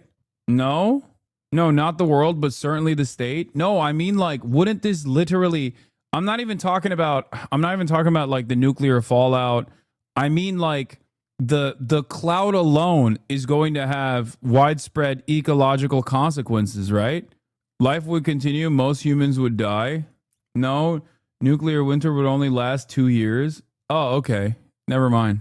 Oh, just 2 years? It's fine then. Yeah, Chatter's like, I'd survive it. Nuclear testing on this planet has been extensive. I feel like something like this could blast a hole in the ozone and just fuck up any kind of protection we have from the sun, which inevitably leads to death. 1,300 times the power of the Hiroshima bomb, designed to obliterate hardened targets like missile silos and command bunkers. Now imagine if a single R-36 missile were to detonate over San Francisco with a single 15 megaton warhead. The immediate fireball would engulf an area over 30 square kilometers or 12 square miles, vaporizing everything within a 3-kilometer or close to a 2-mile radius. Buildings would be flattened within a 17-kilometer or over 10-mile radius, decimating much of the Bay Area. Thermal radiation would cause third-degree burns to people up to 40 kilometers or over 20. NIMBYs would still be like, we don't want to disrupt the cultural makeup. So if we're rebuilding in the aftermath of nuclear holocaust in San Francisco, in the Bay Area, we must ensure that buildings only go up 3 stories, not a single story longer, not a single story taller than 3. 24 miles away, covering an area of nearly 4,800 square kilometers or 1,850 square miles. The human toll would be catastrophic. Estimated fatalities could exceed 1 million, with over 1.3 million more injured. And this is the impact of just one missile. Russia is believed to have around 46 operational R-36M2 Voyvoda missiles, the most advanced variant of the SS-18. Each of these missiles can carry multiple warheads, significantly multiplying their destructive potential. With such an arsenal, the sheer scale of power held within these weapons is almost beyond comprehension. Finally, at the top of the list is the Russian RS-28 Sarmat missile, ominously nicknamed the Satan II. This intercontinental ballistic missile represents the pinnacle of modern nuclear weaponry, developed to replace the aging R-36M Satan missiles. The RS-28 Sarmat is designed to evade missile defense systems and deliver massive payloads across the globe. The Sarmat is a 3-stage liquid-fueled missile that weighs over 208 tons and measures over 35 meters, or about 116 feet in length. It's capable of carrying a variety of warhead configurations, including up to 10 heavy MIRVs or 15 I don't feel lighter too ones, good. along with advanced countermeasures to bypass missile defenses. Its range exceeds 18,000 kilometers, or over 11,000 miles, allowing it to reach targets anywhere on Earth. One of the most concerning features of the RS-28 is its ability to utilize a fractional orbital bombardment system, or FOBS. This means the missile can enter a low Earth orbit and approach targets from any direction, including over the South Pole, effectively bypassing traditional early warning systems that are oriented toward the north. Some reports speculate that the Sarmat could theoretically carry a payload of up to 50 megatons, equivalent to the Tsar bomber, the most powerful nuclear device ever detonated. While such a massive yield is more hypothetical and not practical for modern military use, by the way, that little thing right there, chatters, that little thing, if you forgot because it's 15 minutes long, the video, and I paused a lot, that's Mount Everest, okay? No, that little mountain right there on the left side is Mount Everest. This is judging the mushroom cloud that it comes after, or comes after detonation, just so you understand. Imagining its potential impact is sobering. Consider a scenario where a 50-megaton warhead is detonated over New York City. Oh no. The immediate fireball would engulf an area with a radius of over 5 kilometers or over 3 miles, vaporizing everything within 83 square kilometers or 32 square miles. The intense blast wave would cause heavy destruction up to 26 kilometers or 16 miles away, leveling buildings and structures in more than 2,000 square kilometers or close to 800 square miles. Third-degree burns could be inflicted on people up to 60 kilometers or 37 miles away, covering an area of close to 11,000 square kilometers or over 4,200 square miles. The human toll would be unimaginable. Estimated fatalities could exceed 7 million people, with over 6 million more injured. And this is just from a single RS-28 Sarmat missile, assuming the theoretical payload of 50 megatons of TNT. To put this into perspective, when the 50-megaton Tsar bomber was detonated in 1961, the flash was visible as far away as Norway, over 1,000 kilometers from the test site. Similarly, a 50-megaton explosion over New York City would be visible with the naked eye. Bro, the Russians did not play around. They were like, oh, y'all deployed nukes? All right, bet. That's crazy. All the way to Columbia, South Carolina, nearly 1,000 kilometers away. But what does all this mean for us today? Despite Russia's impressive arsenal on paper, recent events have cast doubt on its true capabilities.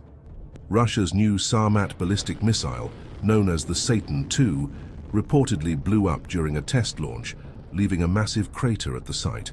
Combined with the setbacks and debacles Russia has faced in its aggressor's war in Ukraine, it seems that Russia might not be as formidable as many once thought. Okay, I'm not gonna lie. This is a dangerous thing to entertain, okay? I've heard this quite a bit. I feel like this is somehow even scarier than talking about how scary these nukes are. When people start talking about how not scary nukes are, that's when you know it's a problem. Remember when early reports indicated that Russia was entertaining the deployment of a tactical nuke in Ukraine, and you started seeing defense people on CNN talking about, well, you know, like a baby nuke or a tactical nuke in Ukraine would not be as impactful as you think it is, actually. Like, you know, when they started saying shit like that, that was, I think, the scariest moment in this conflict thus far. That was when it was like, oh, brother, tactical nukes. We're talking about, you know, how little of an impact that tactical nukes might have. That's not good. But merely a paper tiger. Yet in a full-scale nuclear exchange, even a few missiles from Russia's nearly 6,000 nuclear warheads would cause unimaginable damage to the United States. But the real challenge isn't about who has the biggest bomb, but about ensuring these weapons are never used. Because in a nuclear war, there are no winners, only a world left in ruins where everyone loses. Don't worry, Trump's got it. He's going to say, Vladimir, no. Khalil, no. Vladimir, stop. And that'll surely put an end to these shenanigans, you know? I know it. Why are you watching this? No reason. Just looking at some stuff, you know? Was just looking at just looking at America's future. You feel me?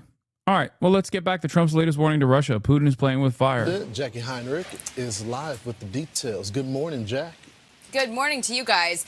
Putin's lackey, Dmitry Medvedev, who served as the bridge between Putin's presidential terms, has posted an implicit threat as President Trump is weighing these harsh sanctions on Russia. Medvedev writes, regarding Trump's words about Putin playing with fire and really bad things happening to Russia, I only know of one really bad thing, World War III. I hope Trump understands this. It comes after President Trump expressed frustration that Putin's continuing to stall peace talks while bombarding Ukraine, saying what Putin... Bro, look how happy he was.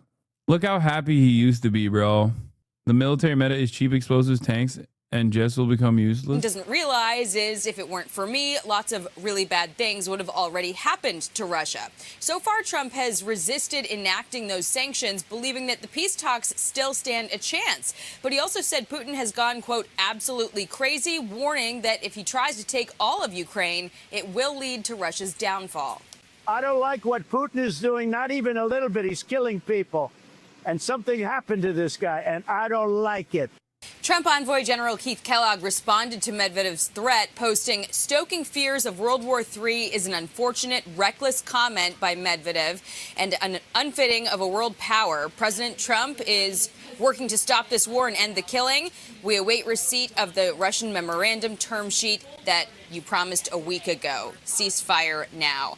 Just now, a Putin aide doubled down, saying we believe that Trump is not fully informed about Ukraine's conflict. So far, the Russian response to all of Trump's sanctions that he has been weighing has been to dismiss this as emotional overload and effectively taunt him. But the president's patience does appear to be running thin. The White House, we know, is actively reviewing sanctions options, and already the Senate has a veto-proof bill ready to go that would slap 500% tariffs on any country that buys Russian energy. And you're already hearing from some congressional Republicans say that they are ready to see the Senate act with or without the White House's green light, guys. But I heard that Senator Thune was almost relieved to see the president come around to what many people think is Vladimir Putin, an irrational actor who has no interest in ceasefire. So if there's 82 votes already. Brian is so happy that finally Trump is coming around to treating Vladdy Poo as not his best friend, but as a threat, potentially. This was a big deal for Brian Kilmeade, okay? remember, never forget, Brian Kilmeade personally threw baseballs with Ron DeSantis because his greatest fears for a second Trump administration have been, I mean, they've been materializing every day. So the only thing holding back the Republicans would be not to make the president look bad or to get ahead of the president's foreign policy, right? Well, they don't want to make things potentially worse or harder for the Trump negotiation team. And part of the logic behind the White House's decision to not go forward with these tariffs so far, the president says that, he still thinks there's a chance for peace. And there's always the chance that putting these sanctions in place could actually harm the negotiations or make things worse. Now, there seems to have been a real change in the president's attitude toward Putin. He often is reticent to criticize him. He thinks that, they've had a long relationship for a long time and believed that he could bring an end to this war and negotiate an end. That has proven to be a very elusive goal. And his commentary over the weekend that something has happened to Putin, he's gone absolutely crazy, is something that we really haven't heard from the president lately. He has often opted to try to, keep the sides at the negotiating table and hope that yields a result. But Russia is saying they won't do the peace talks at the Vatican and stalling on handing over this memorandum. Trump is running out of patience here, guys. Yep, I can understand it. Thanks, Jackie. Jackie. Well, the patience are done because the president, I told people this from the very beginning, just give him a chance to set the deck. He was trying to talk with Putin. Putin said that NATO was a threat. Dude, it's so funny. We're just like babying the president. An entire media ecosystem designed to try to normalize Trump's incredibly stupid behavior and being like, no, he's not a baby. Stop saying he's a big, wet baby. He's actually an adult. He's actually a big, wet adult who's making strong decisions. Okay? After this, we're going to talk about Andrew Tate and Tristan Tate. Threat to him that everybody wanted World War III, and the president said, okay, I'm going to give you a clean slate. We're going to talk this over, and of course, Putin overplayed his hand. And I can report that it's not just sanctions, it's not just tariffs that are being considered by the president. He doesn't like seeing dead kids. He doesn't like it. He doesn't like seeing women. What about kidnapped kids? And the kidnapping. They kidnap tens of thousands. He doesn't like it. And Putin and all of his allies that are taunting the president is not going to work out for you. You should get to the negotiating table. We even tried to give you a new venue, Rome, with a new pope to talk this out, and you still slapped this hand out of the And also, it wasn't too long ago. It was May 20th. The president said, we know what they're doing in Russia. We know the capabilities and some of our adversaries and some of our other countries with their nuclear weapons. Yeah. And they're very close to developing. We've heard they're months away in Iran. So the president said on May 20th, he released this on social media, that he had plans for the Golden Dome. And this would intercept any missiles that come over toward America. Donald Trump said adversaries are quickly modernizing their nuclear forces, capable of attacking the U.S. in 1 hour. They can travel 6,000 miles in 1 hour. Pete Hegseth said if we can build this Golden Dome, it will be designed to protect us from cruise missiles, ballistic missiles, hypersonic missiles, drones, whether conventional or nuclear. The cost is expensive. It's $175 billion. And President Trump says it could be operational in 3 years and 100% successful. Right. So with the Russia threat, number one, they talk about the Russia in particular retooling their entire economy to be focused on war. So they make. Wow. Who would do such a thing? Wow. I hate when people retool their entire economy to be a war economy. I would. Luckily, not us. We have not done such a thing. That would be crazy. That'd be really weird and gross and fucked up to do that. Howitzers and tanks. So they're not, they as J.D. Vance said last week, they don't know how to get out of this. How do you get out of a war economy that 45%? Yeah, we're never leaving the era of Brandonism. We went from CNN talking about how strong Biden is for shitting himself on camera to Fox talking about how strong Trump is for throwing up on himself for the past 4 months. Brandonism forever. Yes. Brandonism is never going away. Every president going forward is going to be a little bit more Brandon than the next, okay? Percent of all your GDP is jobs, steel, making weapons. So what you do is you obviously make an alliance with the United States, and you have an economic alliance with rare earth and other things and begin to demilitarize. He just doesn't see it that way, and he's blowing a golden opportunity. With the Golden Dome, he condemns it. They don't want it. China doesn't want it. North Korea doesn't want it. Of course they don't. Because this would block all their weaponry and make them and China start working on space in their own golden domes. Similar to what they have in Israel. But if you want to stop the nuclear... Similar to what they have in Israel, we have designed Israel's anti-missile defense systems. What are you talking about? We already have we have all of the Israeli defense systems. They are ours. Okay? What are you talking about? Oh my God. The idea that like the American the American nation state does not have direct targeting, direct tracking, and surface-to-air anti-missile defense systems everywhere is so fucking nutty. Attack, no, that it won't work. That would be one way to do it. The other thing is going to cost $25 billion initially, and they say up to $750 billion over the course of 5 to 10 I know you years. need to get to the political story, but I think the main thing in this... Brother, she's a military chief. Shut the fuck up. True. All right, I'm skipping this. I'm Internet influencer brothers Andrew and Tristan Tate are tonight facing rape charges here in the UK. The pair are currently awaiting criminal proceedings in Romania surrounding separate allegations. They are then due to be extradited to Britain. Our correspondent Geraint Vincent is with me now. Geraint, what exactly are the pair accused of? Andrew Tate is... I don't understand it. Like, it'll never not be insane to me that the Trump administration, or at least someone with enough power in the Trump administration, allowed the Tate brothers to come to the United States of America. Okay? And then in the time frame that he was in the United States of America, Andrew Tate apparently raped an American citizen. Like, these guys are a threat to themselves. They're a threat to others. Like, they are an endless threat. And now they got another rape charge in the UK. Facing 10 charges in relation to 3 alleged victims. Those charges include rape, actual bodily harm, human trafficking, and controlling prostitution for gain. His younger brother Tristan faces 11 charges, including rape, actual bodily harm, and human trafficking, and they relate to 1 victim. Both brothers are currently facing a separate prosecution in Romania, as you mentioned. These pictures you're about to see were filmed in Romania last year. The prosecution there involves allegations that they lured girls to Romania where they were sexually exploited. Andrew and Tristan Tate have always denied any wrongdoing. In this country, Andrew Tate also faces a landmark civil claim brought by 4 women.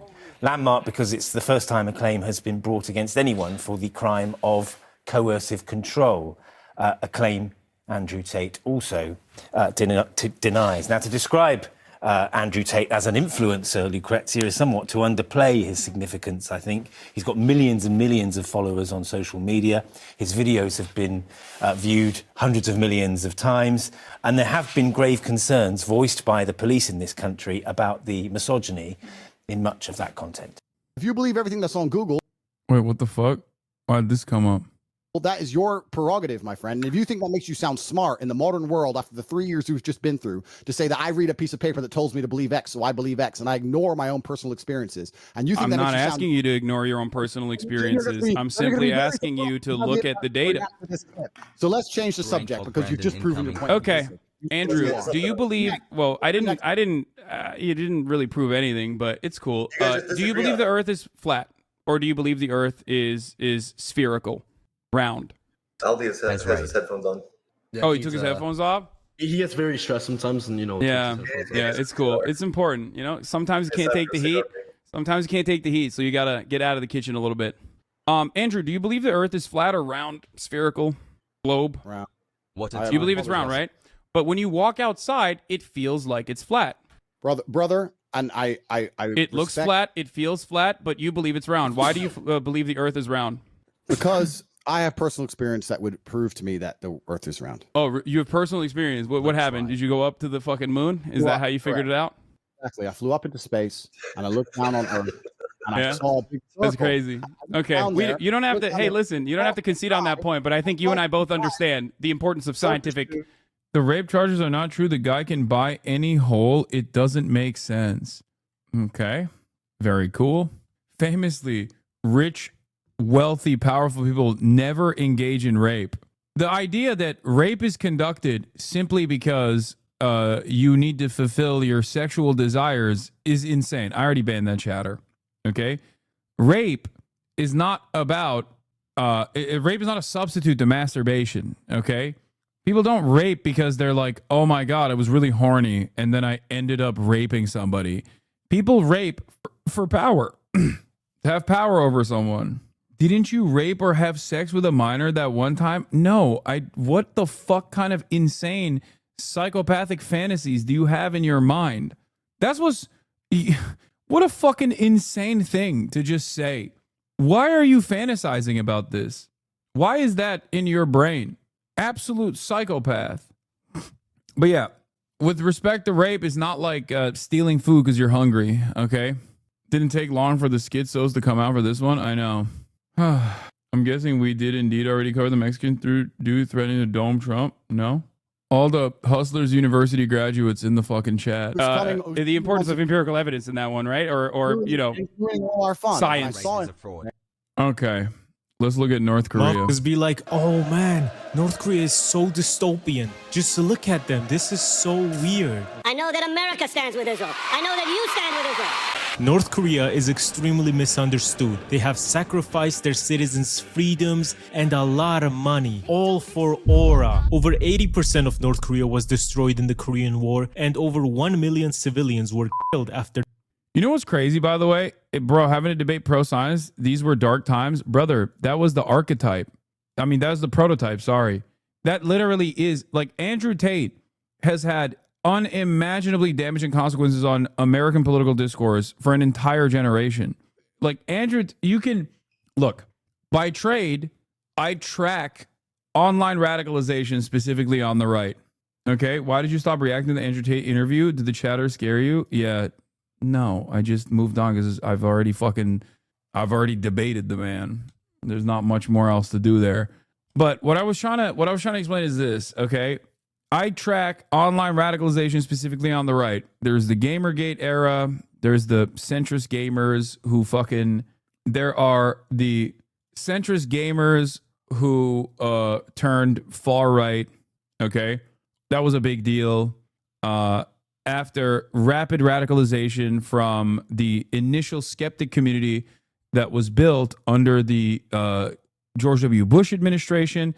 George W. Bush administration skeptics, early era online commentators, like first online commentators, quickly turned into, after shitting on George W. Bush for being an evangelical Christian, they very quickly turned into like Islamophobic weirdos under the Obama administration, partially because Obama was black too. That played a role in this. And they kept saying, all these atheist YouTubers kept saying, like, Obama is too kind to the Muslims. He needs to be way worse to the Muslims.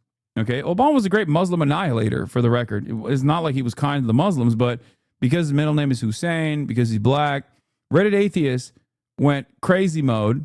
Reddit Atheist went crazy mode under the Obama administration and radicalized tremendously. Then came Gamergate, where that that coalition built. Okay, that coalition grew. It built on top of the Islamophobia, and it got packaged into the gaming, like the reactionary side of the gaming world. And through that process, you had at least like people that were seeking out, intellectual right-wingers. That formed the intellectual dark web, the Sam Harris, Ben Shapiro, the Weinstein brothers, all these people. They were all trafficking in like, the wokes are coming after me and they want to do cancel culture. And they very successfully shaped an entire generation. They very successfully shaped an entire generation to believe that like every single person, every single version of like the online left was incredibly woke, and they all wanted to do cancel culture. They were all blue-haired SJWs. That's where all those memes came from. Okay? Then came the big wave, the Andrew Tate manosphere adjacent wave. That wave actually cast aside all notions of pseudo-intellectualism in the right wing, okay? No longer did right-wing audiences actually demand even a semblance, a crumb of intelligentsia or a crumb of intelligence. They didn't even want the facts over feeling shit, okay? All of that was cast aside for visually appealing aesthetics, bravado, machismo, I have a nice car, and I hate women, okay? I hate women. On the side, you had the COVID truthers that said COVID is both a Chinese bioweapon and also it's utterly inconsequential and you should just fucking raw dog it. But Andrew Tate came after that, right? Came after that wing. Now, the final formation of that is that the gamers are back. They were nascent for a while, but now they're back in a big way, okay? The Gamergate era is back in a major way. And in the post-Andrew Tate world, they are looking at even dumber and dumber versions of right-wing commentary. There was that tweet that went viral yesterday that I think perfectly showcases like the differences in expectations from right-wing audiences versus left-wing audiences. Where is it? It was comparing me and Asmongold, and that went supernova, super viral. Oh, here it is. The Hasan Asmongold dichotomy is fascinating. The left's big streamer has a poli-sci degree and does real activism. Even then, he's pretty divisive on the left. The right's is a guy who played Warcraft and lives in rotten animal flesh who has something to say. Basically, Jesus to them. Genuinely floored how quickly Asmongold went from a guy they're unreasonably defensive to a genuine political thought leader. They actually worship this man who gags at the taste of water and sulks about women in video games not turning him on. Get their ideas from him. And I think now this is the new meta. I think there is like a unknown amount of hikikomoris living in the United States that spend every waking moment online. And now this is the new formation, the roach meta, the new meta of the online right, where it doesn't even revolve around like discernible political opinions, but just pure culture of resentment. It's reactionary politics in its purest form. It is a simple mission of vengeance. Anything and everything that offends the sensibilities of liberals, whether it be literally like looking gross or behaving in a gross manner, that is seen as a virtue on the right. Okay? It's not even a revenge of the nerds, it's more so like a revenge of the grotesque, where being grotesque is now a virtuous thing, where it just showcases how real you are. Back in the day, being incredibly edgy and racist was seen as currency online, currency to showcase how real you were, right? And then there was vice signaling, and then there's always been an anti-intellectualist sentiment associated with this. But now there's something a little bit different than that. There's something on top of that. It is being grotesque. If your smell offends the sensibilities of people around you, that means you're counterculture, that means you're grotesque, and that means you're owning the libs, and that means the revulsion that people feel towards you is actually a good thing. And that's where we've arrived at. It's basically like Asmongold is the equivalent of a person who like shits himself in a crowded area only to turn around and go, haha, you guys are smelling my shit. You are owned. You are owned by being in my presence, if that makes sense. That is officially where we're at in American politics. It's anti-intellectual, which is held also as a virtue. Being against intellectual thought, being against logic and reasoning is seen as a fucking virtue. Being as edgy and as reactionary and as right-wing and as bigoted as possible is seen as a virtue, because all of those things combined offend people. All of those things combined invoke a negative reaction from people, your enemies specifically. You left out the QAnon era? No, I briefly touched on it as well. QAnon and the anti-vaxxers as well. And it is, I think, snowballed into being as offensive as you possibly can be. I did not realize how much the alpha male narrative was perpetuated in media. It's honestly scary. Not about long? I don't know. But that is where we're at officially. You sit on the internet in a panopticon of haters who watch your every move, dudes who can't watch themselves. Yeah. I think it's very interesting though. Like I don't think that this is a sustainable movement. A lot of people who are drama obsessed and have no other way of understanding politics outside of the framework of clout and drama constantly say, Hasan, you're so jealous that Asmongold is the top content creator. Asmongold has always been the top content creator on this platform. He's always been a bigger content creator than me. Him being the face of the modern online right is unironically a good thing, because I still think that there are enough people that live in the normal world and not online, even though online is increasingly taking up more and more space in our lives, that there are still enough people who live in the normal world that find that shit to be utterly repulsive and disgusting, understandably. So that becoming the face of the modern right, the online right, is ultimately the last evolution of the online right. It doesn't get any worse than that. Does that make sense? I think it's ultimately a positive, because the likes of Ben Shapiro can traffic in mainstream circles just as easily as they can appear. As a matter of fact, easier in mainstream circles than they can on a PewDiePie video, right? Whereas if that is the role model of the face of the online right as it is now, as it's become now, that's unsustainable. These are people who do not go outside. There is 0% chance that that is a sustainable, long-term right-wing movement. That's it. So a lot of people mistake me laughing about Asmongold being the top right-wing content creator, but considering that I have political convictions, unlike many of my naysayers, and don't simply care about the clout, even though that is what they project upon me, and I simply see charitability and even more relevance, broad relevance, as a vehicle to approach a larger percentage of the population in a friendly manner with my politics, with the hopes that I can change their minds, with the hopes that I can convince them.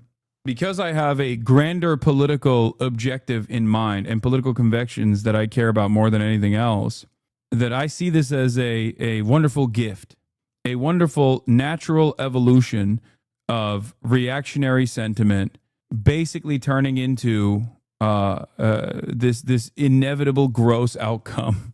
That's it. I think the alpha male thing needs to be reclaimed by normal people sticking up for people who can't stand up for themselves, racist, misogynists, or cowards mostly. I agree. I say that all the time. It is no measure of a strong man to tackle the vulnerable, to go after people who have less than them. That is a weak man. You're not a strong man if you do that. That's not how it works in movies. That's not how it works in literature. That is never how it's worked in the real world.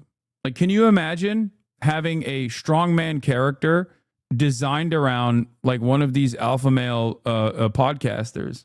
It's a joke. They're a fucking joke. That's not what Kiryu Kazuma would do. Exactly. Basically any Daily Wire movie. No, even in Daily Wire movies, they try to like present themselves as victims. This must be targeted at that interview earlier. The U.S. will begin revoking visas of Chinese students, including those with connections to the Chinese Communist Party or studying in critical fields. Oh my God. They're coming after our HasanAbi head, dude, on MSNBC. This is fucking bullshit. New. A federal New Jersey court rules that the foreign policy grounds Mahmoud Khalil was detained upon are likely unconstitutional. Court rules that Khalil is likely to succeed on the merits of his claim that the Trump administration's foreign policy charges unconstitutionally vague. Another court just ruled the tariffs as illegal, too. Watch the first 12 minutes of the Zizek interview on shamelessness from the right. Oh, okay. I love this. I might do a speaking engagement with Slavoj Žižek, by the way. Do you feel liberated? No, for now I will begin with a rather simple, cheap joke, but it's very realist. In times which are today, it's suicidal to be an optimist because you are just all the time disappointed. If you are a pessimist, then from time to time something small happens here and there, you know, which gives you some hope. But I really think that here I sympathize with my friend, although we had disagreements, Yanis Varoufakis. We have great disagreements, but nonetheless, everything has to be rethought when people like Trump, Vance, Elon Musk, this in the United States, become those who rule. Because what are they? They are no longer traditional, but by traditional, I not mean 17th century. I mean even a couple of decades ago, figures of authority. The first thing is that obscenity, even making jokes about himself, is part of their image.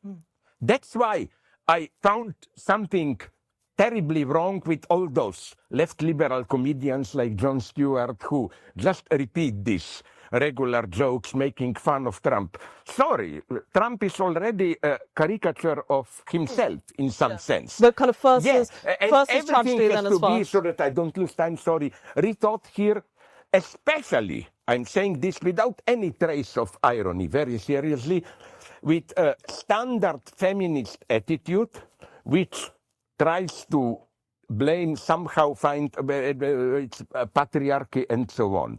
Probably it is, but not in the usual traditional sense. He's saying you can't shame these people. They wear shame as a badge of courage, as a badge of honor, by the way. Like, Elon Musk and the age of shamelessness is so fantastic because Elon Musk is exactly what I always reference when I talk about this. And no, someone was asking, did you talk to Joshua Citarella about this? No, I did not. This was the one thing that I talked to him off camera about. And unfortunately, we didn't talk too much about with respect to Asmongold, and especially not Asmongold, but Elon Musk. I noticed this. I noticed this when I saw the insanely grotesque ways that Elon Musk presented himself to the world and how much clout he got off of that. Because not only do we have a crisis of stupids in this country, but we also have a group of people who just view everything from the lens of, does this offend the sensibilities of my opponents, my ideological opponents?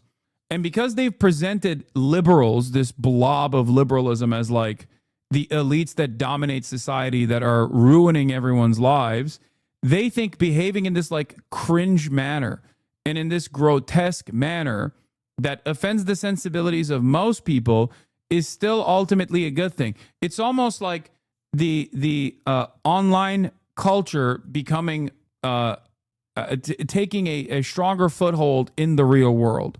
What I mean by this is, in the past, you had trolls, and you still have them, that come in here. And trolls would present themselves in an incredibly stupid manner, right? They come in here, and they would say something, and they still do, something incredibly dumb, right? And then every single person in the chat would dunk on that troll, myself included. And in the process, they'd turn around and go, ha, you mad? Are you mad? Oh, I've made you mad. I've won. Now, I think in the meat space, in the real world, people behave like that as well. The way they carry themselves and the way that they behave is grotesque by design, where they know that they're not liked. They like that you don't like them. They love that you are giving them negative attention. And I think that's precisely what Elon Musk does as well. The way he behaves, like the incredibly lame ways that he carries himself, that like truly have a visceral, guttural reaction in the likes of someone like myself and maybe yourself as well. When you see him like jump up and try to do the X, and you're like, what the fuck is going on here? Their simple appearance causes confusion in the minds of normal people. And I think they like that because I think they have like child brains, you know? It's like a child. Oh, I like a baby. I spilled my juice all over the place. Okay. I spilled my food everywhere, but now you're paying attention to me. Now you have to deal with this problem that I've created for you. And I think that's what a lot of these guys do. And then when they get yelled at for behaving this way, they turn around and self-victimize, where they say, oh, you just don't like real Americans. Oh, you don't like real patriots. Oh, you must not like me because I'm a patriot. Well, after years and years of you dominating my life, after years and years of you setting the standards of my existence. Now I'm lashing out. Now I'm fighting back. The dog has caught the car. We run the show now. And that's the attitude that you hear from the likes of Asmongold all the time. There's this like attitude of vengeance, this revenge principle that they operate off of over there, where it's like, yeah, you can no longer bully us anymore. It's over. And it's like, I've never bullied you, man, until recently. You know, I sat next to his stanky ass and did his fucking podcast. You know what I mean? Like, I wasn't bullying him. I was actually quite sensible and nice. It's only now, after a metric ton of pain, do I actually, start taking off the kitty gloves a little bit. I literally had an experience with a former friend a couple months ago where he was doing a Holocaust revision of him, and I lost it on him, and he pulled a, why are you getting so mad? I just said it didn't happen the way your books you've studied say it happened. I think that these guys designed a universe where they were constantly under attack. And oftentimes this comes from like a place of tremendous privilege. You know, what pain has Asmon caused, though, to be honest? What do you mean? He's the largest political content creator, and he has created a dangerous environment for trans people, for people of every different kind of background. He actively is promoting the Trump administration and bringing it here to a private space like Twitch, and normalizing that kind of discourse, normalizing that kind of sentiment in the same exact ways that I have normalized, I guess, progressive values. Except my normalization of progressive values does not actually end up causing harm to others. You know what I mean? Unless you are a fucking fascist. In which case, yeah, okay, that's fine. Asma recently attacked the trans streamer over a 7-second clip, causing other people to pile on. Yeah, I mean, I'm a fairly large content creator, so it doesn't really bother me as much. Fascists love you. Get the fuck out of here. Point to one singular fascist who has ever said anything positive about me. Are you out of your fucking mind? Dude, fascists hate me so much.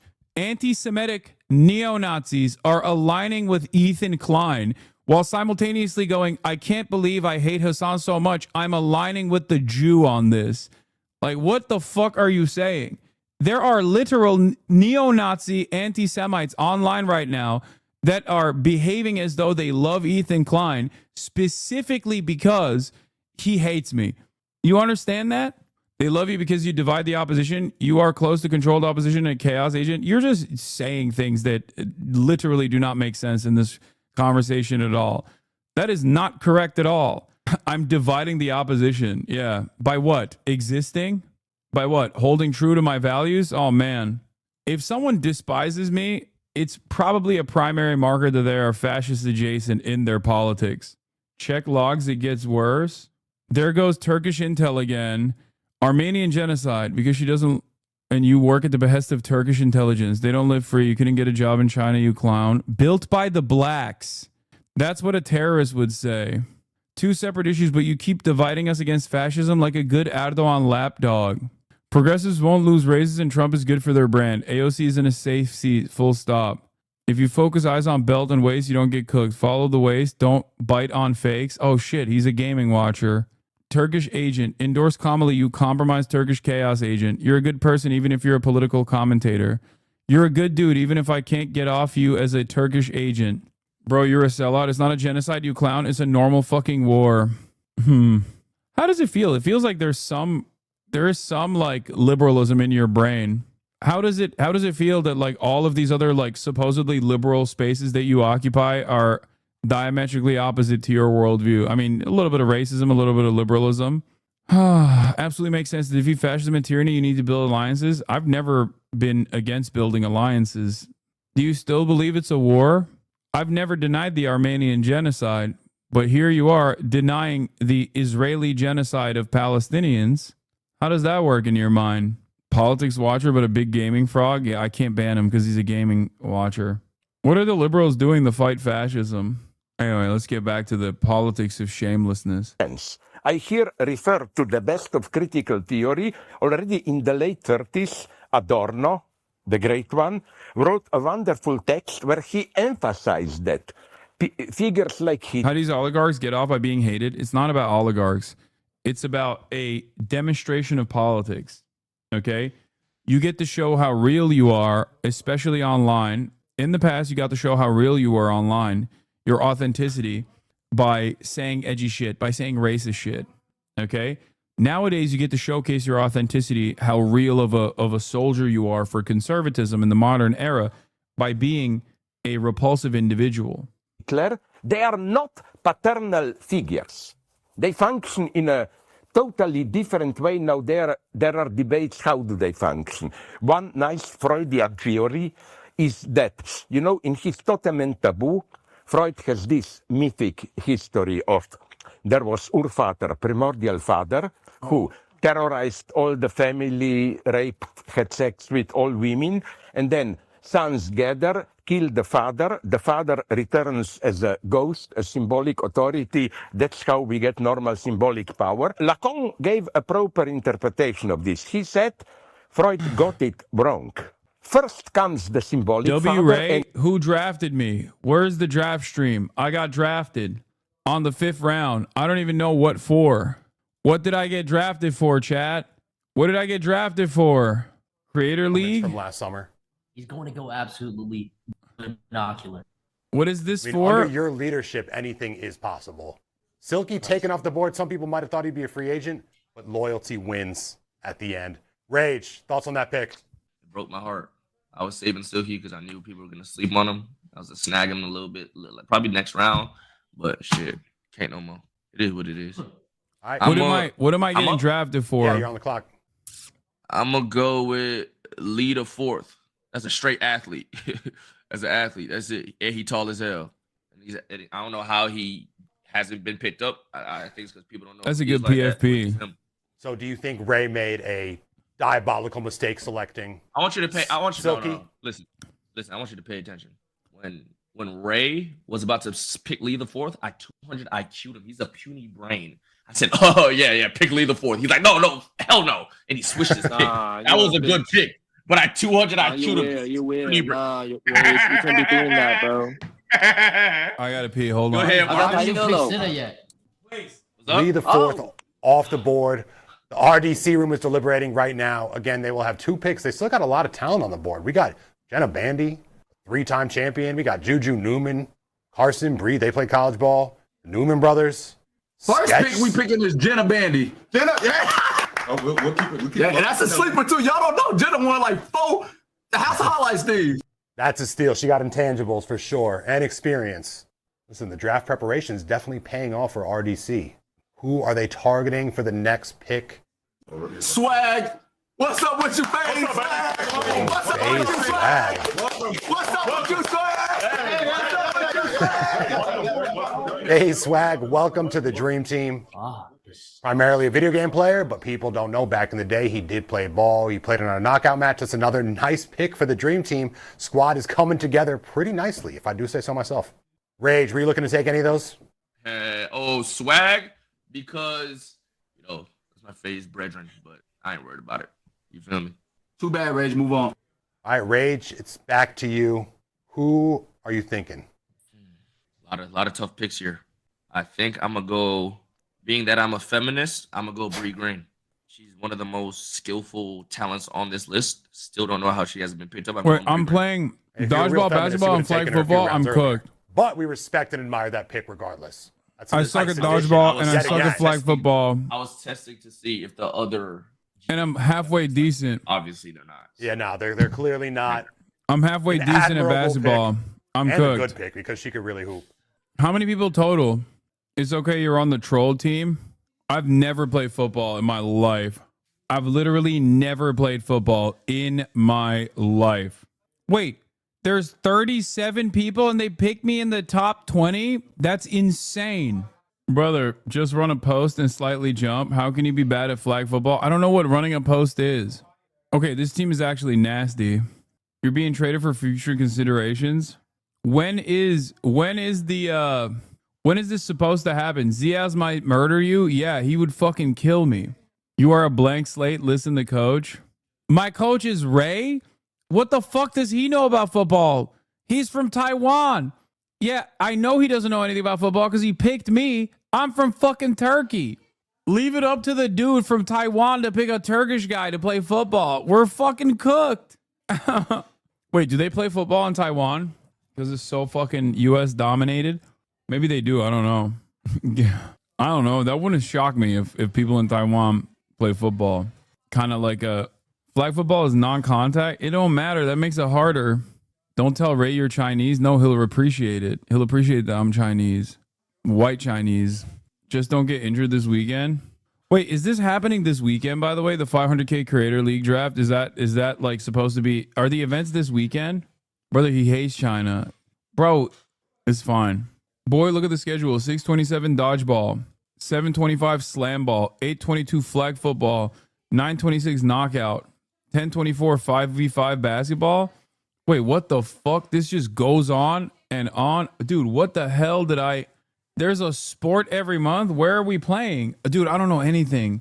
Where are we supposed to be playing? I said yes to this. I'm so dumb. Where are we supposed to be doing this? Like, do I have to fly? Do I have to fucking fly back to Dallas or Houston or wherever this is every time or what? This is crazy. Where are we flying out to? Saudi Arabia? Shut the fuck up. Why ask us? Oh, the Saudi Arabia equivalent of the United States, Texas? What, you think it was going to be in WeHo? I thought this would like be a day of events. I thought it was one day, man. I didn't realize we'd be fucking flying all around the world and shit. Oh, I'll participate. Don't worry. I got this. I'll fucking cook. You're at the age where you can just say you hurt your back and no one will doubt you. This is an old man staple. Do you fucking read anything you sign up for? No. You want to know why I don't read anything I sign up for? Because I feel like if I were to read the fine print, I would say no to a lot more stuff. And I shouldn't say. I need to say yes to more stuff. Like this right here is the 2025 season schedule. June 27th, event number 1, dodgeball. I don't know what slam ball even is. July 25th, which is my birthday, is event number 2, slam ball. But where does it doesn't say where it actually is. Trampoline basketball? What the fuck? That's crazy. Event number 3, flag football. Event number 4 is knockout. Nephew didn't pick you, the fuck? Nephew's dead to me, bro. Okay. I know my new nephew is Ray. Ray is new nephew. We've moved on. Old nephew was Jason. New nephew is Ray. Okay. Nephew doesn't fuck with me no more, dude. It's done. Your knees are cooked. I know it is. My knees are cooked. New nephew, just like we got a new unk. You went to France on nephew's birthday. I think that hurt him. Yeah, I was with my family. Why are all your nephews Asian? Well, you know, it's because I'm white Chinese. All right, let's continue. And today, with figures like Kim Jong-un, Trump, and so on, these are figures of primordial father in all their obscenity. But are they even, I think things get so perverse, are they even paternal figures, no matter how perverted? Look, I was thinking about, not too much, but nonetheless, Elon Musk as a figure, you know. And you know what he reminded me of? Marx, in, I think, his worst work in manuscript, German Ideology, he gives there a theory of how communism will look. And he says, you will do different things. In the morning, you will work on a field. In the afternoon, you will write books. In the evening, you will get, and so on. Isn't this how Musk works? For 2 hours, he makes plan how to fly to Mars, then what to do with Tesla, then how to fire 5,000 more federal employees, and so on. With him, you get this absolute madness of, you know, jumping from here to there, and it's the same with his sex relations. The last time I read is that he has 13 or 14 children, each of them, of course, with a different woman. And it's something so perverted. You know that I learned from friends in LA that for his daughters, he constructed, it's not just homeschooling that teachers came, but he constructed a small high school just... This is true. This is what we found out through the interview with Vivian. For a couple of his children, where they were taught the way he wanted, which meant no humanities, no music, no foreign languages, no, just other things. Isn't in this almost something I would say, in a naive way, communist, in the sense of free. It's a false form of freedom, in the sense of as if freedom is you jump here, there, and so on and so on. So my conclusion, so that I don't lose myself, isn't a figure like Musk the last outcome unexpected of 68, when we were dreaming about how to avoid alienated language or wonder. I think the only way to understand this new right-wing populist politicians is to see them as the final outcome of 68. 68 was a very ambiguous event. It is the biggest model of how the system appropriated what it was perceived to be a subversive movement. There were three main goals. They said against factories for more creative work. They said sexual liberation, and they said against alienated universities, studying must be more individual creative. That's what we are getting today in a perverted form. Instead of this being just one of the numbers putting together a car, you get precarious work, which is, I think, the most horrible thing you can imagine. Because you know what? It's ingenious. Look, for me, a typical capitalist company today is something like Uber. They claim we have nothing to do with capitalism. We are poor, neutral mediators. He's saying that modern capitalism has completely took over all of the counterculture initiatives of the 1968 protests and have adopted a lot of that in the aesthetics of their output, saying that Uber itself distances itself from capitalism when it is the most capitalist corporation in existence because its entire existence revolves around deregulation. Uber is a deregulatory mechanism, okay? Just as many of these other like mediator apps are, its entire purpose is to create a gig economy, a secondary gig economy, where people use their own fucking capital, their own vehicles, for example.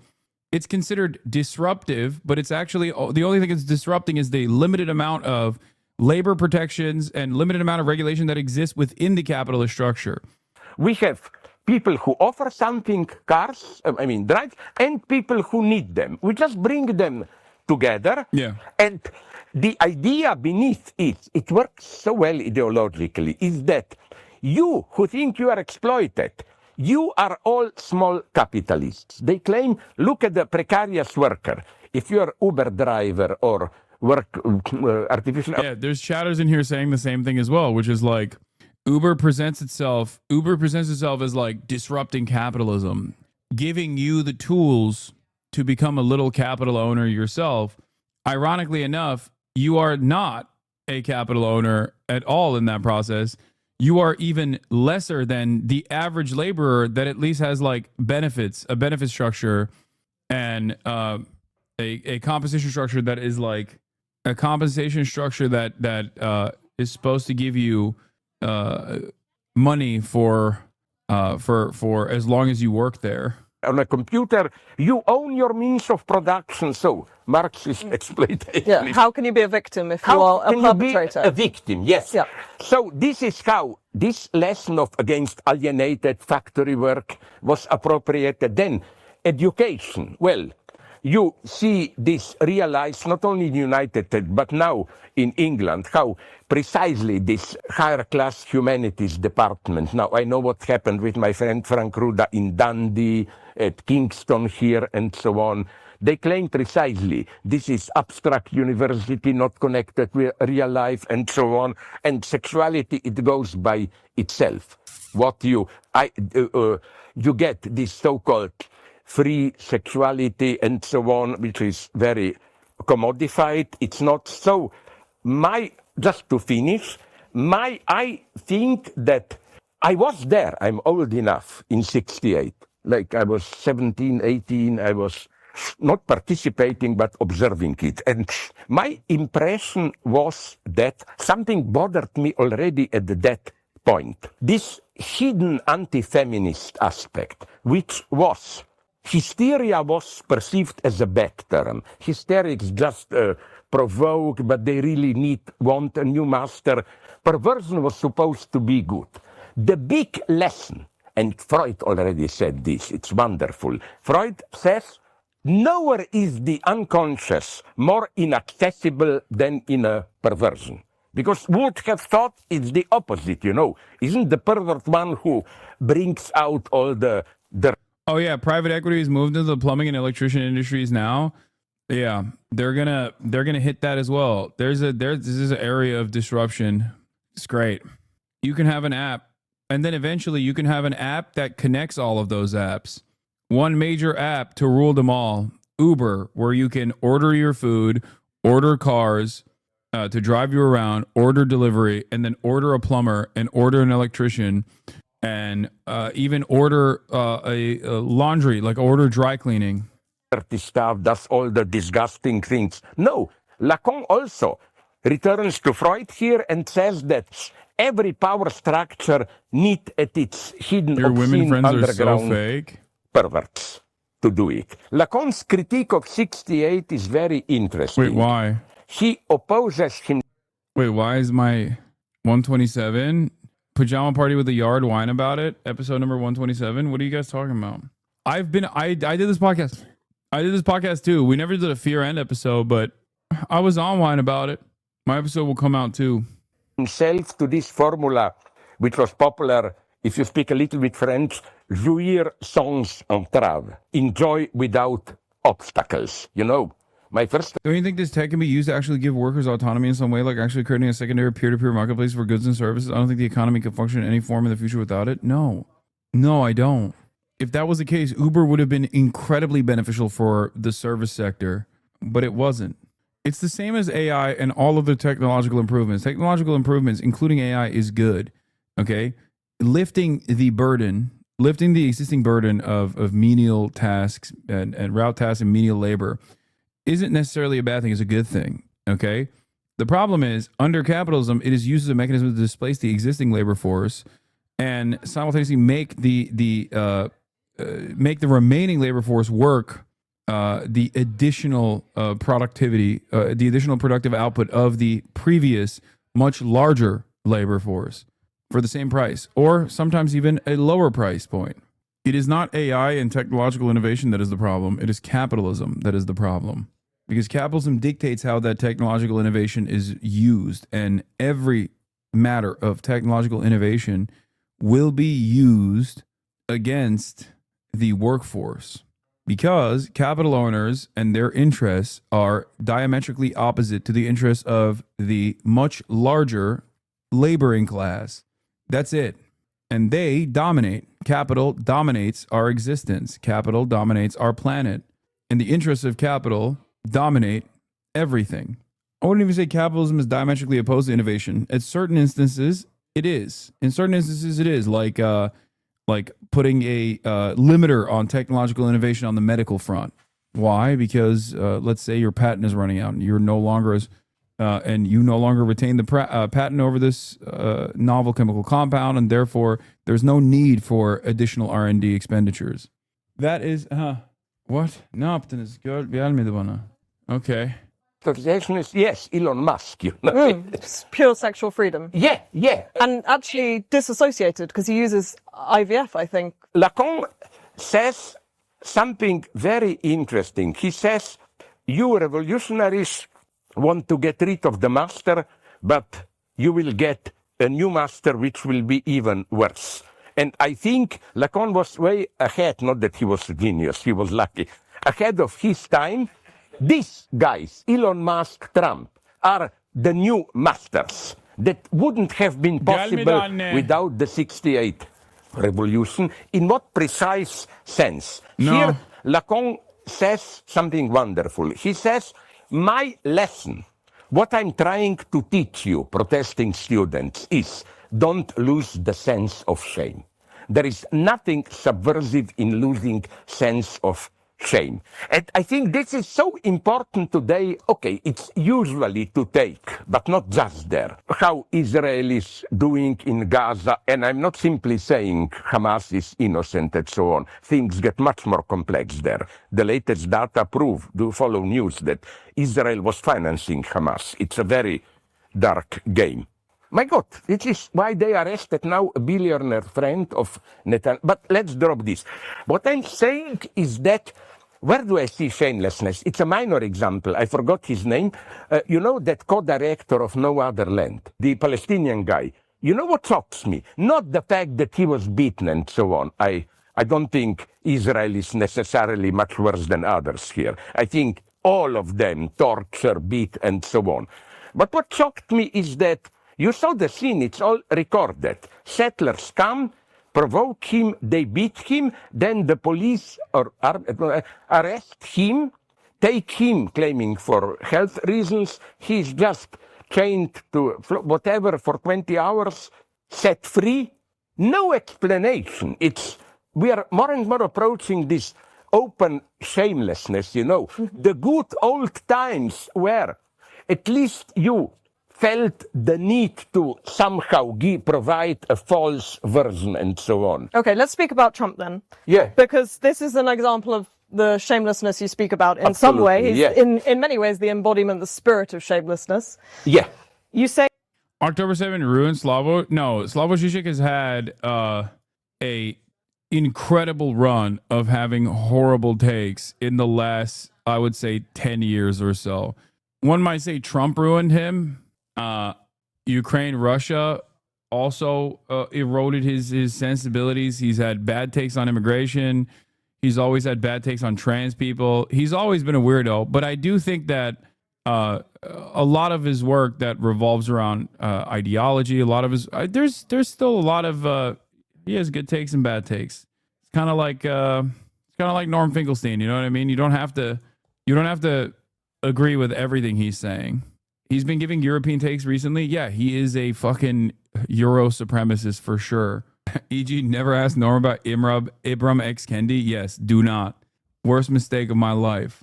His point is pretty salient here. He's right. Israel has dropped all notion of decorum and even trying to lie, which he's tying to the loss of shame. Yeah, I mean, his assessment on Israel wasn't that wrong.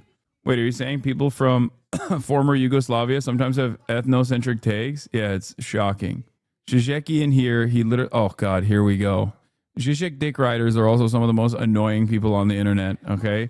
He has no bad takes. He's just misunderstood because of the way he communicates his ideas. Look, this isn't like Jordan Peterson, where Jordan Peterson is obviously a fucking ridiculous person with no depth, okay? I would never compare Zizek to Jordan Peterson like that, but you shouldn't sound like a Jordan Peterson fan. Of course, Zizek has great takes. Fantastic takes, but he also has bad takes. I use a lot of Zizek's takes in my commentary. I use a lot of his perspective in my commentary. Like neoliberal father versus authoritarian father is fucking golden. Zizek is a conservative communist. He has said it many times. Half his takes are awful. His ideal date is crazy.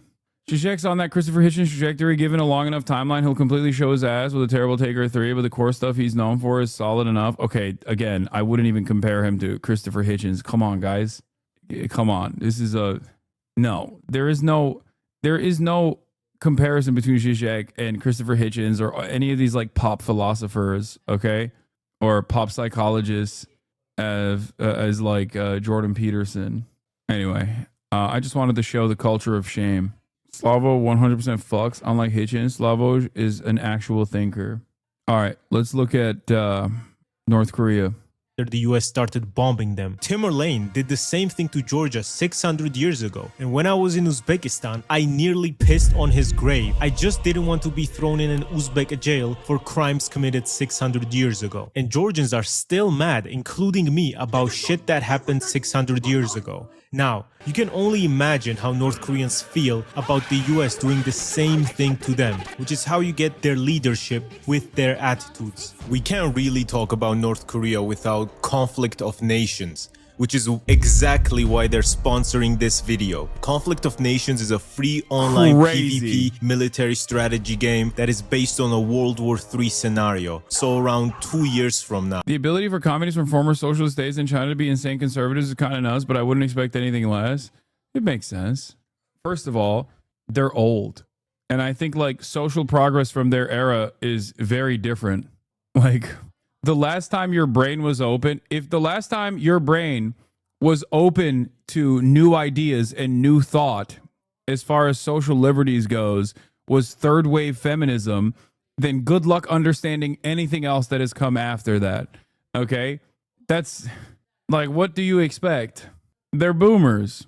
Unless you're like the sweatiest, crustiest anarchist of all time, like fucking Noam Chomsky, you're not going to be open-minded to new social phenomena.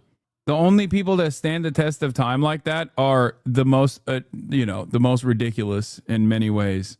Let's continue. Now, you can lead a real country like I led Greece, and upon Albania invading me, I unleashed my Greek death rage and took their province. You can build your army up with tanks, jets, and submarines where you can choose your alliances. I met Chomsky when I was 11 years old and he was cool. Rest in peace. He's not dead, man. What the fuck? Chomsky is not dead. As far as we know. That's crazy. My man hit the early rip. And your enemies by I can't even hate you for that. War. I can't even criticize you for that. Because he is literally, how old is he? You remember when people thought he was dead? There was a point where people thought, yeah, he's 96 years old, man. He's 96 years old. 96. He's so fucking old. Noam Chomsky is so old that when he got like into a health situation, into a health crisis, the pre-written obituaries were released. That's how fucking old he is. Okay? Of course he's older than Israel. What do you mean? So many people are older than Israel. Israel is only 77 years old. Israel is not that old in compare. Half of our fucking Congress is older than the state of Israel, dude. 30 days. However, it is still genuinely impressive that they managed to build their country back up after that massive destruction. Even though they were being given money from the USSR and China, they still managed to bounce back from 80% of their country being turned into dust in a couple years. To the point where up until the 70s, North Korea was richer than South Korea. So for like 20 years after the war, they were flexing over the border. This context helps you understand why they became isolated and so anti-capitalist. Now that they're isolated, they've had to find more and more ways to make money somehow, since everyone refuses to trade with them. So let's play a fucked up game of Saw. Your land is shit, you basically can't grow anything, and nobody wants to trade with you. Despite this, North Korea still managed to survive, which is honestly very impressive. Around half of their country's exports is fake hair, so maybe men should stop using minoxidil and finasteride and support North Korea. Also, they make so much money by hacking. For example, literally 3 months ago, they stole $1.5 billion from a crypto exchange, Bybit. I think that's awesome, by the way. Like, there's perhaps no better group of individuals to steal from, victimless crime, I say. Like, what are they supposed to do? Let them engage in global commerce, or let them fucking steal from cryptocurrency guys, okay? Also stole $620 million from Axie Infinity, and they just make a lot of money because their hackers are really good. But if there is no internet in North Korea, how do they have good hackers? They select kids who show good skills in math and then send them to China for further training. After they turn into a bunch of Mr. Robots, they hack people and make money for the country. While this seems like a hood way to make money, when no other country trades with you and your land is ass so you can barely grow food on it, your options get very limited. Like when they tricked an Egyptian construction company to building a mobile network and then stealing it. And when you have a North Korean phone, it comes with a lot of genuinely cool stuff. Like, what do you mean you can play Super Mario Galaxy on your North Korean phone, bro? It comes pre-installed, and that's genuinely so cool. A lot of Angry Birds too, and an anti-mosquito app that emits a low-pitched noise to keep the mosquitoes away. When you buy an Android, it comes with a bunch of bullshit apps. Like, no bro, I don't want an AR zone app on my phone. Samsung, South Korea, North Koreans. Okay, bro, you just said, yeah, but North Korea doesn't have grok. Okay, that's another point for North Korea.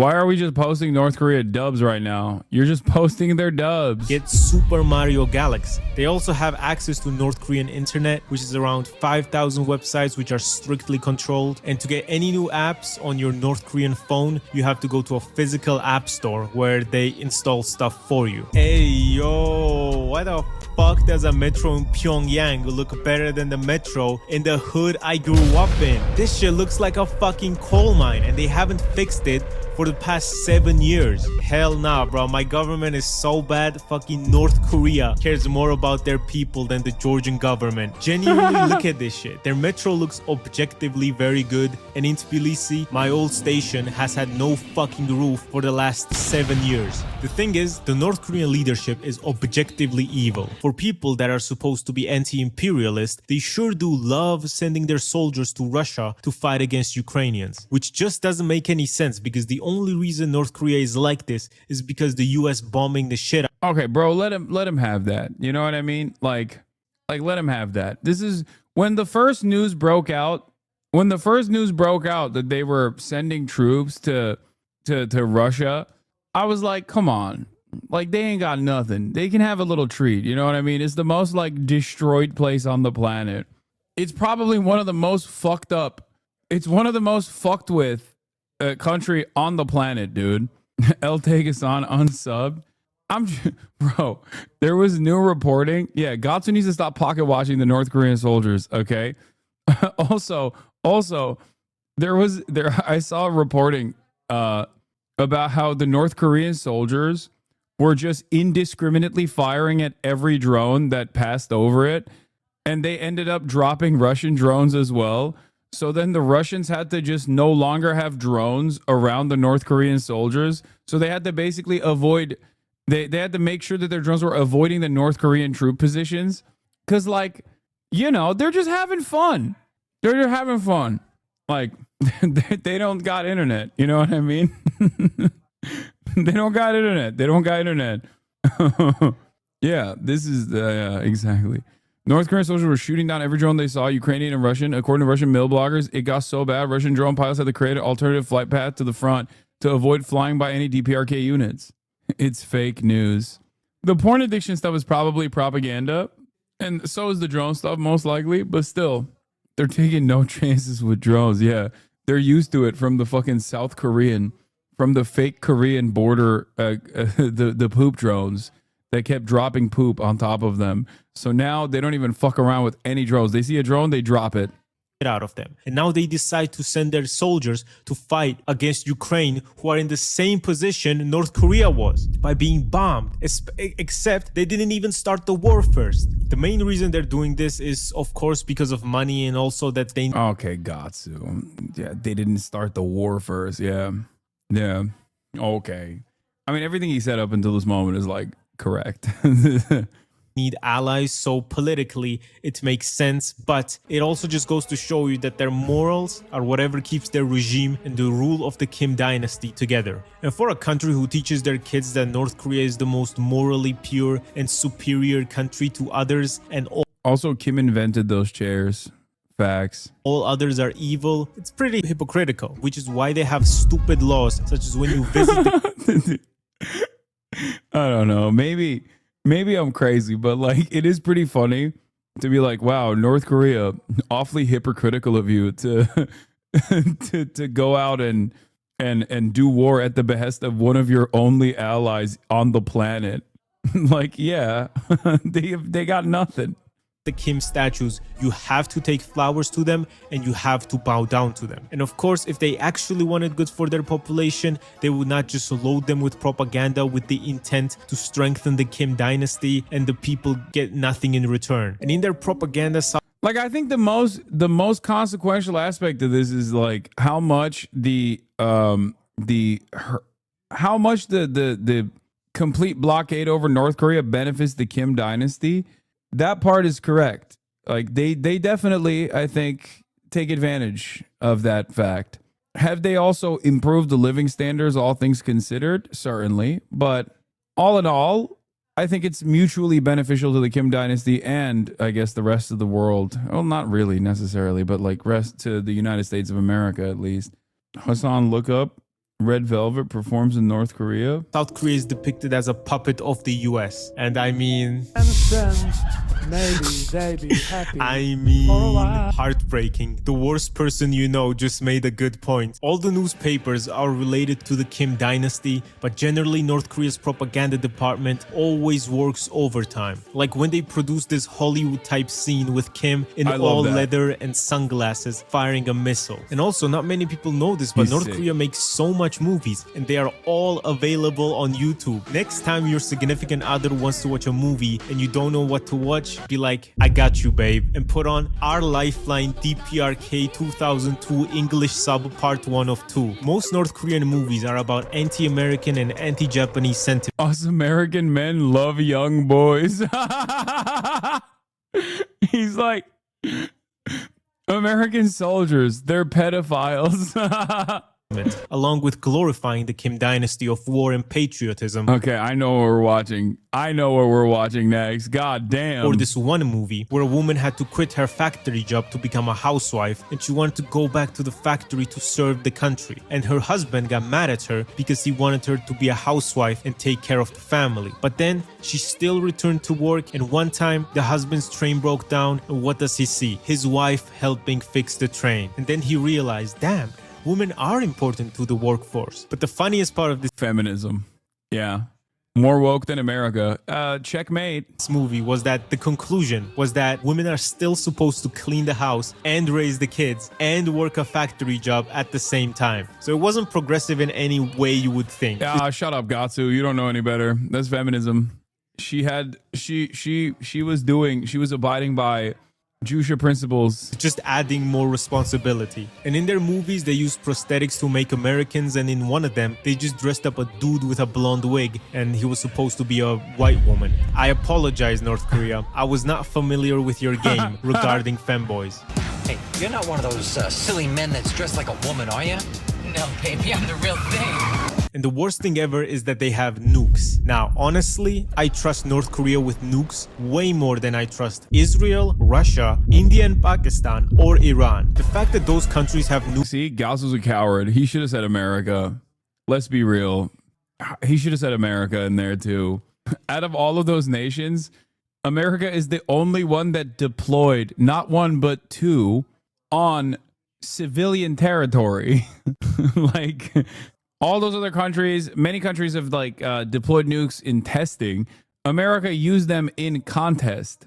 Nukes is the reason why I sleep badly at night. Those countries having nukes is like giving the Joker nuclear access. Like, why? Who did this? And nukes are very, very expensive. You not only have to research and make them, but you have to maintain them. And that shit is not cheap. So to see the North Korean leadership sacrificing the good of their people for nukes is kind of sad. But also, they're mad that the U.S. I guess he said Israel, so that's like, why say America twice? You know what I mean?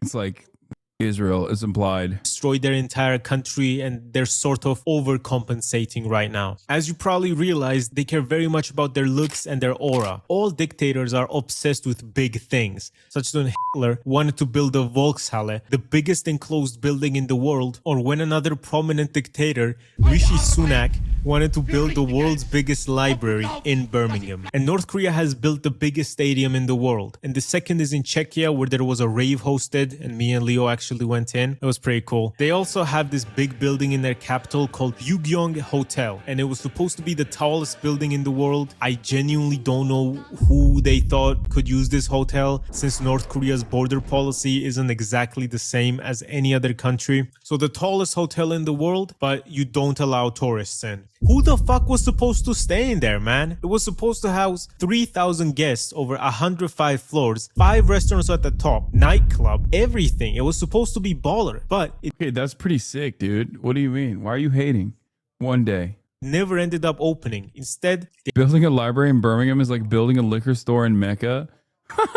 No, I think the liquor store in Mecca would get more play than the library in Birmingham. They added some LEDs to it and now use it for vibing. And the latest update we have on that hotel is that last year they were looking for a casino operator to complete the building in exchange for the profits made by the casino. Despite this, there is no other place I would rather go than a North Korean souvenir shop. Bro, their shit goes so hard. Imagine being posted up in North Korea. And of course, I've seen some idiots on the internet. Given the chance, would you ever go to North Korea? Yes. Absolutely. Defending North Korea as just a victim of American imperialism. North Korea is a victim of American imperialism. That is literally true. Like this person, I've unironically defended this take. Obviously, like North Korea is a beautiful socialist country with free housing and healthcare. Is battling U.S. imperialism for decades and not the horrible dictatorship the West has told you it is. It can be both at the same time. It can still be a dictatorship while also simultaneously be fucking ruthlessly destroyed by American imperialism. Which is true. It has been ruthlessly destroyed by American imperialism.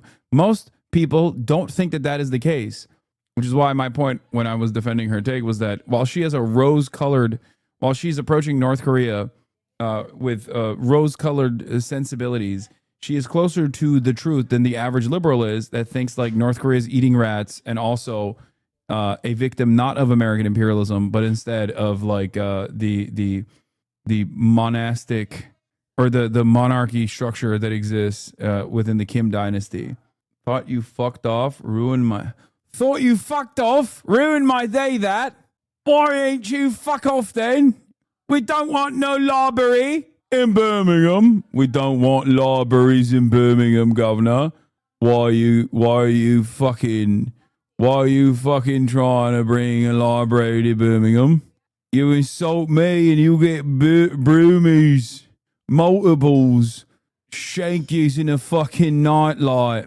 Toss off, you fucking wanker. Piss off. Look up the Broomy accent. It's way worse than you think. I've been following since fucking 2021. And that's why they're like this. But there is no excuse for a country's leadership to treat their citizens this way. As a Chinese national in defense of my DPRK comrades, his take on North Korea as an accusation of monarchy is disgraceful. Worse than your China takes. Shake my head. Come on, big dog.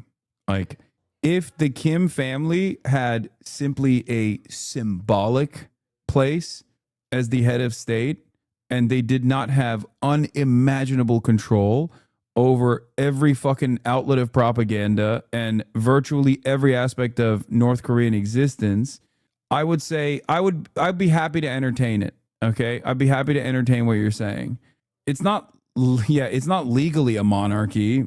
It just seemingly happens to resemble a monarchy.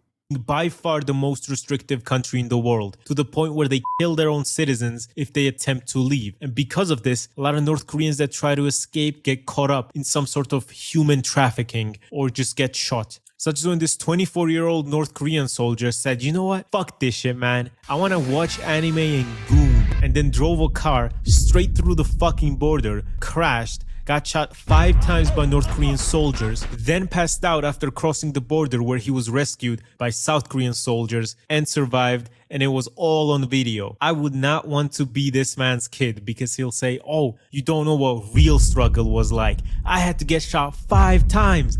There's a party that literally votes, just like China. Of course, Xi and Kim have a lot of influence, but it's insane to say that either is just ruled by a king. That's just straight up Western propaganda. Oh my God. Bro, why are you comparing China to DPRK? What are you doing? What are you doing and what are you saying? Oh my God. Especially when compared to China, it's like fucking Xi's father was sent to the goddamn salt mines, dude. Papa Xi Jinping wasn't the fucking leader of the state before him, you know? There's no comparison. What the fuck? I am super open-minded to alternative modes of governance, okay? I understand that all governments are inherently authoritarian, you know? Some of it gets a little out of hand. Some governments make it seem as though there is a real democracy, a real democratic process, but it's simply seen as a pressure valve that you release every 4 years so the people don't fucking revolt. I'm just simply looking at not like Western propaganda, but instead the dynasty that very much exists in North Korea and the unimaginable amount of influence and power it holds over the country. If you look at what China has to say about DPRK or Cuba or Vietnam, yes, But also, so what? Do you think when China says something, I just immediately go, it's true, it's real, it's great, it's awesome? China also fucking supports the military in Myanmar. Does that mean that I'm appreciative of the military junta in Myanmar? No. What are we doing here? Sometimes you guys behave as though in the way that like my haters represent me as. Like you unironically lean into the fucking meme.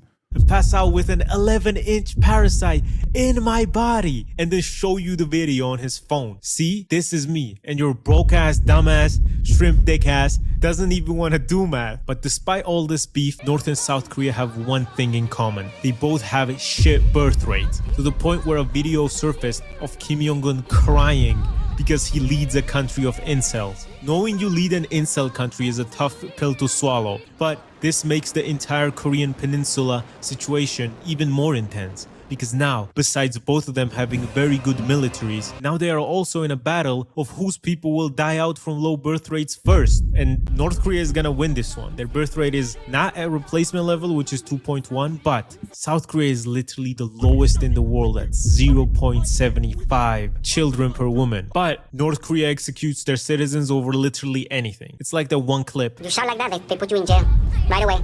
No trial, no nothing. Journalists, we have a special jail for journalists. You're stealing, right to jail. You're playing music too loud, right to jail, right away. You're driving too fast, jail. Slow, jail. You're charging too high prices for sweaters. They should reunify the Koreas again. Glasses. You right to jail. Make one you Korea. Undercook fish, believe it or not. Solve all the problems. Yeah. You overcook chicken, also jail. Undercook, overcook. You make an appointment with the dentist and you don't show up, believe it or not, jail, right away. We have the best patients in the world. Because of jail. Like imprisoning people for watching foreign movies. Why do you want to watch American movie?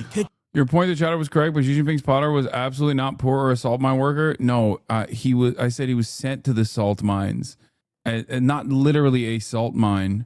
Yes, he worked in the government as well. I don't even know if China has salt mines. He was sent to the farmlands. Is that better? Like I'm using it as a metaphor. But you see, we have a thriving film industry of our own. I'm sending you to the DPRK CBT camp. This means Democratic People's Republic of Korea torture camp. You're going to be sent there, and well, you don't even want to know what happens next. Also recently, we had our first Georgian that went to North Korea. This YouTuber Soso around the world was recently able to travel to North Korea after no tourist has visited it for the past 5 years, along with other tourists, because they were hosting a marathon in Pyongyang and they were going to represent people from 200 different countries. Nobody knows what they told the people, like who they thought were participating in these shows. Maybe they told them these are the best runners in the world, and look, our athletes are gonna smoke their asses, while they were just tourists looking for a way to see North Korea. And he described North Koreans as the cutest people ever, that were so nice and waving at him because he's a foreigner. He was just sad that he couldn't actually get to talk with them because they were not allowed during the tour. And even when they were showing the tourists around the metro, they gave them a separate wagon so they couldn't interact with the locals. Also during their trip, they were not allowed to use local currency and could only pay with Chinese yuan or American dollars to the hotel and tour people. And this guy asked the tour guide to help him buy ice cream, and she wouldn't accept his money back. How much? You went? No, please. How much? Please. Come on. Thank you very much. Thank you very much. After that, I'm going to And during this trip, they were feeding all the tourists a lot. Literally like full meals 5 times a day. I think to dispel the rumors that North Korea doesn't have food and North Koreans are starving and shit. And they just did it to flex. Also, the city itself looks pretty fucking good. They hate to say it, man, but the monuments look cool, and they even color their commie blocks, which adds to the aesthetic and just makes it look nice. Generally, North Korea is a very interesting country, and I wish nothing but the best for the people that have to live in North Korea. It feels horrible to know that there are people living that don't have free access to the internet and free speech and any of the laws we take for granted. You know, these regimes such as North Korea or the United States will arrest you for protesting and saying the wrong thing. They all blindly worship one leader. No wonder these two are such big fans of each other. You know, I learned something today. No matter where you are in the world, having free speech and free media is an absolute blessing. And by free speech, I don't mean, oh, I can't say X race is bad, there is no free speech, but speech as in criticizing the government, which is genuinely one of my favorite hobbies. There are people who claim to be apolitical, but frankly, when they arrest someone close to you for speaking his or her mind, you can't really be apolitical after that, can you? The best Georgian scientists calculated that this is approximately what the average YouTube user now has to go through to find a good video to eat food to. So, if you don't want to struggle to find good videos to eat your food to, or use me as an ASMR dildo for your background noise, subscribe to my channel since I have my own Project 2025 to do. Thank you so much for watching. I really like how the channel has grown and have been given these new opportunities, and I am... Western chatters don't know how much a privilege it is to have free speech in media. Don't worry, Western chatters are already inching closer and closer towards that future where they will no longer have it, myself included. Coming from a country that does not have free speech, I am very, very worried about the changes, the rapid changes that are happening in this country as well, which is supposed to have free speech. As a matter of fact, is supposed to have the most expansive free speech. I'm eternally grateful to all of you. Thank you so much for the support from the bottom of my heart. Like and subscribe, and goodbye. Don't forget to check out Conflict of... Yeah, none of the... Dude, America is so annoying because it has none of the good shit of any of these other countries like foreign adversaries and only the bad shit. We're just slowly decaying off of the gains that we made 100 years ago with the New Deal, both on our infrastructure and every part of our existence. And we don't even have fucking high-speed rail to show for it.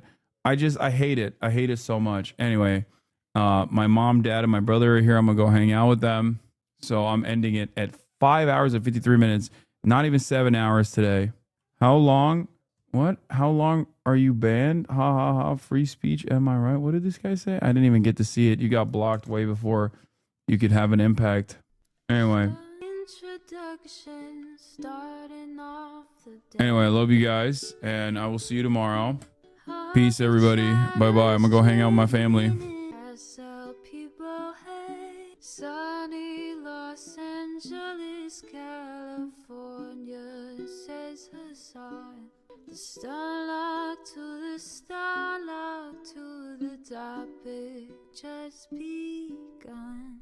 There is again, Hasan is streaming, Hasan is streaming. There is again, Hasan is streaming, Hasan is streaming. Reviewing the P.O. box, Uncle Uyghur's face. Sat in Discord at your prop, great names take on break. Tiny Bernie Sanders, LGBTQ Air Force. The whole left at your fingertips, Ane at your door. H3 crowded debate, the Young Turks online show. 3 full fucking years of this, plenty more to go. 90-day fiance, talks of champagne bourgeoisie.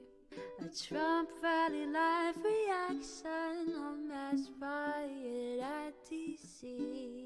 There he is again, Hasan is streaming, Hasan is streaming. There he is again, Hasan is streaming, Hasan is streaming. Reading a live stream, fair comments, Austin show chat advice, and all the ways the right-wing pipeline can suck you in online. JCS react, Lord frame gets broken, cover blown. A full-blown mass pandemic, monster streaming at your home. Total radicalization coming out to find. The system you were taught to trust in was broken the whole time. All these daily streams whether big or whether small, have helped me and so many find the meaning through it all. There is again, her sun is streaming, her sun is streaming.